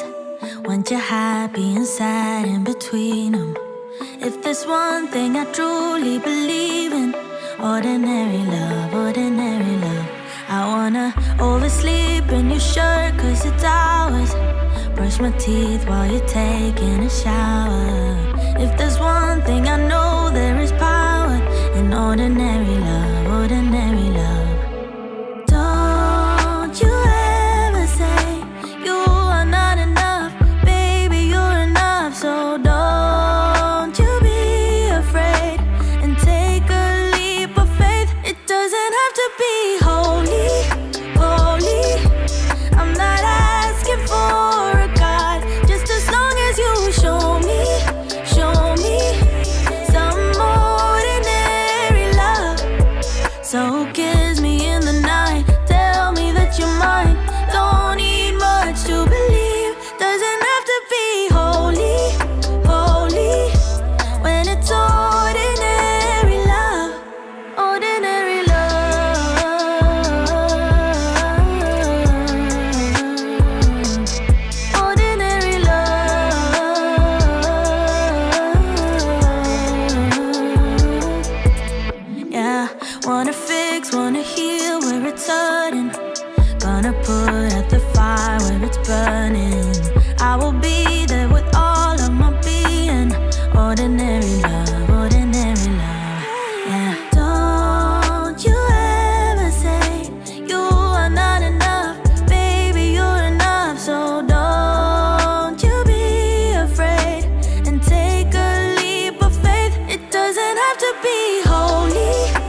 Welcome to the Proving Ground. This is Hoopsteria. We come to you live from downtown Los Angeles, a city where the spirit of competition once lit up the world during the 1984 Summer Olympics and will once more in the 2028 Games. And tonight, that fire burns under the lights of Crypto.com Arena. It's a Thursday second round slugfest, and the stakes are medal round real. The 6th seed Jackson State Tigers, Trojan Slayers of USC, now step into the ring with the 3 seed UCLA Bruins, a proud Pac-12 powerhouse vying for their 12th national title. 2 teams, 1 winner. And just like the Coliseum crowd back in '84, everyone here is about to witness a showdown worthy of the world stage. I'm JJP, joined by the breakdown baron with a hazy 6th sense for the game, Rick Blaze. And Rick, the second round is where contenders are tested and pretenders get sent home. What are you watching for as this AAC versus Pac-12 throwdown tips off? JJP, we got the AAC, and there's a bunch of divas in the building tonight. Make some noise! Oh, baby. Yeah. Oh, man. We got a showdown between 2 teams. So one team, surprisingly, as in Jackson State, led by Diva Woodley, and also going against UCLA, the high-powered UCLA led by Jalen Snow. So we got 2 primetime guys who can put the ball in the basket like no other. We're going to see who comes out victorious in an exciting game tonight. Tigers winning the tip-off. There's D. Woodley driving to start off. Gets blocked by Evangelos Mullins. UCLA on the prowl early on. They have Michelle Carroll with the ball.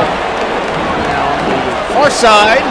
Turnover committed. D. Woodley ends up snatching the ball away, trying to make up for his shot that was blocked earlier. And there's the make with the layup. You're talking about 2 guys and D. Woodley on one side and Jalen Snow on the other who can really, I can see them having big games. Both of them are no strangers to 30-point performances, and I can see both of them having one of those type of games tonight. J.J. Ortega putting up the bucket. Jackson State, their lineup, Woodley, Bryant, Mason, Shackelford, and Alpine. Their coaches, Mo Williams, and for UCLA, starters Ortega, Snow, Carroll, Mullins, and Tyson. And Mullins came up with the rebound there. Bruins, Jalen Snow, remember the name. Look out for his 3-point attempts, as well as LeGerald Carroll. But J.J. Ortega wants to score from close range. He misses. And LeGerald Carroll, who I think is going to be the X factor for UCLA tonight. We know what Snow can do, but if he can get one more person to put up good numbers tonight, LeGerald Carroll can be that guy, especially from 3. If he gets hot, he can definitely be the X factor for this team. More of a backstory here for Jackson State Tigers and D. Woodley in the first round with 5 minutes left versus USC. Jackson State's D. Woodley hit the floor. Easy layup made there by Franklin Tyson. And Woodley suffered a lateral ankle sprain. And so the story for tonight, how close to 100% will the Tigers' engine be tonight? As he tries to put up more points, D. Woodley using the speed. And misses there. Nice defense from J.J. Ortega. I said that D. Woodley is all about speed. Even at 80%, he's still faster than most players on the court.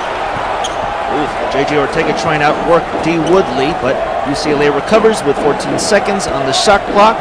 Jalen Snow, the pink sneakers in the fancy move, but does not complete the play. The ice melted on that layup. D. Woodley, he's looking to heat up. Off the mark there on the 3. LeGerald Carroll there for the rebound. Carroll over on the right wing, guarded by Roy Mason. Bounce pass over to Jalen Snow.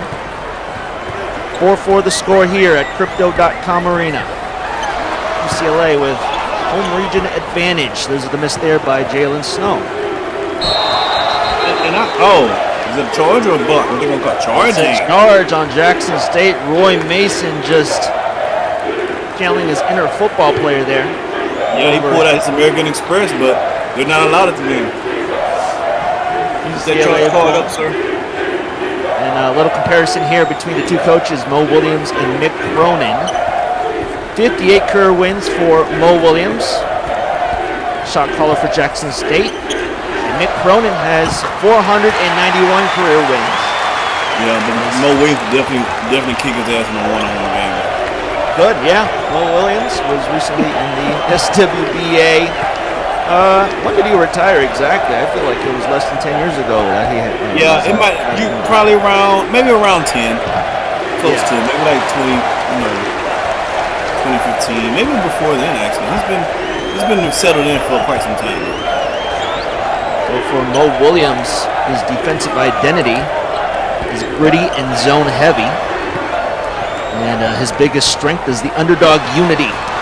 Oh, that underdog unity on display. Massive block. Richard Alpine with the ball now for the Tigers. Now the Tigers with Renzo Bryant, D. Woodley as well. Right, and attempting to cut. Speaking of cutting, D. Woodley cuts. However, he misses on the play. Oh, he used to. You thinking about that ankle a little bit? Could be, potentially. Wow. Finish with the left hand, could not. We got to monitor that. 7 for UCLA up. D. Woodley with another opportunity. In the paint is Richard Alpine, blocked! Blocked there by Franklin Tyson, the enforcer for the Bruins. Ortega over to Snow on the far side. D. Woodley guarding Ortega at the moment. Not a style here with the sneakers for the Bruins, and there's a style shot courtesy of Jalen Snow to make it 9-4 UCLA. Hey, if you're Jackson State, look here, you don't want to go down by too many points against the UCLA team. That's a good timeout, Mo Williams. The timeout, 15:08 mark. And we'll take a quick timeout as well. Stay locked in for action right after this on ESPN.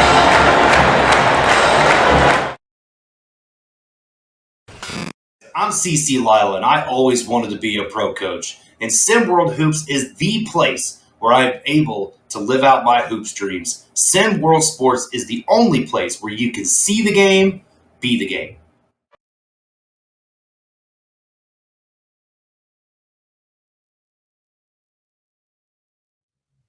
My experience with SimWorld Sports has been absolutely amazing. It's one of the most realistic, hands-free esports universes that I have ever seen. I love the fact that you can see a coach, you can see a player go right from the preps all the way to the pros here at SimWorld Sports. And I must say that it might be one of the most immersive things that I have ever been a part of. 24/7 media coverage. You get a chance to see live games. You get a chance to see live runs. It is clearly just an amazing thing to be a part of. And so if you are a sports fan, if you are a former athlete, if you are a role play gamer, if you like to get into communities that you love, then SimWorld Sports is for you. See the game, be the game.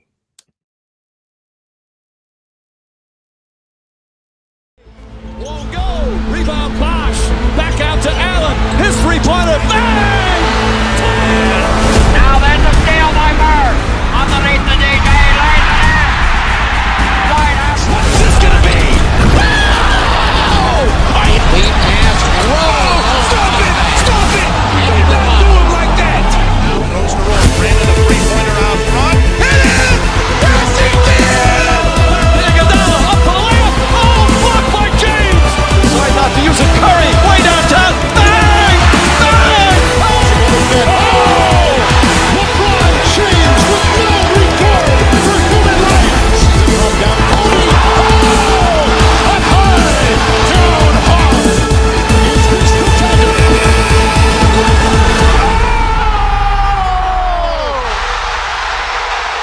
Game! Series! Toronto has won! Back here for Hoops Stereo After Dark second round edition. D. Woodley for Jackson State currently at 2 points as the Tigers are on offense looking to outplay his average of 19.4 points per game. And even a step slow though with his gimpy ankle could be everything. If Woodley is limited, expect Roy Mason and freshman Renzo Bryant to carry a little bit more of the load. Look here, they want a shot to win. It has to be D. Woodley giving the ball three. That's a good steal attempt right there. Again, 80% of D. Woodley is still quicker than most players on the court. So I think he's going to gut it out. How effective he's going to be, time will tell. He's getting scored on right now, but that's never been a specialty anymore. Woodley should not have been in that position in the first place. But Jackson State's coach Mo Williams has been quoted as saying as long as D. Woodley is breathing, he's fighting, and we saw him put 110% on defense there on UCLA's last possession. There's a miss by the Tigers. But Gerald Carroll pulls up for three. There it is, his trademark three to make it a 10-point contest. If you're Jackson State, that's not what you want to see. The Gerald Carroll is one of the most dangerous shooters when he gets going. He's having an up and down year, but if he gets going, he can start making it rain really quickly. Woodley still guarded by J.J. Ortega with the shot clock winding down, and Woodley making it happen. The Greenwood Ghost. He's known to appear in defenders' nightmares, and he comes through there. 4 total points now for Woodley so far. I wonder how he's saying ooh. Yeah, gotta wonder the tone and the attitude for sure. D. Woodley wants to move on to the Super 16, missed by UCLA. Prime opportunity for Jackson State with Renzo Bryant. Is he hungry enough as he's covered by Mullins? The ball moving on the far side, D. Woodley. 10 seconds on the shot clock. Woodley to his right, dumpers through. Tough. The young man is tough. He's fearless. Again, he's going to come out here and give it his all. No matter what happens tonight for Jackson State, this has been a successful season. I'm sure that's not what they're thinking. They're thinking they're going to win and go to the next round. But I'm proud of the guys who no one had them make it to the second round or even win the first matchup. So congratulations to Jackson State. There's a lot more basketball to play. I'm just giving them their flowers now before the game. Beautifully said, Rick. Jackson State. Oh, a drive here. That's a sweet dunk by Roy Mason, the Jacktown Jet, local product in Jackson, Mississippi, flying high there for the slam. Good drive, good finish. 2 hands just like his mama taught. Great play set up there by Mo Williams. He's calling the shots here in downtown Los Angeles. Carroll, top of the wing, or top of the key. Over to the right, guarded by Renzo Bryant, and the shot clock winding down. Bryant guarding tightly. Jalen Snow, catch and shoot. That's no good from 3-land. Yeah, and Renzo Bryant is a really good defender, so he can keep over Gerald Carroll. It's going to be a good matchup for us. Buddy Shackelford able to draw the foul, as we're hearing a lot from this vocal crowd. A lot of Jackson State supporters who made the trip to Los Angeles. Why not? I saw them damn RVs outside. I was wondering what country bumpkin Bama's was pulling up with all these damn RVs. Now I know. Now you know, Rick. Supporters of Jackson State, they're loud, they're proud, holding up their signs. Shackelford hitting the first free throw as we see Beckins here from Deshaun Saul. Mason and Woodley taking a breather. Buddy Shackelford is the junior from Mobile, Alabama. 6.6 points per game, matching his jersey number. And with this free throw, makes it 14-12.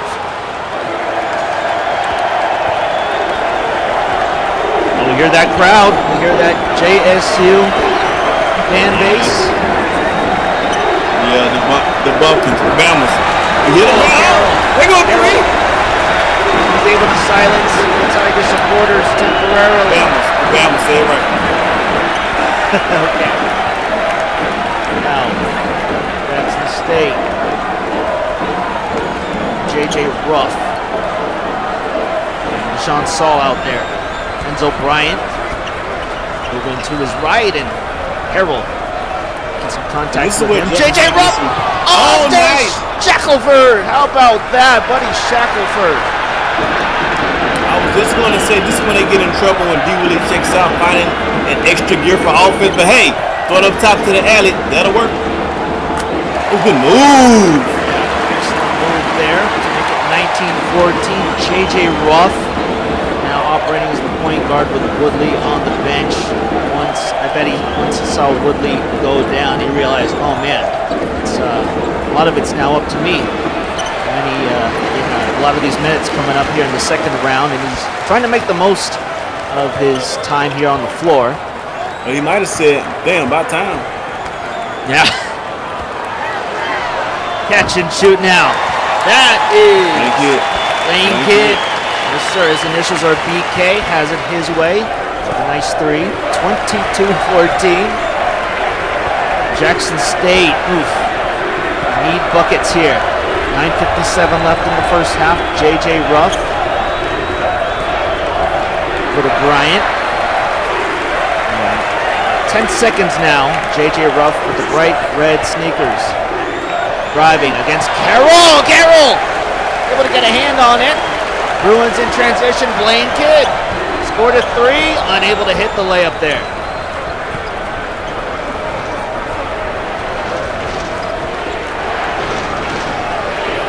State. Down 8. J.J. Ruff. That one jersey number, oof, did not finish. Gerald Carroll.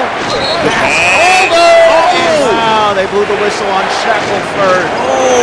Shackelford with a block recorded in the stat sheet, but instead these refs send Blaine Kidd to the line for two. You know, you can tell Blaine's probably saying this girl, man, I gotta move him like that. And that looked like that was all ball to me. Yeah, we're hearing some obscenities coming from the fans in the stands. Of course the Bama's up at there cussing. Y'all stop acting like you ain't got no home training. Kidd unable to hit the free throw. 6'2" shooting guard. Makes plays from all three levels. The sophomore drops 11.3 points per game while keeping defenses guessing. And his three-point field goal percentage is at 41.3%. Strong court vision, aggressive mindset. They have gotten away with the foul call, but he's able to add another point for UCLA. Yeah, the future's bright with Blaine Kidd. Last year's prep basketball leader in triple doubles in the season, so my man got all the tools in the bag. E. Woodley back in this contest. Jackson State stuck at 14 points. We're at the 8:53 mark in the first half. J.J. Ruff still on the floor as well. Nice mismatch, but a miss. In the paint, we end up getting the bucket. Instead, a whistle's called on Blaine Kidd. And this will send Leland Buckley to the line. I don't like that. I don't like that. I don't like Buckley's energy on that. You got Blaine Kidd on. You got him beat by almost a foot, man. Put your knees, drop your shoulders into his chest, and go up strong like a man. Oh, Leland Buckley, only a freshman from Huntsville, Alabama. Scrappy defender, but yeah, was lacking there on that sequence on offense on the size mismatch. Quiet personality, but definitely wants to express the hustle and the effort. He's one guy to watch in these next few minutes as he's unable to hit the free throw, so Jackson State still stuck at 14 points. Yeah. I don't want to sink like these tar pits we have here in the region, La Brea tar pits. They don't want to be in that area. Yeah. Two things. If you're Jackson State, you definitely don't want to get behind too much. And the second thing is you don't interfere too much alcohol. Oh, good three ball. Punishing Jackson State's lack of effort is Blaine Kidd. We've said his name a ton in these last couple minutes. Jackson State calls time. Down 12. It'll be a quick breather for them, a quick break for us. Back with more after this.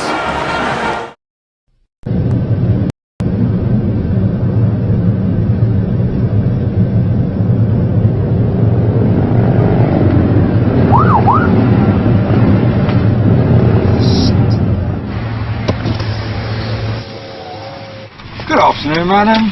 Yeah, I'm sorry, officer. Can I see your papers, please?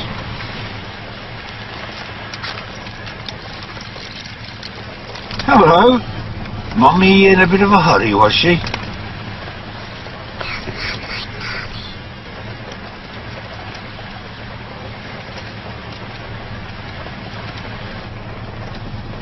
Step out of the car, madam! Step out of the vehicle now!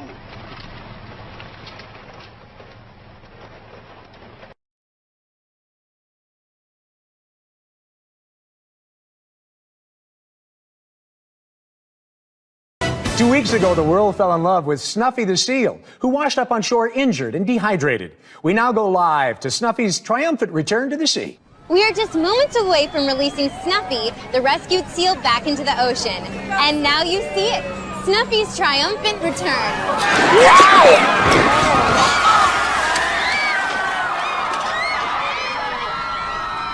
Holy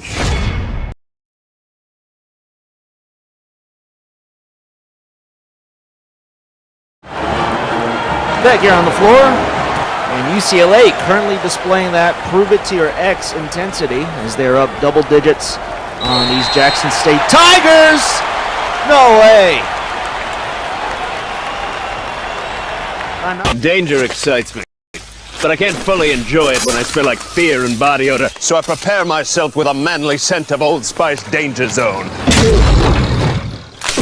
Because even if something bad does happen to a Danger Zone man, it won't smell like something bad happened, because the secret to smelling well is... And when you smell like Old Spice Danger Zone, trust me, you'll smell like you have nothing to worry about. You smell like you look amazing. Amazing, I know. Introducing Old Spice Danger Zone with all-day odor protection.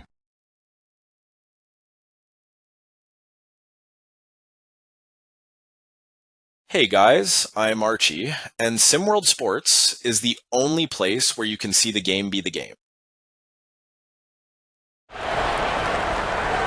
We go with Jackson State on the inbound. Timeout was called. So Jackson State continuing on this possession. Down 12. Need to spark a run here against this tough UCLA Bruins team. Richard Alpine, reverse jam. There's Rich Alpine. Southern strongman. Rim rocking strength to make possibly the SimWorld top 10. Big fella. Meanwhile, Edmund Nesbitt comes up with a floater high off the glass, and quick buckets here out of the timeout. 28-16 the score. Nesbitt commits the foul. Yeah, that was a sick dunk. I'm still reeling there from that jam. Woodley, see him there trying to will his team come back. Down 12, 7:45 on the game clock. Near side with J.J. Ruff. Now to Woodley. Dave Woodley can use the speed, but kicks away. Guarded by Nesbitt. The one-man show with Woodley finally gets some help. 8 seconds, and Ruff finds clearance. There's the score. Good job there. Get up like that. And they were able to cause the Bruins to not pay attention to J.J. Ruff, the second guard here on the floor, along with Woodley for Mo Williams. And the Nesbitt, Math Wiz of the Bruins spinning. Wow, calculated that perfectly for the layup. 30 points for UCLA. Only 18 for Jackson State. Jackson State, the ultimate underdog. Beat USC. They were favored in that matchup, but still had to face a tough SoCal basketball program. And here's another one. UCLA, the 3 seed. Edmund Nesbitt running everywhere on the floor. Finally pauses at the top of the key and charges. He is killing a lot of grass right now. Jesus Christ. Insane amount of steps added to his total for today. And give me that block. Yeah, Franklin Tyson. Pull up on Richard Alpine, and Blaine Kidd goes up for the 3. No good. And the rebound there by Deshaun Saul. Still a 12-point lead for UCLA. As we're approaching the 6-minute mark here in the first half. D. Woodley miss. Caught his own miss and gets blocked. They playing volleyball with that boy basketball like that. Low light sequence for D. Woodley. Still fighting though. See his efforts there trying to guard Nesbitt. And he's able to force Nesbitt to miss. Now the big man Alpine. And pass it back to Ruff. Ruff. An obstacle briefly. Roy Mason getting involved here. What will he do with the rock? He'll turn it over. Turn it over. Kidd now in transition. Lane Kidd at the free throw line, and Franklin Tyson nearby. UCLA trying to get past 30 points here on this possession. Kidd turning around. There's a Kobe and scores over his defender. Oh, shot. And let me tell you something, JJP. He didn't have that turnaround in high school. He worked diligently in the off season before this year, and not paying dividends for him today. Timeout called at the 5:03 mark of the first half. Jackson State down 14. Oh, it's that time, Rick. Time to shout out our chat, who are up for this Hoops Area After Dark edition. So, Rick, you want to do the honors and shout out who's in our chat? Wait, what do you mean by Hoops Area After? What do you mean by After Dark? No, man. We'll get back to that. I don't know. Did you come up with the title, Maestro? Never mind. We'll get to that. All right, let me get some shout outs really quick. Well, I got everybody. Jay, Jory, shout out. Bill, what's going on? Shout out. Jordan Scott, shout out to you. Smokey, shout out to Smokey.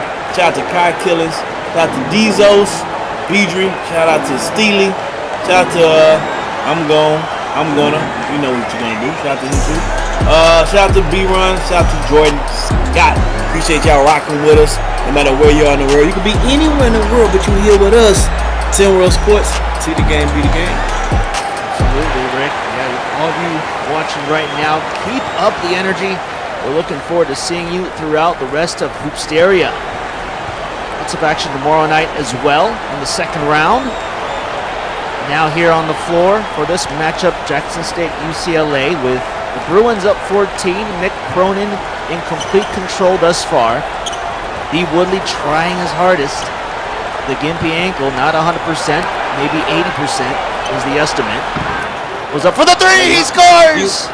He's 3% right now. Maybe loading some heroics possibly. Want to stay tuned. Jackson State finished the year 20-12 overall, 10-5 in the American.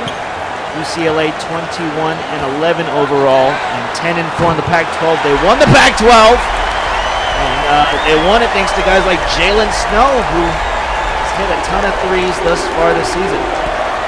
Like I said at the top of the game, both players can score 25 to 30 points easy, and they're on pace for big numbers. Give me that, boy! You bring no Kool-Aid to the gym, boy.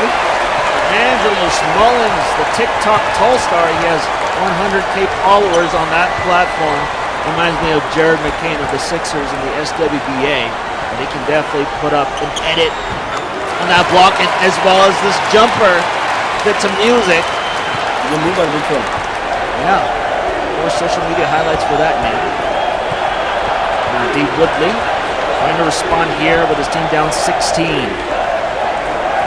The cleanest pass, but Jackson State will continue on the far side with Woodley. Double team on him. Richard Alpine up against the point guard Ortega. There's an easy basket. Easy. UCLA, you got to notice that switch. You got to get off that switch and get somebody else on him. That's like taking candy from the baby. I feel like that kind of misplay won't bother Cronin that much, but that shot will kind of heat up Cronin on the sideline. Probably did not want that decision coming from Evangelos Mullins on the shot attempt. Now Saul setting the screen. Kidd called for the foul.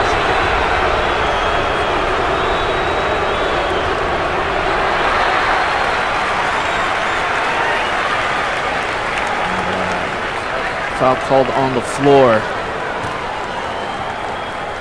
Jackson State. Wondering, Rick, just wondering about the skill comparison between these two squads. We know UCLA's reputation as we see a turnover there, but do you have any impressions on these two teams' skill levels? Well, obviously, UCLA is going to get the bigger draw names because the university is, but let me give Jackson State some credit. They're not getting, outclassed right now. They're playing really hard. They're down by double digits, but it's not. I'm surprised to say this, but I'm going to say it because it's true. Jackson State doesn't look like they don't belong as much as one would think they may look on paper. Are their team as deep and as individually talented as UCLA? Absolutely not. but D. Woolley himself is just as talented as anybody else, and they're playing really good as a team right now to stay in it. Now, can they remain this way, keep it competitive? Who knows, right? But as of right now, so far, not too bad. At the line here, Evangelos Mullins, once again known for his popularity on TikTok, trying to hit this free throw and remain fairly solid from the line. No good there, so Jackson State has an opportunity to cut the lead to possibly 12 or 11. E. Woodley trying to go for a three-pointer. He ends up hitting it. Let me tell you Oh, something. man. That young man, at the end of the day, it's about putting the ball in the basket, and he can do it like this. Woodley putting on the pressure here, trying to challenge J.J. Ortega. Let me say with him. Main kid now. Stepping back and going to Jalen Snow. Okay, you need to check his Snow. Snow driving and hitting the two-pointer. Yep, there's a 100% chance of Snow doing his bottom. 39 points for UCLA. Jackson State with Woodley pulling up from short range. So some bucket action here in this last minute. And some press here with Woodley on Ortega. Ortega doesn't put up that many points in the box score, but he is the court general for them. They want to rely on him here from three. Could not pull a Jalen Snow. LaGerald Carroll could not match him. And now the Tigers in transition. This crowd silenced a bit. Let's see who can spark this crowd. It would be Buddy Shackelford. He gets fouled by Mullins. Good foul by Mullins, not giving up the and one. And right at the line. So Mullins and Shackelford, both guys I've seen the free throw line throughout this first half. Less than a minute left. Buddy Shackelford, the Birdman of Bama. His off-court interest is bird watching. Gotta ask him one of these days, what is his favorite bird? As he's able to cut the lead at 10. He's been. I know the answer to that already. You do? What's your guess? What's your guess, Rick? Fried chicken. Oh. There you go. You think he watches fried chicken or just does not spend too much time watching fried chicken? No. Gerald Carroll, tried for a quick bucket. Misses there. The Tigers down 10 and an alley-oop to Buddy Shackelford. Flew high like the birds he watches. And a sweet alley-oop. It's an 8-point ball game. Here we go. Press defense. Trying to keep UCLA at 39. Gerald Carroll cancels those plans as he hits the three-pointer. It's now 42 points for the Bruins. Gerald Carroll can knock him down.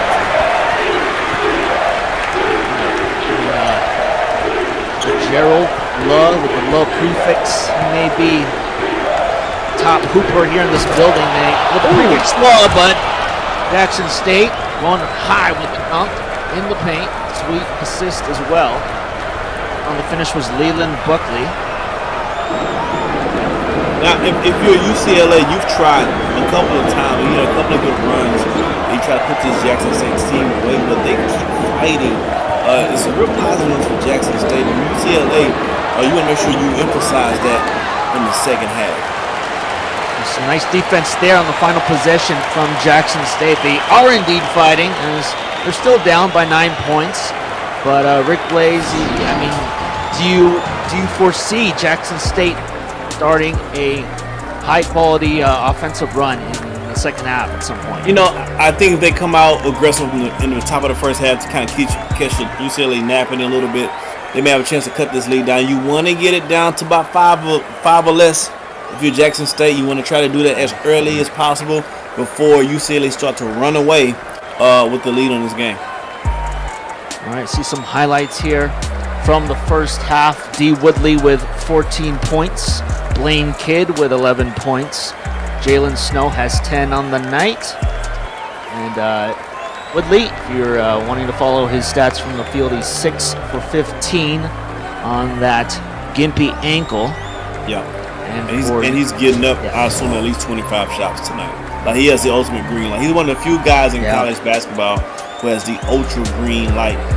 He's getting up at least 25. More action in the second half coming up after this short break.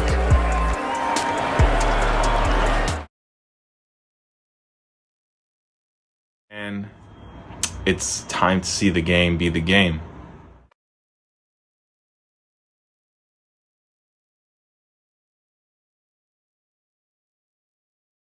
What's up, y'all? I'm Coach Joyner, and I've always wanted to be a general manager.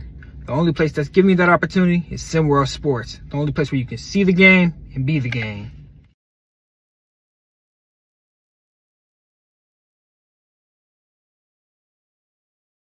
See the game, be the game.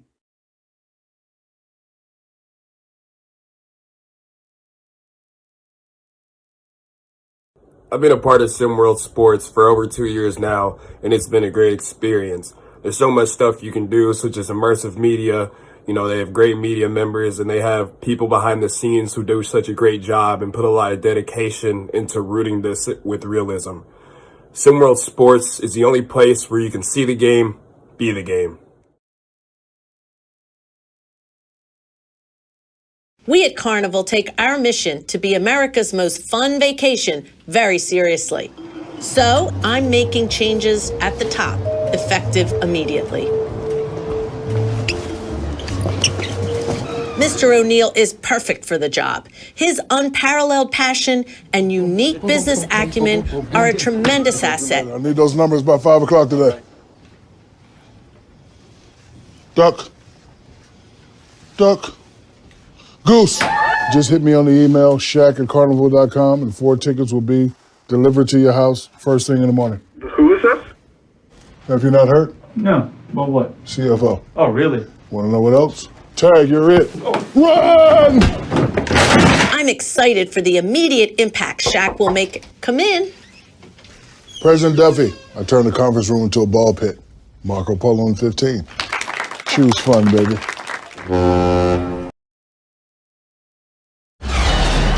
Back here in the City of Angels, where Jackson State is known as an HBCU, but they want the term HBCU to stand for Hungry Ballers Creating Upsets. As they're up against the mighty Bruins. Rick, as we were observing Jackson State in their huddle, did they sound like a collaborative team with chemistry or a group chat with one man dominating the discussion? No, I think they sounded good, man. I think, you know, obviously led by Mo Williams, and after Mo Williams, you have D. Woodley. So I think everybody understands the task at hand. I think they believe this is not too big of a moment for them. They're actually in the moment. They enjoy the moment. They recognize the moment. But they're ready to seize the moment. Now, do they have the talent to go ahead and rip this from UCLA? This is what you're going to have to do to get this win. It remains to be seen. But they are ready for the moment. We'll go over to Roniel Wilson, who talked to Mo Williams. Hey guys, I got a chance to talk to Coach Williams during halftime, and he let me know that, hey, he knows that the heavy favorite here is UCLA. They've got the home crowd, but their fans travel too. So this is a historic moment for this organization, for this program. So go out, play free and loose, offensively, defensively, have fun, let the chips fall where they may. Either way it goes, his point and emphasis to them is that he is proud of them already, and he made sure that he made it known during halftime. Back to you. Thank you, Roniel. Free throws get there. A.J. Ortega getting the start of this offensive possession in the second half for UCLA. Jalen Snow now with the ball. Goes over to LeGerald Carroll. Winner of this contest faces the winner of UConn and Davidson, which will take place tomorrow night, 10 p.m. Eastern here at Crypto.com Arena. Here comes D. Woodley on the slam. Oh man, what a bucket there for Jackson State. D. Woodley stealing the scene here in Los Angeles.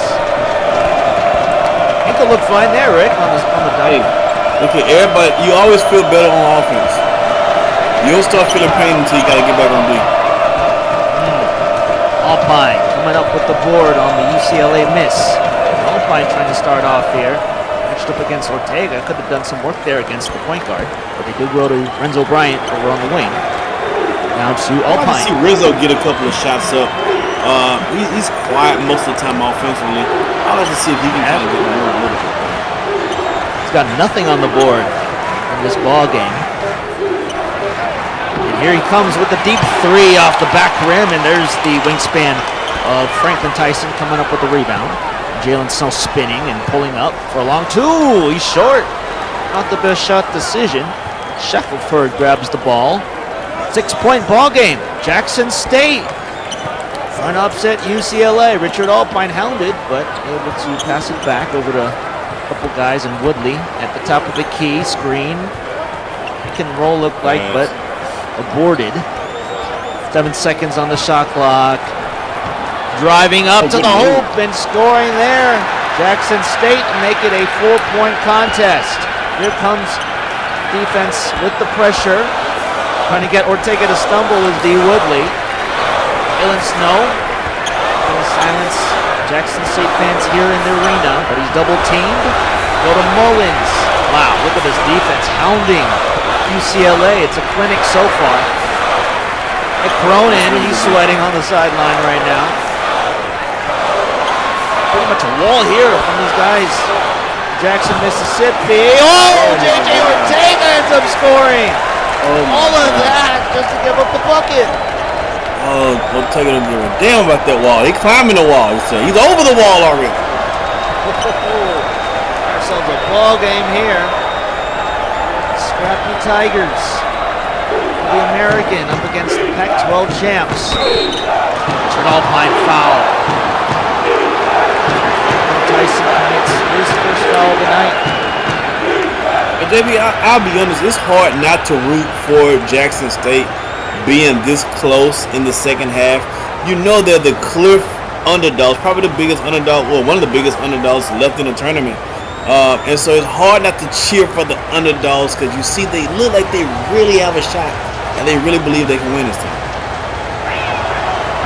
Richard Alpine scores the free throw now at 7 points on the night. That puts Jackson State 4 for 7 from the line tonight so far. And Richard Alpine, Southern strongman, trying to contribute even further to help D. Woodley and company. As it's now 44-40 Bruins. He looks like he eat pork chops for breakfast every day. I'd love to see what his diet consists of, but will Mr. Alpine's diet tonight consists of a victory as a timeout is called at the 16:46 mark here in the second half. And we'll be back in just a moment here on ESPN. Oh, actually, we'll remain here as Jackson State's band. We do not want to miss out on what they're cooking over courtside. Rick? Oh yeah, you already know Jackson State got one of the baddest bands in the land. For sure, the baddest band. Look, if they don't win, if the Jackson State Tigers don't win the championship, their band definitely would against any other band left in Hysteria. It's exciting to be out here. Halftime was exciting. Between the timeouts were exciting. This game is exciting. Yeah, just HBCU flair over in Los Angeles, greeting the crowd here. All observers, not only the Bruin fans in attendance, but those who came to buy a ticket just to watch Hoopsteria. Jackson State appreciating their time in the American Conference, trying to represent them. The Super 16, they're only down 4. This band trying to will the starting 5. Jackson State, we do see Buckley in the ball game off the bench. Here come the Bruins on offense. J.J. Ortega on the near side. Ortega bumping Woodley. With 14 seconds on the shot clock, UCLA operating slowly. Deep 3 for Jalen Snow. He could not hit that shot.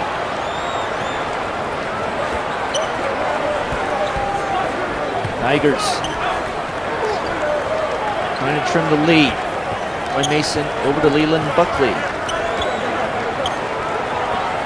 Mason, Buckley. Buckley with did not three. find his footing, but they find Woodley. Oh, no good. And there's Tyson with another rebound.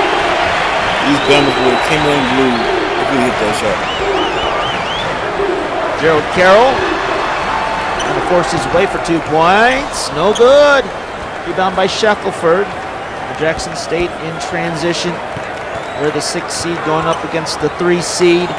15:43 here in the second half. D. Woodley able to finish. Play.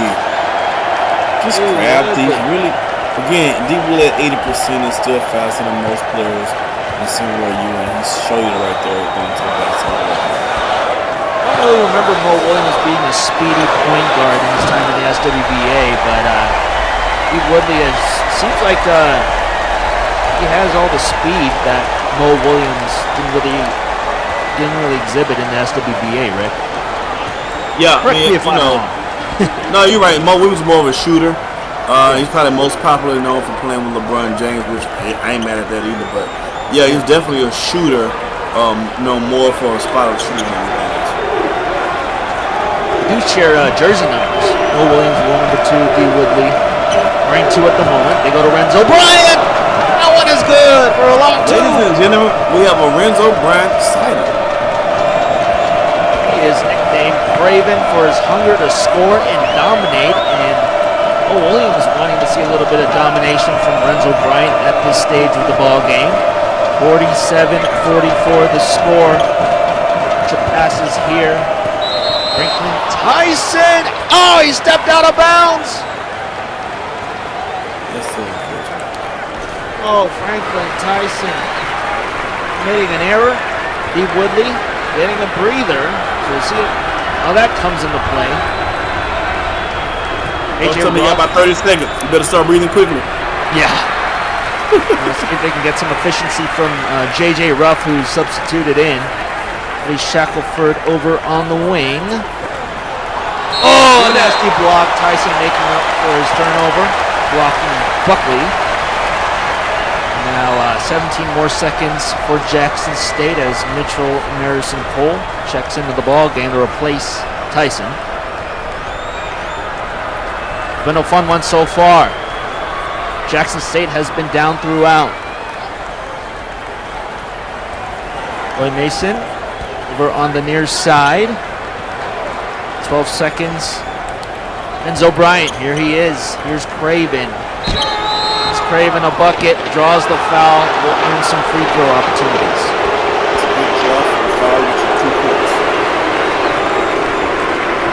Some UCLA supporters not agreeing with the foul call. Enzo Bryant, just a freshman from Indianapolis, known for his mid-range skills.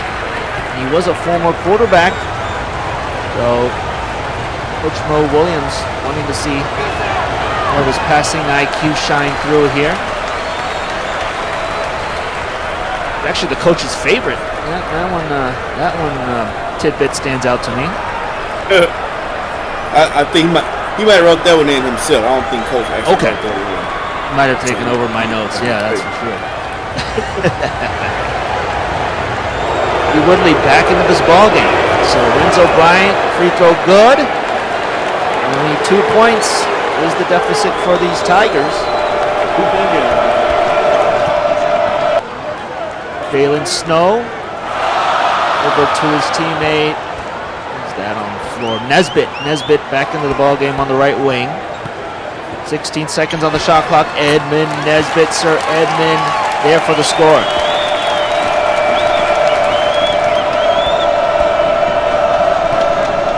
Woodley goes out, tries to position himself on the left side, grabs the ball once more. Pulling up Woodley, missing, grabbing his own miss. Renzo Bryant now catch and shoot from Davids through. 49-48, UCLA after the big three by Renzo Bryant, who is on a hater. Big shot. Mick Cronin has to call timeout. Renzo Bryant wants to join Kobe as another Bryant dominating this floor. As we will return right after this.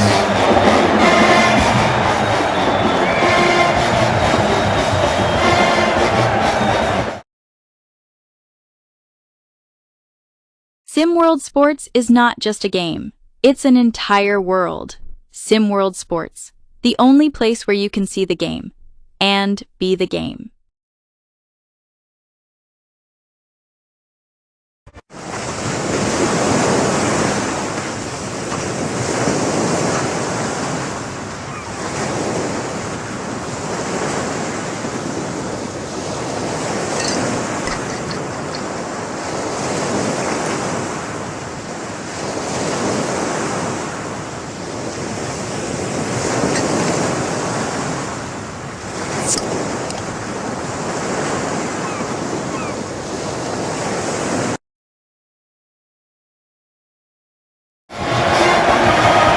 Storyline here, Jackson State trying to pull off the upset. Just heard this crowd explode after the deep three by Renzo Bryant to trim the lead to 1. And Rick, wow, this is what do you think Coach Cronin is talking about to his players at the moment? I have to imagine he has to be saying, look, it's win or go home time. If you're trying to win, secure the victory when we get to the next round. This is where it's at. This is an important second half. The game is tight. It's anybody's game still, believe it or not. It's time for the ones who really wanted to step up and take it. Louisville, Iowa, Xavier have moved on to the Super 16 today. Who will join them? Jackson State or UCLA, and a turnover. Wow, sloppy pass. Not sure what that was all about. Renzo Bryant. J.J. Ruff looking to punish the Bruins. They're able to come up with the ball. Ruff! Ryan! Oh, wow, deflected. Nice instinct shown by Mitchell Harrison to disrupt. Gerald Carroll is there for the three-pointer. Every time Jackson State gets close, they get a Gerald Carroll. For 3. That's a legit nerve, Rick. Jackson State. Let's see, Woodley is not on the floor here. We're up to Bryant and Mason, and Saul, and Buckley and Ruff. Elon Buckley with the ball. With 5 seconds, Ruff. Oh, turns the ball over. Got LaGerald Carroll. There you go. And he just got LaGerald Carroll. Another case on Mr. Carroll. He's heating up here at the 12:06 mark in the second half. LaGerald Carroll's putting cases all you. Here we go with JSU on offense. Mitchell Marison Cole is run over. LaShawn Saul called for the charge.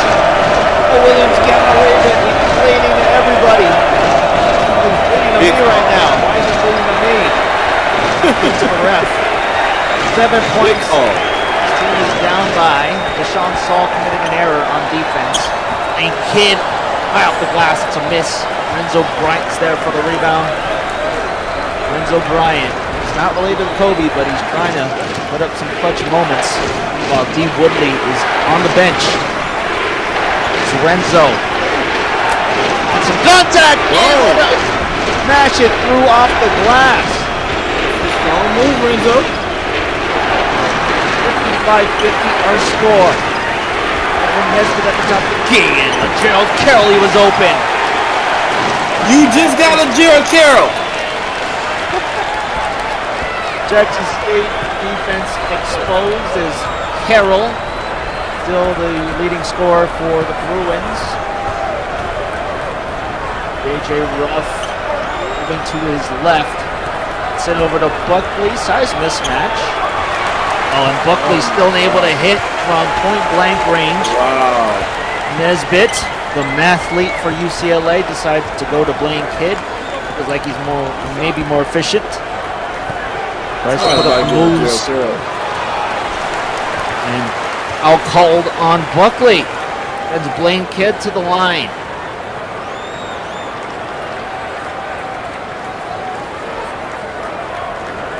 Blaine Kidd. No Jalen Stowe at the moment, so Blaine Kidd trying to come up with some production here for Mick Cronin. He's been able to thrive in UCLA's perimeter-heavy system. Misses the free throw. Woodley, is that him? No, that is Royalty Overton Lane, who comes into the ball game. Who? I feel like this man Overton Lane is the lowest man on the depth chart, but he's getting minutes here for Mo Williams. Is he even in the program? I don't remember seeing his face or his picture on the program tonight. Well, he's definitely in my media guide.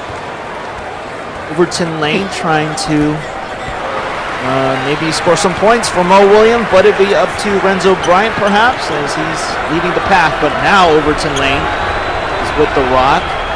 59-50. Then 21 left in the second half. J.J.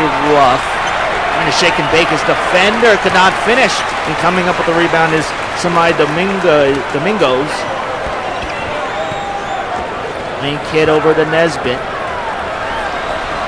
Nesbitt fighting past J.J. Ruff. Now UCLA up by 11. And this is why Jackson State can't have two possessions in a row without scoring something. Because UCLA is going to make a play. Timeout called. And don't go anywhere. We'll be right back after this short break. See the game, be the game.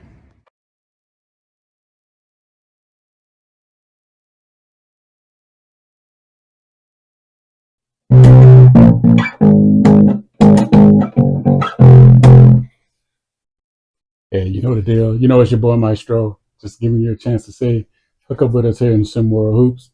Do your game. Think you got the brain, be the coach. Think you got the game, be the player. Want to hang out and just party and just get it done together and have some fun talking about ball? We can do that too. You know the deal. See the game, be the game.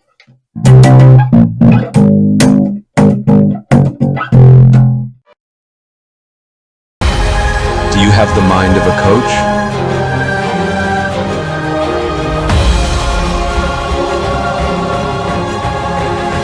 Are you willing to fight for your players? Can you handle it when things get heated?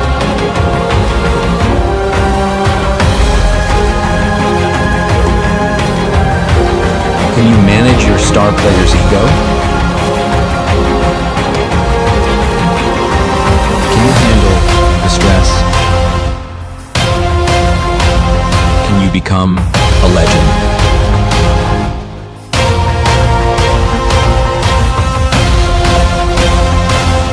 The only place in the world where you can coach live in a virtual world.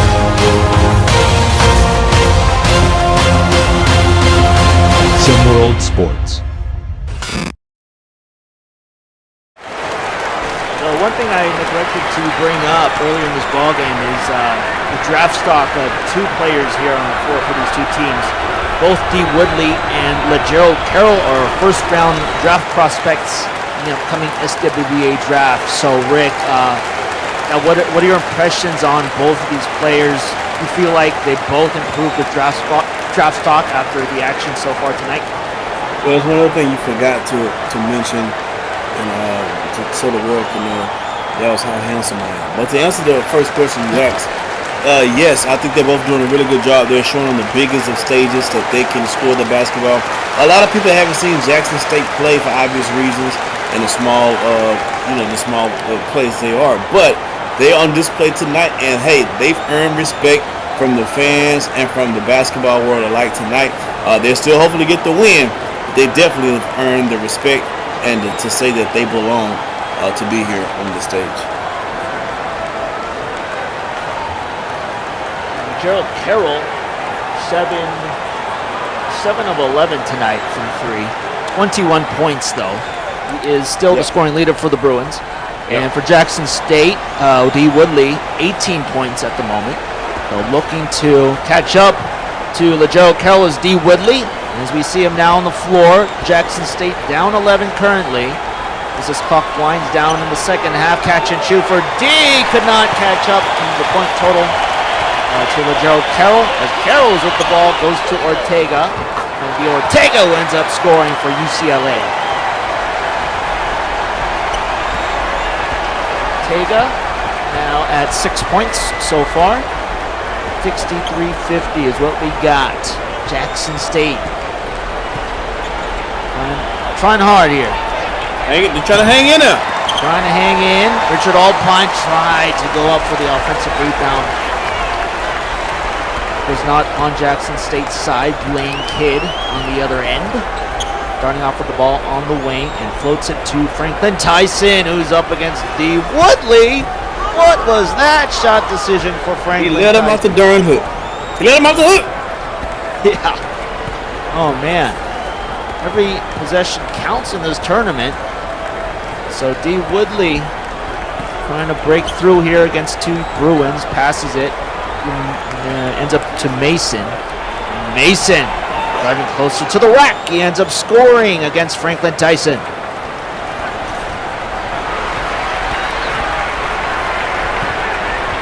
Ortega being pressed here by D. UCLA calling timeout at the 8:19 mark as they are currently with a double-digit lead. They're probably flabbergasted right now. Now again, UCLA been trying to put this team away, and it's been to no avail so far. Absolutely, we can't do all of this without you, Hoopsteria. It's been a lot of hype. The tagline of the tournament is From Hype to History, and both have been achieved thus far.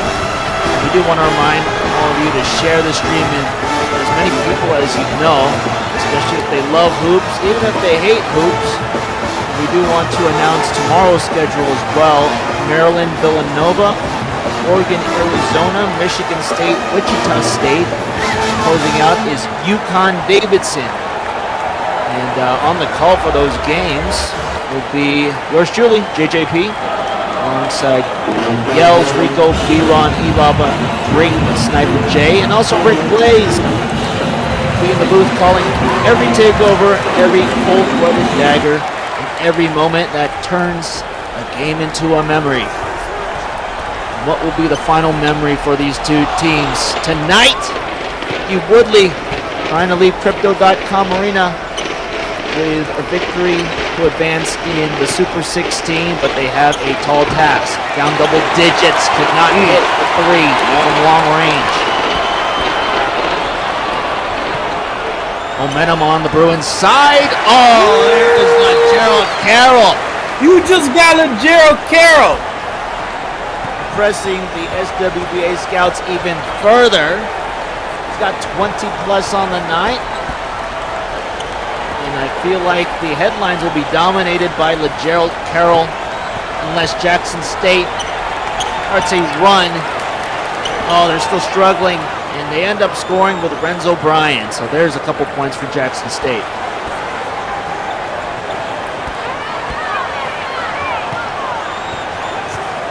UCLA getting hounded. Mullins with the ball. Over on the far side. Jalen Snow getting involved finally.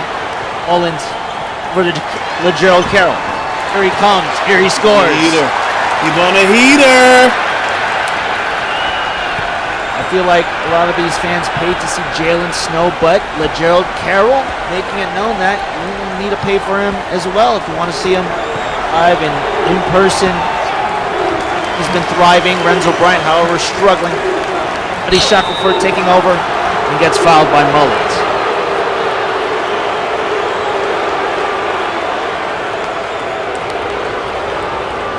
Good foul again. I like Mullins' style. When he fouls you, there will be no and one, sir. Go shoot your two from the line. Shackelford at the moment has 8 points, 7 rebounds. He's been to the line the most for the Tigers. 4 for 6 from the charity stripe. Maybe they should have had Shackelford try and drive up more often throughout this ball game, especially early on. Whatever works. Whatever works. Yep. Win or go home. Here in the second round. Shackelford for another free throw. And that one is missed. UCLA currently shooting 54% from the field, while Jackson State shooting 44% from the field. Ortega can't miss your free throws from Jackson State. No, you cannot. You got to make everything from this point on. The pressure is on Jackson State. Going to advance as a 6 seed. D. Woodley, wow. He's everywhere. Testing out, yeah. Here's Renzo Bryant driving up for the jam. That was a great play. And maybe it wasn't the initial intention for Mo Williams, but they made it happen. As the shot clock was winding down. UCLA, Jalen Snow. Oh, got the ball out. How many seconds was that, JP? It was exactly, I would say 9.99999. There he is with more points. Give him 12 on the night. UCLA with 69 in their total of 12. 5:30 left in the second half. D. Woodley trying to match Jalen Snow in scoring. All right. Jackson State still in it. Jalen Snow maybe to start run for himself. Trying to command attention here with the sneakers and his gameplay, but he'll pass it to Ortega, who comes up with the bucket. Good backdoor, good shot, good layup. You said it's starting to pull it away. Jackson State got to keep pace. Absolutely. Will they draw up here? Alpine setting up the screen. D. Woodley. Ooh. Go to Bryant. Bryant there for another dunk. All right. More gentle dunk from Renzo Bryant this time, but they do need to catch up to UCLA. That is the mission. Jalen Snow. Snow to his left, and he's matched up against Richard Alpine, and the Alpine tree is able to work enough defense to force the miss. Renzo, he's the hottest player on Jackson State so far. Goes to Woodley. Yes, he is. All on Renzo watch, but Alpine goes up for the attack. Ooh, in and out. Wow. Like the burger chain here in Los Angeles. Oh boy, They needed that basket badly. In and out, no change. Got him, coach. Jalen Snow. There he is, finishing Jackson State. Basketball gods on their side at the moment. 73 total points for the Bruins. These Bruins still trying to lock in on defense. They do. There's the block from Franklin Tyson. Haymaker on Jackson State from Tyson. Jalen Snow, we said his name a ton of times here. He drives in the paint and scores. Woo. My man can score. Jackson State has to call timeout at the 3:23 mark. And the Tigers are down by 14. We'll step aside. More action coming up.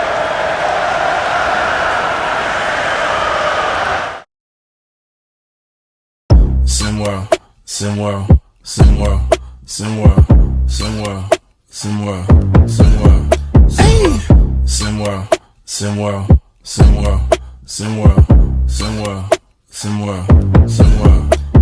It's a place where average Joe can work on his craft and grow. Say you the new magic, yo. Well, why you ain't passing though? Better get you a basket, bro. Cause this ain't no Madden, no. This is real ball life from prep to pro. Kamal Park, this ain't no fashion show. It's the opportunity for you to be the one to shoot the three. In the clip, game on the line. They like, who is he? Must be the 2-3 or 2-4. The one twice. Coach saying do more. Scouts like that boy nice. Drive up the price, push up the stock, build up your name, stir up the pot, piss off the eye. As a player or a coach, here it is, dog. Simworld, this is your shot. Yo, Yells. Simworld. You know your boy gotta get some of this, right? Simworld. Rick Blaze. Ladies love. Let's go. I be on some ballers. Trying to get my hands on a scholarship. Pretty young thing already knew my name. Said she wanna try out on the scholarship. Hold up, let me PG it. Porn go past, but you know I'm gon' do it. Podcast fast, big Bob on the snacks, and you know I'm in my bag when March can't beat it. Baby, I be trippin' with my foes tipping. Shot out to the ballers, no bull like I'm Pippin. Rick Blaze hit him with the freestyle. Sim World Hoops, man, them boys wild. Simworld.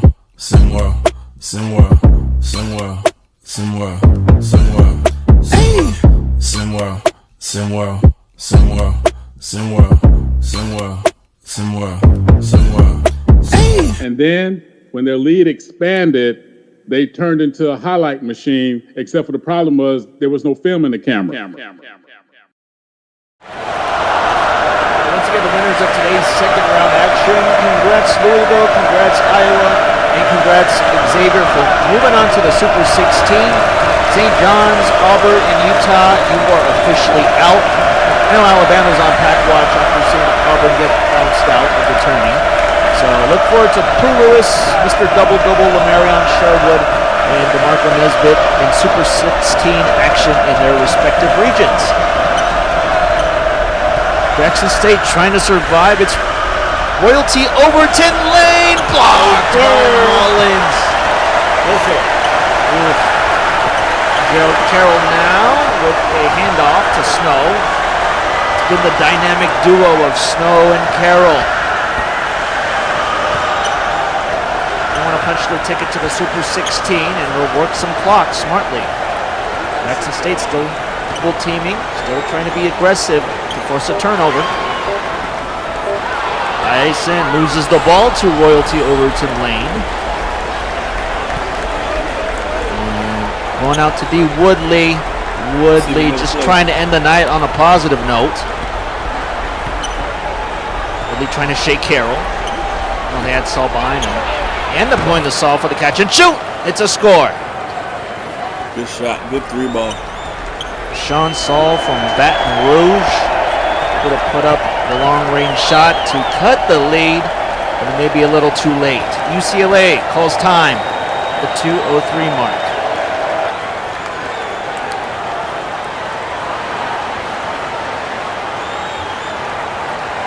Let's do a quick look at the box score at this point. D. Woodley, the 20-point mark. So there's that for Jackson State. Renzo Bryant behind him at 14. And you have the dynamic duo of LeGerald Carroll, Jalen Snow, 25 and 16 points respectively. And it's just that typical UCLA Bruin game where they just they dump threes on you. That's how they take big leads. Yeah, and Jackson State up until this point has done a pretty good job of fighting out some of those leads, but this last run that they're going on, if Jackson State not careful, this can be the beginning of the end for them in their tournament run. Yeah, they really needed help with their other starters. And only scoring in single digits are guys like Buddy Shackelford and Richard Alpine. Shackelford only 9 points. Alpine with only 8 points. Roan Mason only put up 6. But they definitely needed help.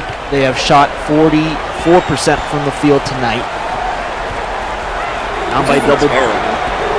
Yeah, not terrible, but UCLA has just exploded with fireworks. Taken some of the fireworks from Universal Studios and imported them here. Crypto.com Arena. 15 points is the lead for the Bruins. D. Woodley moves to Richard Alpine. And oh, no, sir! Yep, Tyson definitely said no, sir, to Mr. Richard Alpine. Starters are still out for both teams. Here we go with more clock worked by Cronin and company. Jalen Snow pulling up and scoring. That's what he does. He's a professional scorer. Snow now with 20 points on the night. So 3 total players on the floor with 20-plus points. Woodley, Carroll, and Snow. And the joke, Carroll trying to do work on defense this time. He is successful at it. Now you can hear the Bruin crowd standing up and applauding. They can smell the Super 16 coming. They face the winner of UConn-Davidson. Tyson Mullins. Oh, is that a foul? It is a foul from Buddy Shackelford. So last set of free throws, I bet, coming from Evangelos Mullins. TikTok tall star. And he may brag about this win on TikTok tonight. What about if he loses? Is he gonna brag about that as well? If he ends up getting bounced out of Hoopsteria, it may not be even a post on that night. Yeah, he may be turning that phone off. If UCLA gets bounced out of later rounds. But UCLA has shown to be one of the top contenders in this tournament. Jackson State did all they could. Their physical presence. Yeah. And but yeah, this season is still to be remembered over there in Jackson, Mississippi. And JP, it sounds like you putting flowers on their grave already. Am I hearing that correctly? I wouldn't call it a grave, but they have a future. They like to have a future. But everything you said is on point about Jackson State and how proud the city and the players are to represent. Yeah, it's a beautiful thing. They'll always have bragging rights over USC. They bounced them out of the first round. Yeah, they did it convincingly, and it's a grind here in the West region. You're away from your home for a long time. You get adjusted to Los Angeles life, Los Angeles traffic. But just to be able to be here in the home of the Lakers, the place where LeBron and Kobe have played, and Shaq as well, and to make your presence known up against a tough team in UCLA. A lot of positive things to note from your season. Absolutely. You hit the nail on the head with those records, man. And a lot more to do, obviously, being in where we are. There is Franklin Tyson hitting the free throw. Blaine Kidd checking back in. Mullins pulled for these last 10 seconds. And once again, I want to remind you of our slate for tomorrow. Maryland versus Villanova. That's CKC versus Justin Bell. Pac-12 matchup in Oregon and Arizona. Battle of state schools, Michigan State versus Wichita State. And then UConn versus Davidson. That is tomorrow's schedule for Friday Night Hoops in Hoopsteria, as this one's a final. UCLA moves on to the Super 16 as they defeat Jackson State 83-66. On behalf of myself, JJP, and Rick Blaze, we thank you for watching. And don't forget, folks, Simworld Sports is the only place where you can see the game, be the game. Yes, sir, Rick Blaze. Good night, everyone. This has been a presentation of Simworld Sports.